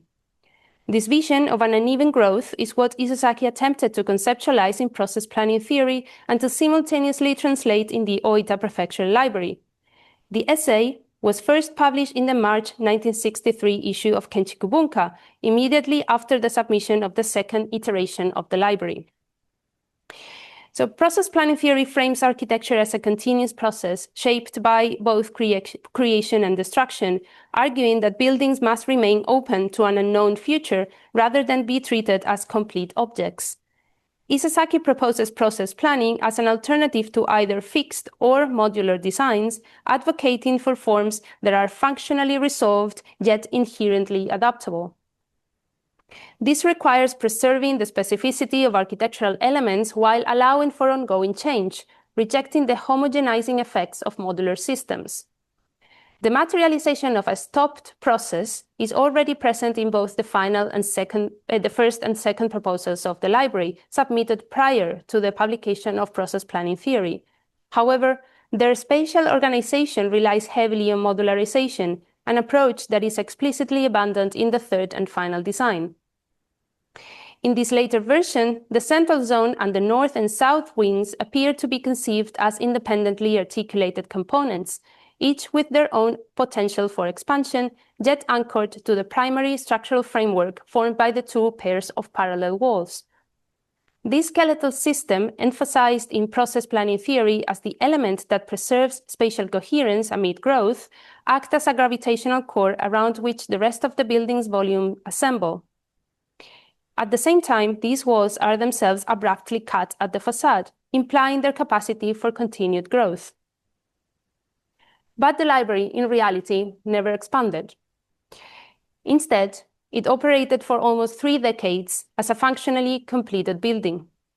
Acknowledging the moment of cut-off meant accepting that the building would remain unfinished. Its spaces represented the result of a moment of interruption in an ongoing process. Process planning theory can thus be read as a legitimization of a design method in which the built result works as a sort of architecture parlante, where the message is centered around the processual nature by which the building is conceived. Still, the library was transformed in the 1990s to change its use, a rare case of preservation in provincial Japan, whereby a post-war building was adapted instead of demolished. So it functioned as a library from 1966 until its closure in 1994. Only a year later, it was reopened to operate as the Oita Art Plaza, a cultural center still in use today. Its transformation was accompanied by the design and construction of the new Oita Prefectural Library, also designed by Isozaki, and this is important. The ultimate conversion of the library into the Oita Art Plaza was the result of a sustained effort to preserve the building fostered by locals, institutions, and the architect himself, as recounted in this book published in 1998. Kind of tells the story of the transformation. So from the early 1990s onward, architects, scholars, and local actors mobilized in defense of the building, framing it not only as a functional artifact, but as a civic and cultural landmark.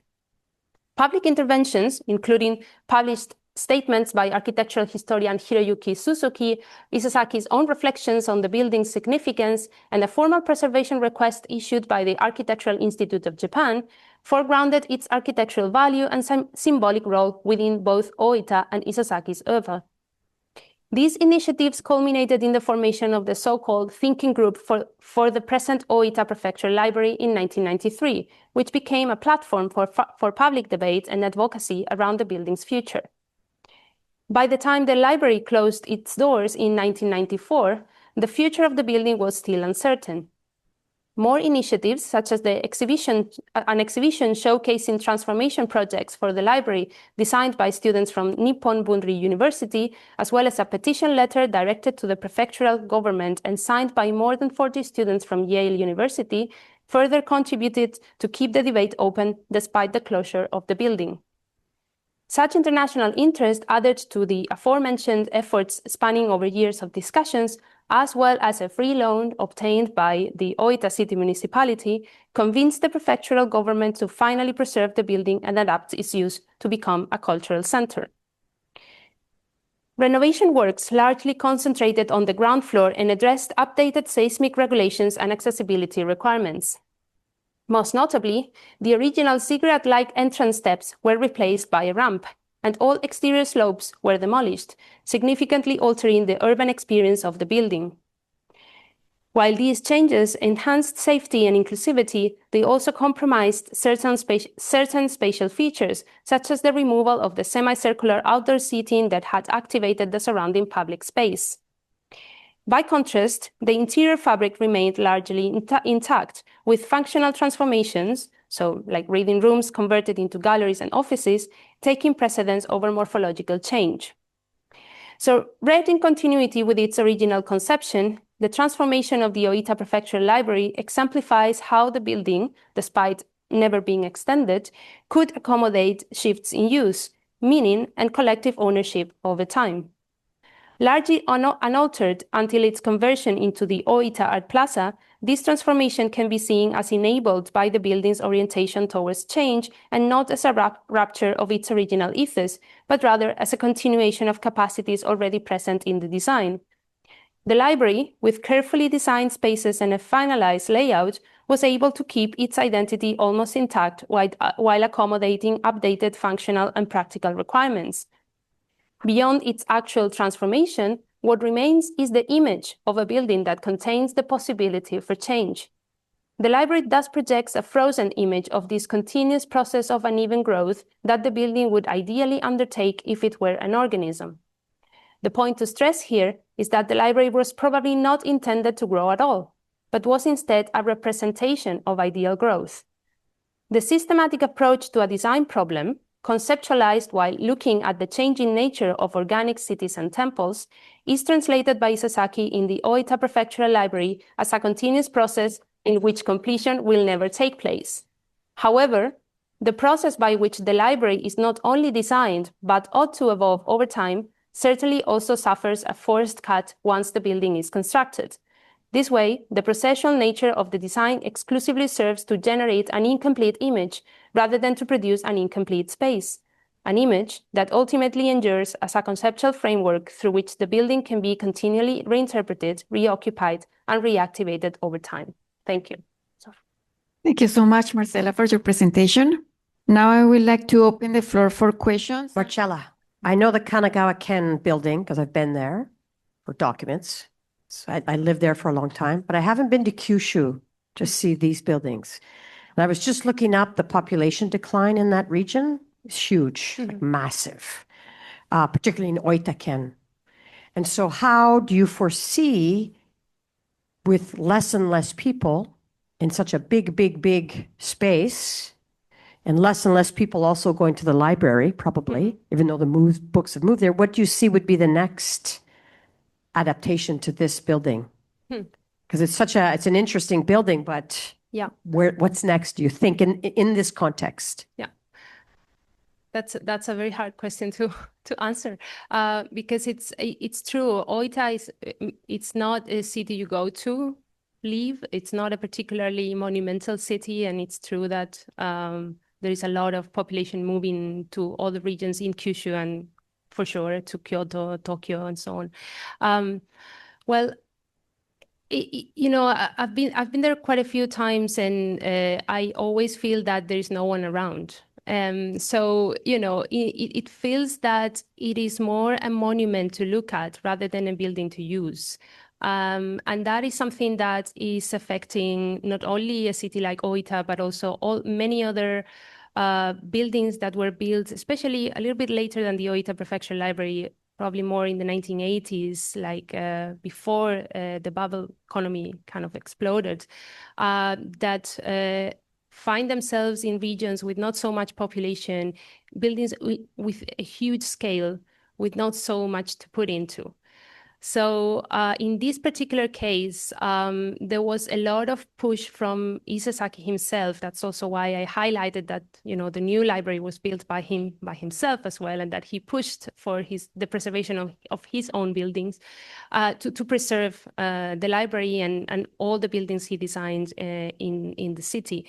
And the level of preservation it acquired basically makes it almost untouchable.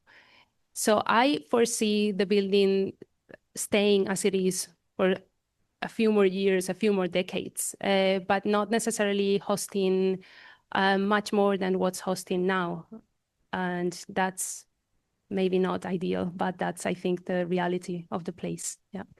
I think it's the prefecture. Yeah, it's still owned by them. It's not owned by the city. It's by the prefecture. Yes. Mm-hmm. Thank you all for the wonderful papers. I was thinking about, I guess, the differences and perhaps also what might connect the papers, and thinking about the notion of craft or interiors, or, you know, a whole building site being adapted. And this question that I asked also in the previous session about the right to imagine in the future, but also the right to imagine not just for the architect as this authorial authority, as, you know, Rumiko Handa defines it in her book.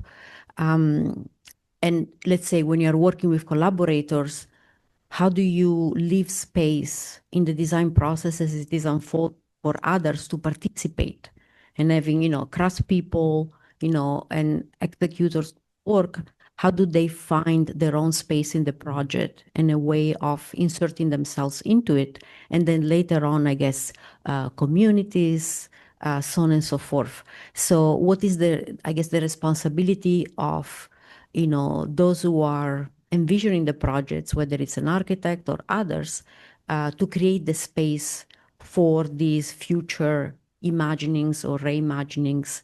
And in general, you know, something that I'm thinking about is this idea of a right to imagine, that it's not just, you know, the architect. And I guess in each of the projects, where do you see, I guess, these contributions? I think in Charmaine's case was very, very clear.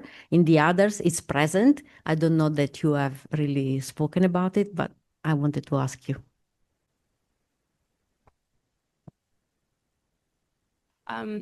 Well, I think that in the library's case, it's probably the most obvious response is that image of incompleteness that kind of allows someone to think that the building might grow at some point, but at the same time, it's just an image, and it's in parallel to that. There is a theory that Isozaki was putting together to somehow shield the way the building should grow or should be adapted over time. What happens here is that in the end, as it happens with 99% of the buildings that are planned to change, is that it changed in ways that he wouldn't really foresee. And I think that's probably the contradiction that it's inherent into buildings that are supposed to have embedded into their design process this capacity for them to adapt. Now, whether people, let's say outsiders from the discipline, are involved or not, I think in the particular case of Isozaki, that wasn't really a question at all. He wouldn't even consider anyone but himself or people around him to change the building, for sure. Hello, my name's John, Ottawa. Just very interested, Marcello, with respect to the library. Were there efforts to try to enlarge it, or to, you know, like work with the existing building, or was it just too impossible even to begin, perhaps? Yeah. Thank you for the question. It would have been complicated to extend the library, certainly, because it's in the city center, and it really has streets in two of its sides, but then it has a school on the western side, sorry, and another building on the other side. So it would have been really complicated. It also, I mean, there would have been perhaps the possibility to extend, if not the structure itself, maybe to have an addition into the Oita Castle precincts, which is nearby. And in fact, the original design of the library incorporated some elements into that plot, which is now, empty, except for the walls of the castle. So the castle itself is no longer there. But there weren't really any formal tests or experiments to try to extend the building. And it was just at some point it was clear that it became too small to host the prefectural library, and so that's why no, it wasn't a competition. It was a request to Isozaki to build a new one, and the library became an empty building. So yeah, that's how the story goes, as far as I know.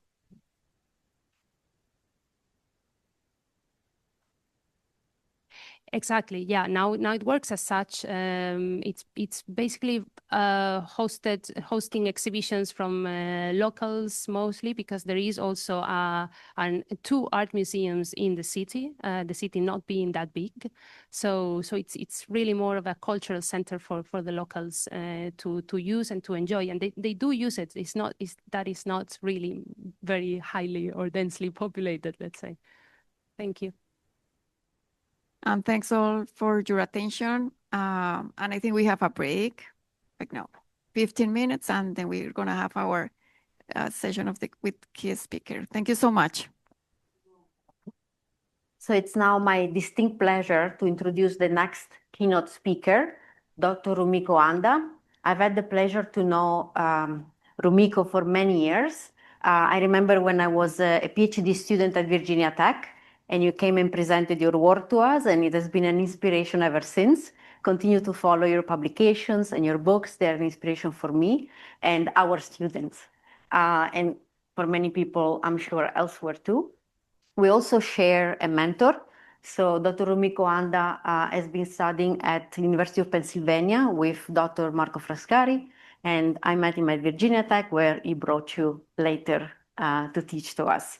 So, and now for a more formal introduction, Dr. Rumiko Anda is a professor emerita of architecture at the University of Nebraska-Lincoln in the US. She's a registered architect and holds a PhD in architectural theory from the University of Pennsylvania and a B.Arch from the University of Tokyo. She received the American Institute of Architects Students National Education Award in 2001. And she's the author of two really wonderful and insightful books, The Allure of the Incomplete, Imperfect, and Impermanent, and Presenting Difficult Pasts Through Architecture. And for this presentation, I really asked her to also talk to us about the relationship between these two topics and where the connections stand. Her writing also appeared in the Journal of the Society of Architectural Historians, Design Studies, Interiors, Design, Architecture, Culture, Preservation, Education, and Research, and many more. Her keynote today is titled Adaptive Architecture, Presenting Difficult Pasts Through the Incomplete, Impermanent, and Imperfect. Please join me and welcome Dr. Rumiko Anda. Thank you very much, Federica, and thank you to Mario and Mariana for inviting me here. I am enjoying the conference tremendously. Since I have only half an hour, and I'm going to have to read fast, I'm going to get started. Recently, I toured Chicago's old post office, the largest adaptive reuse project designed by Gensler, largest in the United States. Our docent's first statement caught my attention, that every adaptive reuse project is full of challenges. I agree with him. It is quite a challenge to turn an obsolete building fit for a new purpose and for a changed setting. But adaptive reuse projects can be more than just repurposing old buildings. They are not just full of challenges, but instead, or more than that, treasure troves of opportunities. In this presentation, I would like to address a specific opportunity, endowing building with ontological significance. In order to explain what I mean by ontological significance, I would like to consider the architecture of incomplete, imperfect, and impermanent. For as long as we can remember, architects have operated with the notion that a building is complete when construction is finished, and that any subsequent alterations are degeneration. They strive to make the building perfect and wish to keep it so permanently. The expectation that architecture shall be complete and perfect permanently is problematic. First, it does not reflect reality. Mutability is an inevitable factor in any building. The afterlife is the very life of the building. Take, for example, the building in London that we now call Sir John Soane's Museum. Soane purchased the property in 1792 with the intention to turn it into his residence. By the time of his death, 4 decades and a half later, it had gone through many alterations prompted by his growing collections, property acquisitions, and changes in family circumstances. Joseph Michael Gandy's 1811 watercolor depicted the display area at the rear of the building. A set of metal columns, I hope you can see, set of metal columns supported an upper shelf under the arch on the north and south sides, and a cork model of the Temple of Vesta at Tivoli sits in the dominant position on the east side on top of a pile of architectural fragments. Immediately after this drawing, Soane made changes to this place, prompted by the purchase of the adjacent properties. The 1827 guidebook, published by Soane's friend and antiquarian John Britton, shows a new narrow passage on the east side with a handrail replacing the architectural fragments and Temple of Vesta.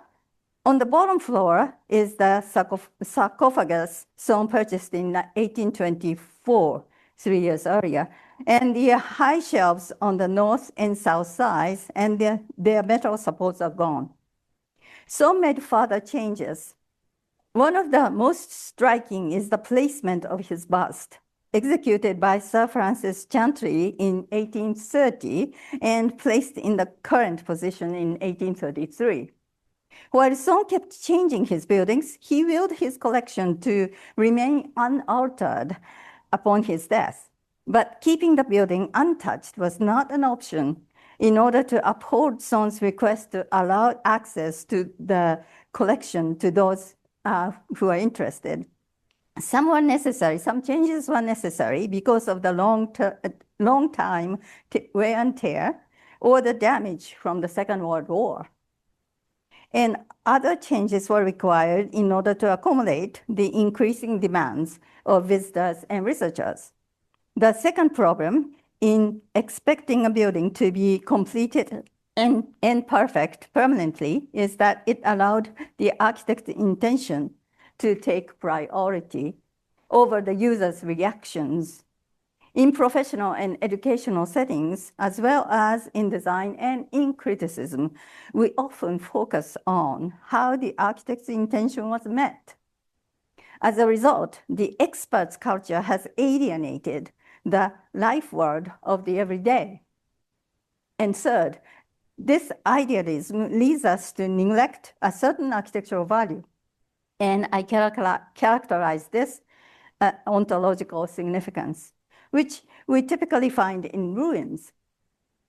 Austrian art historian Alois Rigo may have characterized it as age value, but this characterization falls short in dealing with the question of, can we imbue the same qualities in newly constructed buildings? Instead, I would like to pay attention to the mechanisms at work when incomplete, imperfect, impermanent architecture engaged the viewer. And those mechanisms are synecdoche, wabi, and palimpsest. Granted, not any such building would engage any observer at any moment. But when it does, the engagement can be profound, significant in the sense that it hits the core of the observer's life world or Lebenswelt. It moves the observer at the heart of the everyday. It helps them make sense of the world. The exemplary observer in the following examples are, respectively, Sir Walter Scott, Okakura Tenshin, and Adam Caruso. Synecdoche is a rhetorical device in which a part represents the whole or vice versa. When the incomplete ruins work as synecdoche, the complete building being imagined may or may not be historically accurate. However, the viewer's experience is significant. Kenilworth Castle in Warwickshire, England, contributed to the historical imagination of Sir Walter Scott. Oscillating between a contemporary witness to the 16th century events and the 19th century antiquarian who historicized them, Scott wrote historical fiction describing the castle building, sometimes in its prime and sometimes in ruin, and told an intriguing story of ambition and love between Queen Elizabeth and Robert Dudley. And Scott is said to have asked searching questions and to have spent several hours in contemplation during a visit to Kenilworth Castle in 1815. On the wall, immediately west of the keep, are the remains of ornamental carving, including 7-0, pediment, and 7-0 refers to, I believe, the construction of 1570. Above these are cinquefoil and letter R with its vertical elements made of ragged staff, which Robert Dudley, adopted as the family emblem from Earl of Warwick. At the opening of the western wall of the Great Hall block, a remnant of a portcullis can be observed, with grooves from the door suspended from above. In Scott's story, Amy, Dudley's wife, is moved from the castle through here. The upper portion of the Great Hall are notches regularly placed between the arched openings, which would have held the hammer beams. Scott imagined a highly carved oaken roof from these, and along with splendid interior space, magnificently decorated. In these instances, the apparent absence in the incomplete prompted Scott to fill it in with an imaginary positive, or limited physical presences allowed him to repeat them through the compound. The second mechanism is wabi. The term originated with Takeno Joo, the teacher of the famous 16th century tea master Senno Rikyu. Today, paired with sabi, roughly meaning impermanent, wabi-sabi designate Japanese general aesthetic inclination. A more precise description is given by an early 20th century philosopher, Okakura or Kakuzo, and I quote him, "A cult founded on the adoration of the beautiful among the sordid facts of everyday existence. It is essentially a worship of the imperfect, as it is a tender attempt to accomplish something possible in this impossible thing we know as life." In Rikyu's wabi-tea, we find two strategies. The first is the rejection of the exclusivity and competition in an effort to make the practice relevant to the masses. To prevent the approachable from becoming mundane, Rikyu's second strategy was to imbue the practice with a degree of mysticism. As a result, Rikyu elevated the commonplace experience of hydrating the body to the level of an ethical and aesthetic experience. Some tea wares were in Rikyu's possessions are extant. This cup was by Raku Chojiro, hand-built rather than turned on a potter's wheel. Displaying the imperfection of human actions, it lacks complete circle, uniform thickness, or smooth texture. These subtle irregularities made both the host and the guests focus on the cup during the tea proceedings. Rikyu also preferred to submit to natural forces beyond human control, to the extent for the artifact not to function in its primary function. It is reported that at the tea ceremony, water was leaking from the bamboo flower pot. To the guest who pointed out, Rikyu replied, This dripping water is life. The flower pot in question was made of bamboo by the tea master himself. It had developed a crack, which naturally happens to bamboo when it dries. For Rikyu, it was the proof of life, while permanently fixed is lifeless. Rikyu also avoided the appearance of perfection. This can be observed around the raised floor of Taian tea room of his. For the framing of the focal point, Rikyu used an unhewn logs with some bark still remaining, while at that time it was typical to finish the timber smooth and polished. As well, Rikyu used for the walls yellowish gray mud mixed with cut straw and black charcoal. Palimpsest usually refers to written surface on which the area once eradicated writing has resurfaced. Architectural palimpsest also allowed their observer to engage with past deeds or passing of time. The architect Adam Caruso saw that matter shifted at the cliff of the northern edge of the Scale Valley facing Fountains Abbey. To his discerning eyes, the vertical cuts inscribed in the cliff's face were peculiar and were apparent traces of past quarrying of the construction material for the Abbey church construction.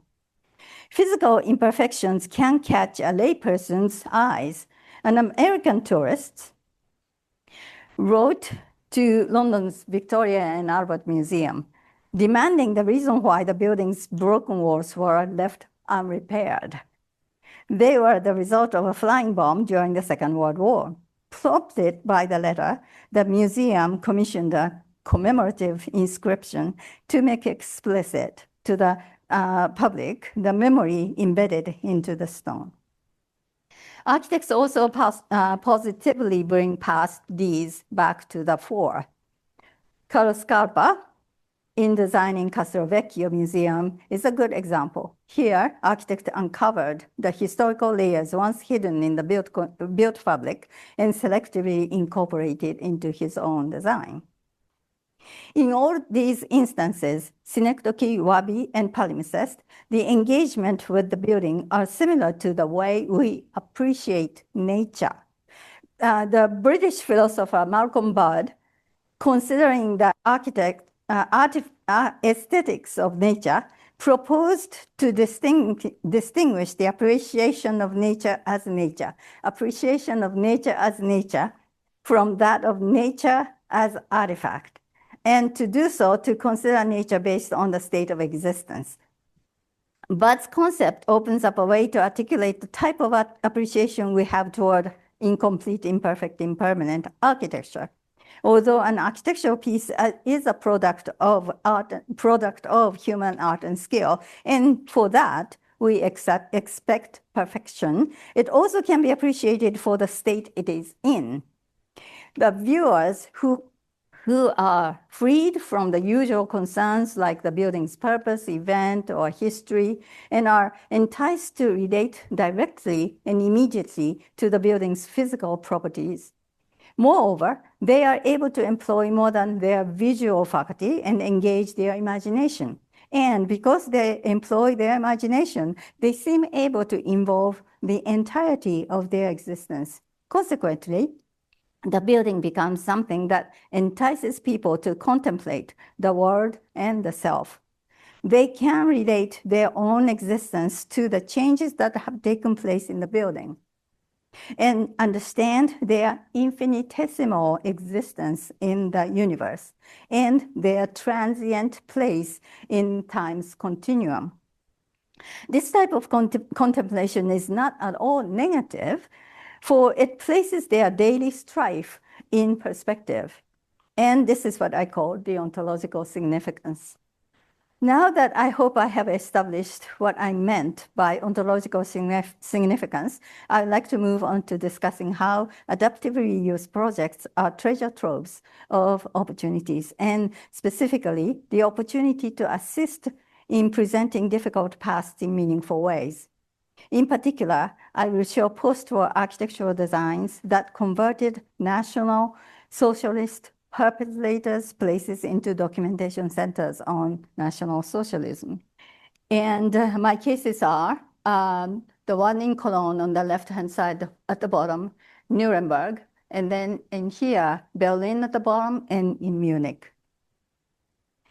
A number of attributes make presenting this particular past extremely difficult. Firstly, what is exhibited is not just the party ideologies and operations, but also the cities and its citizens' involvements. Second, these are authentic sites where National Socialist operations actually took place. Third, they are perpetrators as opposed to victims' places. Fourth, they are in the city, which makes them part of everyday life for many. Of 4 attributes I've just listed, the third would require a further explanation. The distinction between perpetrators and victims' places may seem insignificant at first. Perpetration was committed also in victims' places, and even if the victims did not occupy perpetrators' offices, they suffered the perpetration. However, the distinction is important in the context of post-war German memory culture and politics.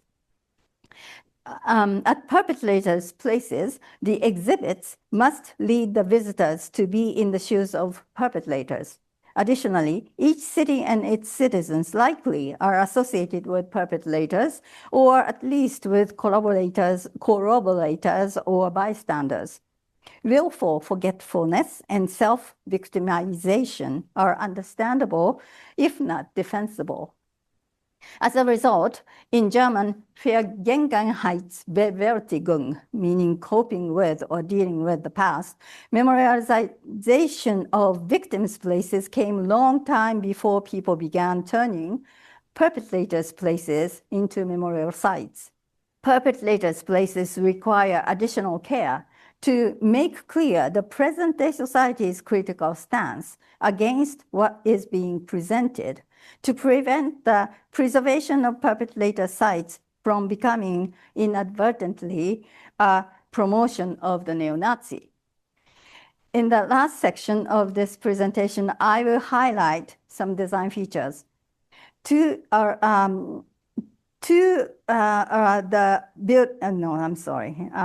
buildings had surviving buildings from the time, and the other 2 did not, as you will see.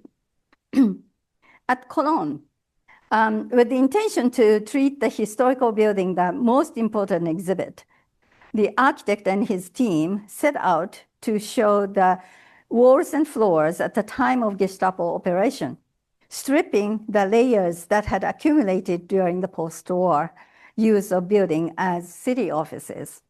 But they ended up taking down all the layers to the structural core. They couldn't stop.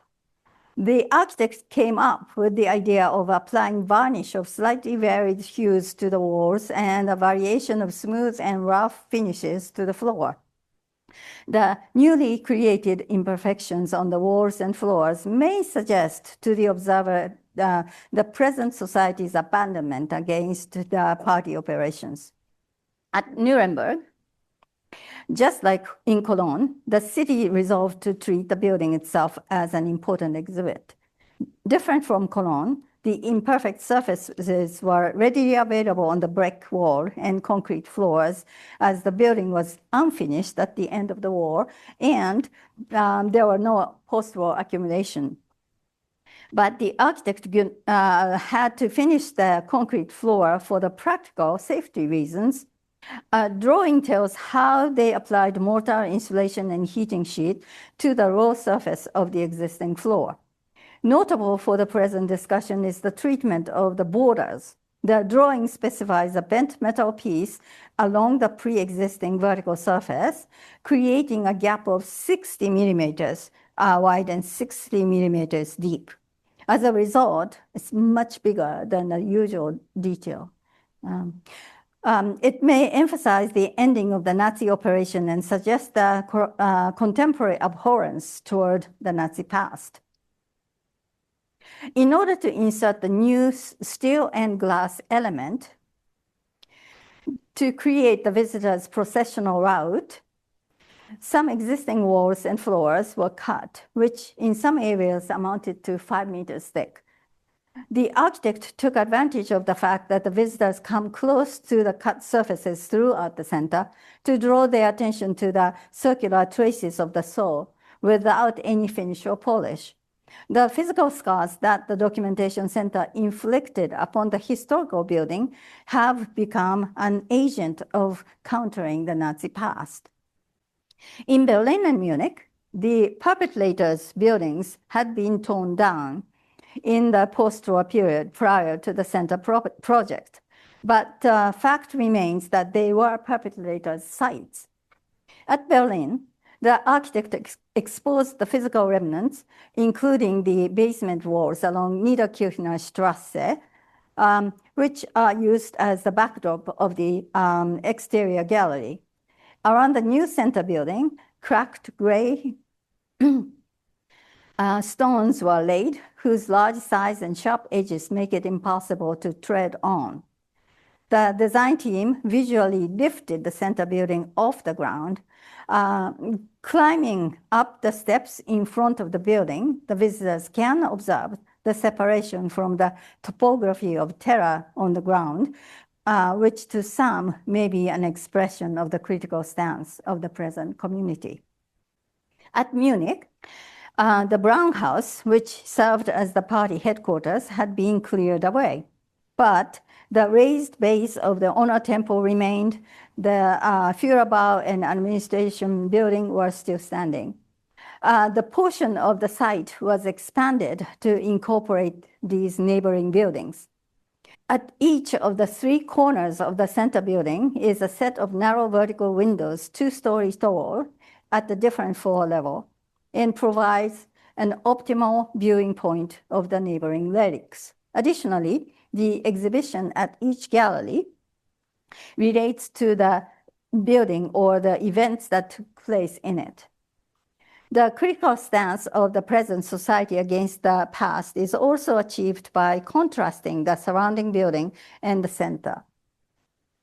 In terms of form, the set of working drawings specifies the center building width, depth, and height at exactly 22.45 millimeters to the exactitude of millimeter. The cube form is exceptional compared to other competition entries which used rectangle, referring to the Brown House footprint. To further contrast the cube against the yellowish-gray stone of the nearby historical building, white concrete, not white paint on concrete, was used. Here too, painstaking effort is thorough, as white concrete is used both for the exterior and interior. For this to happen, the walls that come into contact with the exterior had to be double concrete wall construction with a layer of insulation inserted in between them. So in conclusion, architectures, both buildings and sites, mutability is an opportunity to engage the viewers and inhabitants in a meaningful way or meaningful ways. When this happens, architectural reconstruction turns from reconstruction of architecture to reconstruction through architecture. Thank you very much. So would you be okay with open up to questions? Sure, of course, if I can answer. Something. Oh, okay. Right, so is there any question from the audience? I guess I could get us started while you think about your questions. So, I noticed how carefully, I guess, you chose your title, also the notion of presenting difficult pasts, not, I guess, curating, for example. Right. So I wonder about, the idea of presenting or, in a way allowing us to presence or sense the past. And where does the idea of curation comes in, or perhaps what are the limits of curation as well? What is that balance in allowing people to be exposed to certain realities, but also allowing them to arrive at their own open reading, in a sense, of those realities? Yeah. So to answer your question, I want to share my question I had when choosing the title. Oh, okay. So it was not about choosing between presenting and curating, but for me, it was presenting and representing. Oh. Because to say present, it sounds as if something is already there and I present that. Whereas represent is, turn something into being. So that something may not exist physically. So for me, openness, for me, of course, historical accuracy, people understanding history as told by historians, specialists. That is, of course, important. But in order for the people, including myself, to want to understand that history, I need to be able to engage in it, first of all. Yeah. And in that engagement, I think there is a bit of an allowance to be the product of imagination, not necessarily accurate as history. Once I can have that engagement as a viewer, then I might be able to be corrected as to, okay, you thought about that, but in fact, the history is this way.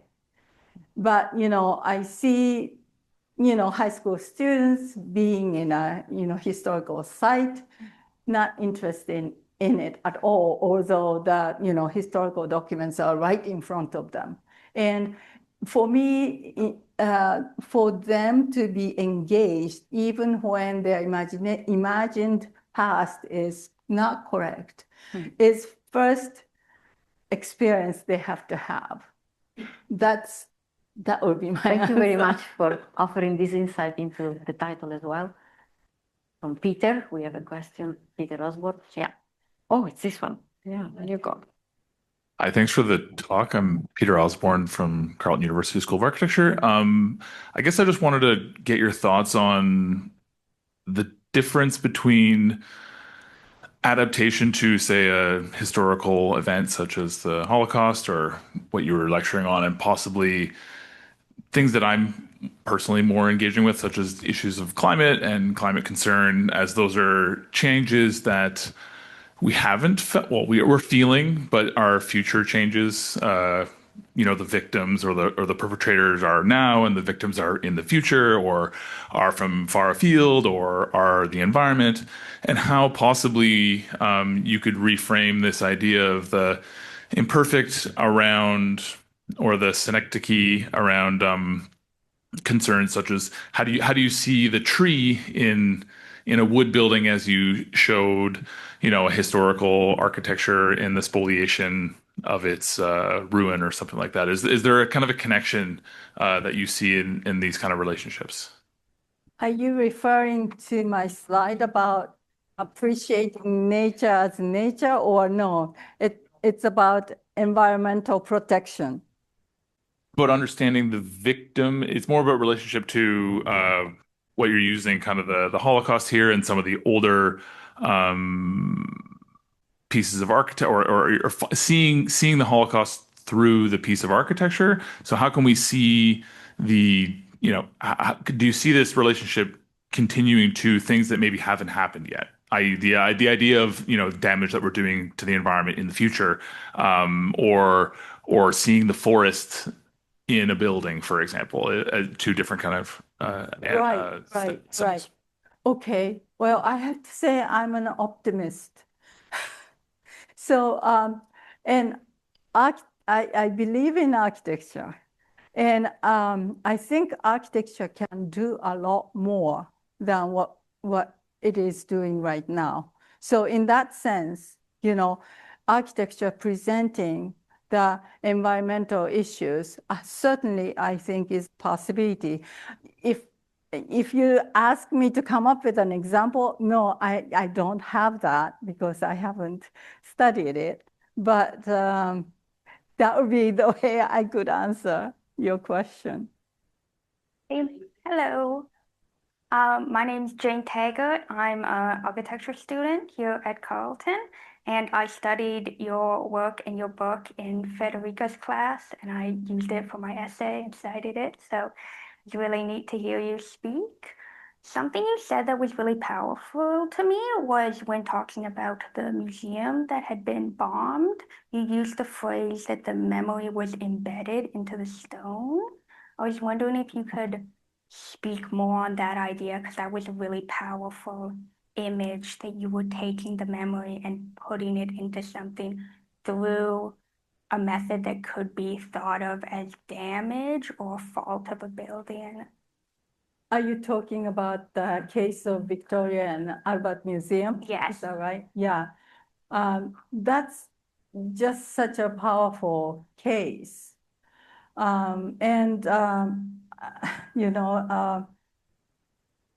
When you go there, the front facade is this way, and then exhibition road is here going to, Albert Hall, the concert hall. And it's on this side, not on the south side.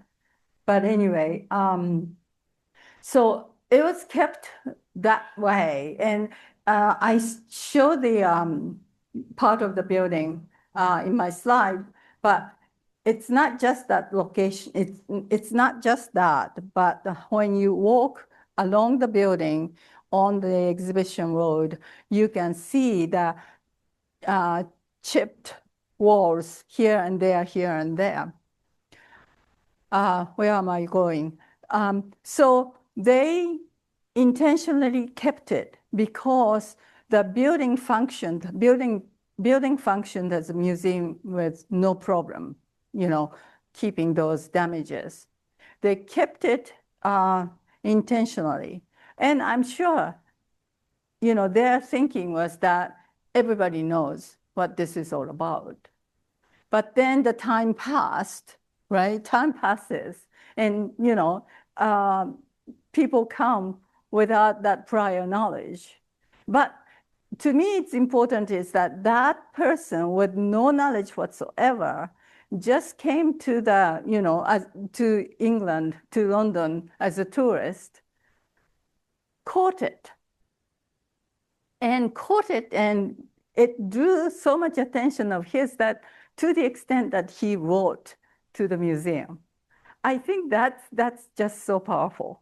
Another thing is, and then they asked a wood carver to design a plaque, and you see it now. And when he came up with it, there was a statement.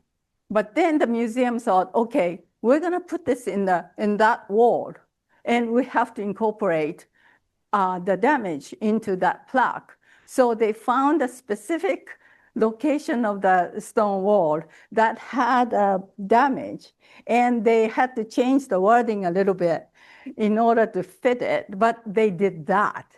And then the most recent competition required that construction of it, required the tearing down of that particular location. I was so worried that they're going to toss it, right? No, they kept it in the storage while the construction time. And when I went back after the construction got completed, now there is a new gate, but the plaque came back to that new gate. I think it's just amazing. Thank you for the question. Thank you. It's not really a question. It's more like a comment. Is this kind of like a building version of kintsugi, the Japanese? So I'm sure many of you know it, but kintsugi is a technique that Japanese still use. When the typically a teacup in the tea ceremony is broken, they don't throw it away, but they choose to use that technique. And it's basically, how do you call it, resin. Resin in between the pieces, broken pieces, but the surface is finished with gold foil. So kintsugi, kin, gold, tsugi, joined. Yeah, maybe what I'm talking about might be that, the appreciating the fact that it broke, but we still treasure the thing. Maybe the thing and the experiences that come with it, right? With the object, not just the object itself, but the object carries the experiences and memory. So maybe I'm talking about that, but the fact of the matter is that kintsugi these days is so expensive, not reachable. So, oh, thank you. Thank you very much for having me. Thank you. So, well, thank you all for another wonderful day of presentations and research sharing. So I guess this concludes our second day, and we are ready for our speakers dinner, which is at 7 p.m. at Riverbank Social in Richcraft Hall. We're going to make our way there. So if you just want to follow us, I think 65 people registered for it. So we're looking forward to some more conversation tonight. Thank you very much.